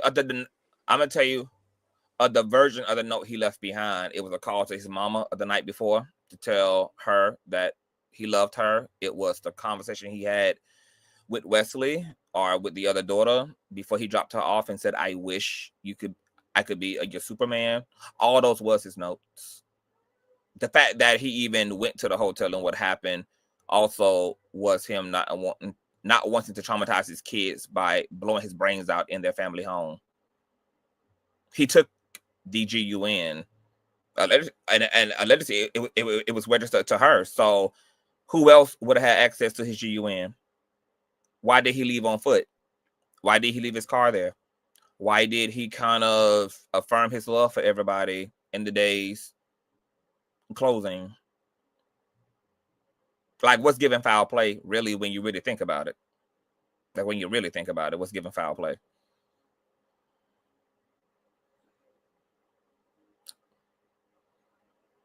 Hello? I'm here. I don't know. Hello? Are you there, Fuzzy? Fuzzy audio might. Oh, Hold on. Am I back? Okay, you back. Okay. I was saying that I tell my people I love them all the time. You know what I mean? So they would not deduce me saying I love you. I wish I could have done more or whatever. I want to clear up this man. I don't know where you got that from. Yahuwah's daughter, an employee, said that there was no evidence of him checking in. The hotel clerk, they have evidence. They knew the time he checked in, the day he checked in. Yes, all that's on the record. So I'm not sure like where you heard that or whether somebody spreading misinformation, but they have the day and they have the exact time he checked in. They have all the evidence, like what you mean, like people saw him. The clerk testified that not only did he come in, he called before he got there to make sure they had a room, and could describe his demeanor and personality when he got there. He was happy. He didn't seem alarmed. He seemed normal. He was okay. So I'm not sure, like, you know, if y'all be listening to them AI channels and shit, that be a clickbaiting and stuff, but we put like the whole article and everything that gave the rundown and the direct statements from the maid that found him, from the clerk that checked him in, police statements and everything else. But go ahead, Fuzzy. Yeah. So I was thinking, how did she not come under any type of investigation, at least initially, because it's always the spouse that they would look at first. You know, perhaps the No, it's evidence not. laid itself out. It's not always the spouse. Oh, they'll tell you. The police will tell you it was always the spouse they're looking at. Baby, I done seen plenty of first 48s and missing person shows, and the spouse was not the like go-to for suspicion. Like the first thing they go to is, do they have any enemies? That's do you a know fact. anybody who want to hurt them first? And then they try to rule out all of that. And then if the spouse moving crazy, then they'll go back. Yeah. Then they finally lean on the spouse, but they don't go to the spouse immediately. Yeah, they rule out everything before they. And remember, she was the one who filed the police report. She was the one that ran down there to let them know that her husband been gone. I mean, but She said he was missing. yeah, she filed a missing persons report. You know, he was dead the night before they went to bed, and he was gone, but the car was still in the yard and everything else. And then that's when, you know, the report from the maid came in when she walked in and found him. And they said he came alone, like he wasn't with nobody, he wasn't occupied, etc. And that he called in. He called in to check to see if they had rooms available. Yeah, that's before he wild. even came. Like, he knew he was going to do this. You know, he said his goodbyes to everybody practically when he told them that he loved them, like the day before. Like, Wesley did what he did. He did what he did. You mean Twitch? All day. Yeah. I mean, yeah. And now Wesley Twitch. I don't know why I'm calling his ass Wesley now. Yeah, Twitch. He did what he did. I mean, He all did. It's roads terrible. lead. Yes. It And, you know, stays with and you I actually too. respect him for not doing that in his home, because that would have been even worse. Like, it did seem like he did try to think at least about the family by at least going to a hotel and walking distance and doing it there instead of doing it in his own bathroom. And I'm gonna tell Right. y'all wives this: have y'all wills and y'all trust in place, because when you show up in your family, you see people act real different. You see, Please have your wills in place. you see the devil come from nowhere within your family. Trust, especially. So just have y'all stuff in place. Yep, and he didn't have a will in place or anything. You know, and he also said goodbye to her in the form of they had just came off vacation. As she said in an interview, in the weeks leading to his death, like, things were going so well that she thought that they were experiencing a second honeymoon. They had just came off vacation. He was happy. They did a dance video together. You know, they came home off vacation, ate dinner together as a family. I mean, like, everything was everything. That's actually a red flag. It is a red flag, and that's what I was saying about Yeah. Uwasiders. Like, some Uwasiders, they go completely rogue and dark toward the end, while others get very happy and Peaceful. peaceful and very joyous, because they know that their pain is about to come to an end, because they know what they're about to do. Like, they know what they have decided that they're going to do. So they start giving it. Like, I was just sharing this, that a friend of mine worked as a bank clerk, and one of his clients came in and had him go through his son's account because his 18-year-old son took his life 1 week before Christmas. And when he went into the young man's account, he saw that the young man started giving away like all of his money to his friends, and just started handing out money and stuff, and started, like, you know, like, departing from his things, give his things away, and nobody knew that, you know, it was in the context of what he was about to do, which is take his life. Yeah. So, yeah, but on respect to the wife, baby, like, Black families do need boundaries. Like, we don't got enough boundaries in place. We do not respect hierarchy. We do not respect chains of command. And this family think that they equal to the wife. They want just as much privilege, just as much say so, just as much control, just as much, etc. And it's just like, baby, you got to play your role. Your brother decided to get him a queen, and she queen. Like, I'm sorry. And it's not because she white either. You can't look at it because, oh, she white, that they are feeling this way towards her. In respect to everything you just said, you know, as far as boundaries, because they will do it to Black women just the same. Yeah, I was Give gonna say, I us the don't think this damn is business. Yeah, because look Yeah, at I don't. yeah, because look at everything that opinionated just shared. As the wife, she a Black Yeah, woman.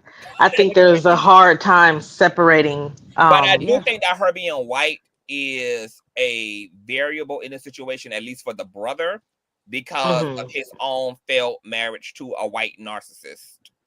And I think that he got some issues around the fact that Allison is a white woman in authority in his family, and he might have some complexities around that power dynamic just because of his own failed relationship to his Mhm. white female narcissist.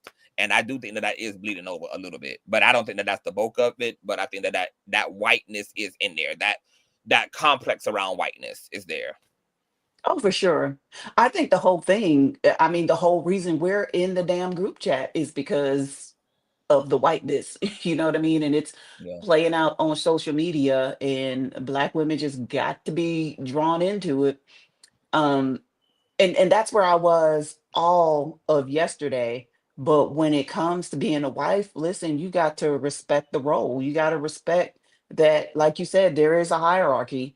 If you don't believe me, ask the law, because they can take her to court all they want to. All they're gonna do is lose their money. Like, she wouldn't even have to hire an attorney. The law is that on her side. You know that she controls what's left. Matter of fact, when I found this out, I was a teenager. My brother died, and my brother had an insurance policy, like $85,000 in my mama's name. He never switched it over to his wife. His wife was able to sue my mama, even though it was in her name, and get it. The judgment was my mama had to give her daughter in law that $85,000. And M- good thing my mama didn't mind giving it to her, but she held on to it because it was like, well, that's my son and that's all I'm going to have of him. So good thing she didn't spend the money, because I would never had imagined that the policy was in her freaking name, that it would have been awarded to the wife. It still was. So, old girl, she did show up with an attorney that, I don't know, I was too young. I didn't go to the courtroom, but I do know that the Mhm. outcome was mama had to pay that money. And so you got to be very, very careful. I kind of think they made the argument because at the time he died, it was an accident. And that's one of the reasons mama didn't want to hand over the money, because she was coming into a lot of money because of the accident that he died in on the job. Um, she did get a large sum, right? But listen, wife got everything, including what we thought was for mama, you Mhm. know? And yeah, but he did not have a will to say, I want this to be to my mom or whatever. And maybe that's how they won. And because she's the wife, the law is wife, children, parents, siblings, you know. Yeah. So this family better be glad, because the way they are fighting, knucking and bucking, I'm kind of glad Allison is there as a buffer, because they would have imploded on themselves. I can guarantee you this family would have turned on each other if Allison wasn't there and he didn't have a will. Let's say Allison was his girlfriend, his baby mama with two kids. Yeah. Allison per se wouldn't get anything, but the kids would have gotten her everything because of the hierarchy. The kids have to be taken care of first. But let's just say the kids are grown now and this happened and there was no Allison in between. Man, they would have freaking imploded on each other trying to get what's left of their Black Kang treasure. You know what I mean? And what I want to say to that, right, is we're not really in the group chat. I think the family put us in it because that lady have a right to express how she feel. And if she's doing it through a book, she's doing it through a book. But when they heard that, I know they want to keep his legacy alive and who he was while he was on earth. I'm pretty sure she want to do the same thing too. But I think they wanted her to give her story away for free on social media. well, Um, let me just finish, right? I just feel she have a mhm. right to go ahead and speak her truth. And nobody should be able to stop it, not even the family. And I think that's why the family gets messed up sometimes. Stay where you at. Let her speak. It's okay. If it's too damaging, maybe y'all should talk about it. But she's speaking her life with him. And everybody's entitled to it. They could go write a book saying their life with Yep. Twitch. it's nobody. She can't stop that because it's your lived experiences. Now I think people forget that sometimes. I agree. Like, because I've been saying that this whole time. Like, this is her experience. It doesn't, you don't have to see it as fact. You can edit it in your mind if it doesn't fit your worldview. But you do have to be, and this is why I keep using the buzzword emotional intelligence. Like it a lot of life requires maturity. And what we don't be accepting about ourselves, and even the way we be perceiving stuff that happened to us or around us, or even the stuff that's happening in pop culture and social media, like we really don't be seeing our behavior as immature. And that's a major problem. We don't really be seeing how stagnated and how shallow and surface level our attitudes really are about anything. And you do have to be mature enough to be able to say, hey, for instance, like somebody may accuse your brother or accuse your grandma or accuse whoever of sexually assaulting them. You don't have to agree that that's your experience of that person. But if that's that other person's experience and there are no facts to say it didn't occur, you still have to give that person that experience. Now, if you got facts to back up the fact that they're a lying ass motherfucker, then do what you need to do. But in all situations, and this is why like a lot of mothers end up as cuddlers and enablers to their sons, because they don't have the ability and don't make space to see him and consider that he may show up different socially. Yeah. He may show up differently in his marriage. He may be your buttercup. Oh, my son is sweet, baby. That don't mean he ain't going upside his woman's head. That don't mean he ain't acting a goddamn fool out here in these streets. Mm-hmm. It don't mean he ain't turned around and tried to bully some little gay boy at the bar last night just because he ain't nothing but sweet to you. But two things can be true at the same time. That is your experience of your son. You don't know him to be a bully. You don't know him to be an abuser. You don't know him to be any of those things. And you don't have to agree that he is any of those things. And you also can accept that whomever is having that experience, that is their experience. It's their experience. And Patches, when you have a room on that, I really would like to be part of the panel, because that's another situation that happened to me with a high profile person. And that was my experience with him. But I went through turmoil from women, more than the men, from women. And people don't know the laws when it comes down to women. And most of the laws right now are set up for under 18. But these days, if you really don't go to the police and look, a lot of things ain't set up for women out there no more. The penal codes has totally changed. You got to go through hell and high water for women. Yeah. And I did my research. So whenever you have a room on that, I would love to talk about that, because that's a situation a lot of women don't know. And I'm like, what gonna happen when y'all get caught in my situation? But y'all against me. You don't know the laws. Yeah.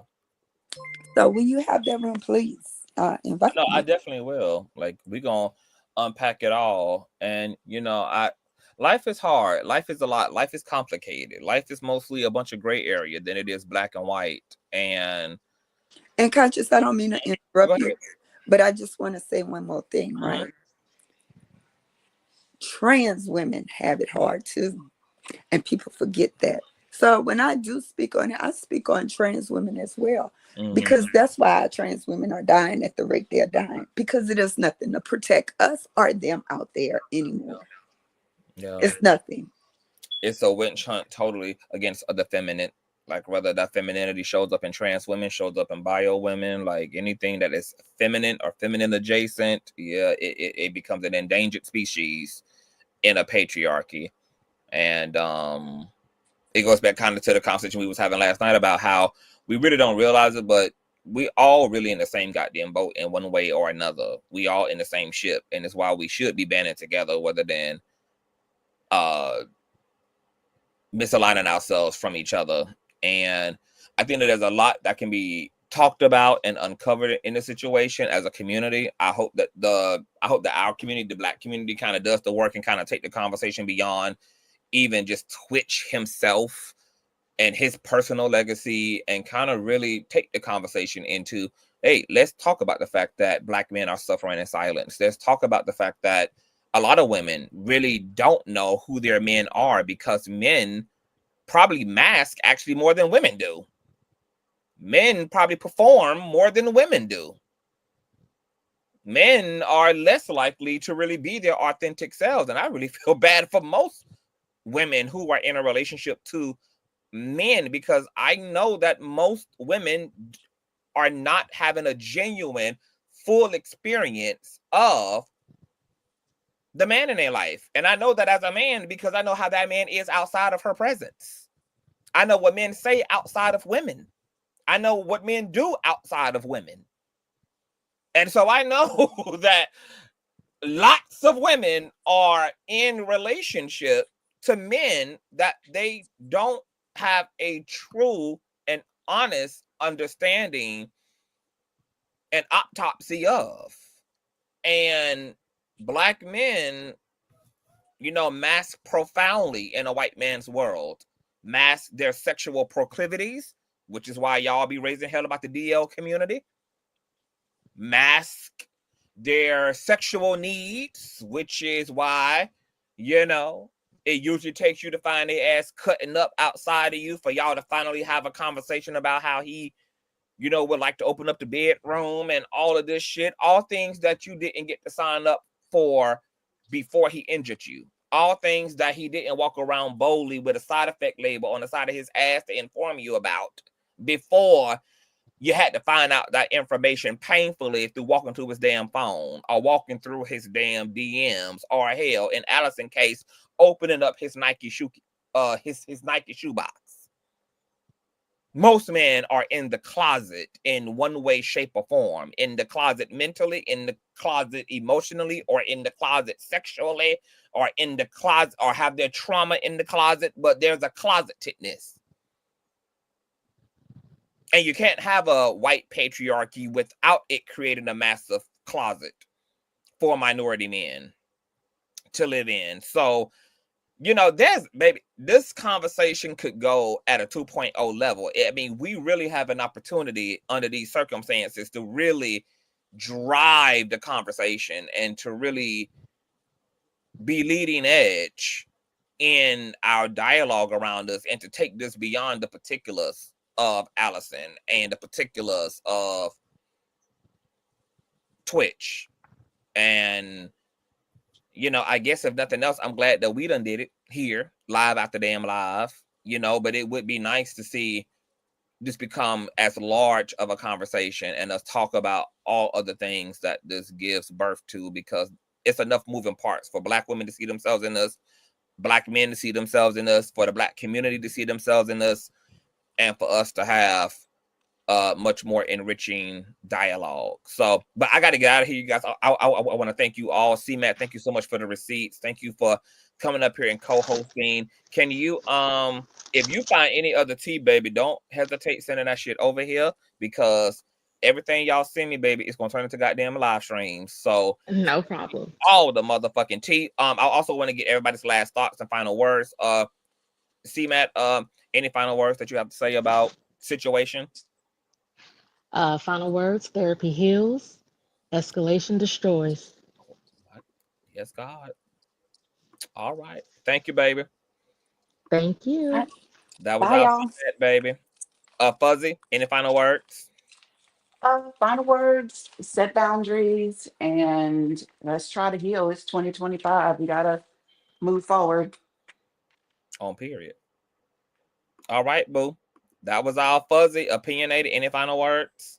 Love you. Thank you for the conversation And and love you too, boo. the room. And Thank you for you sharing go love. handle your business. Yeah. Oh, period. That was our opinionated love.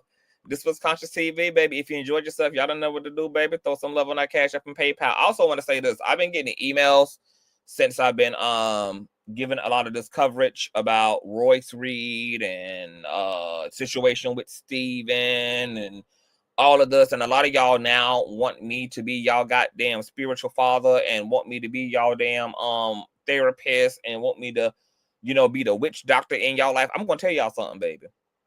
Right now, I have a very elect clientele base when it comes to spiritual work. And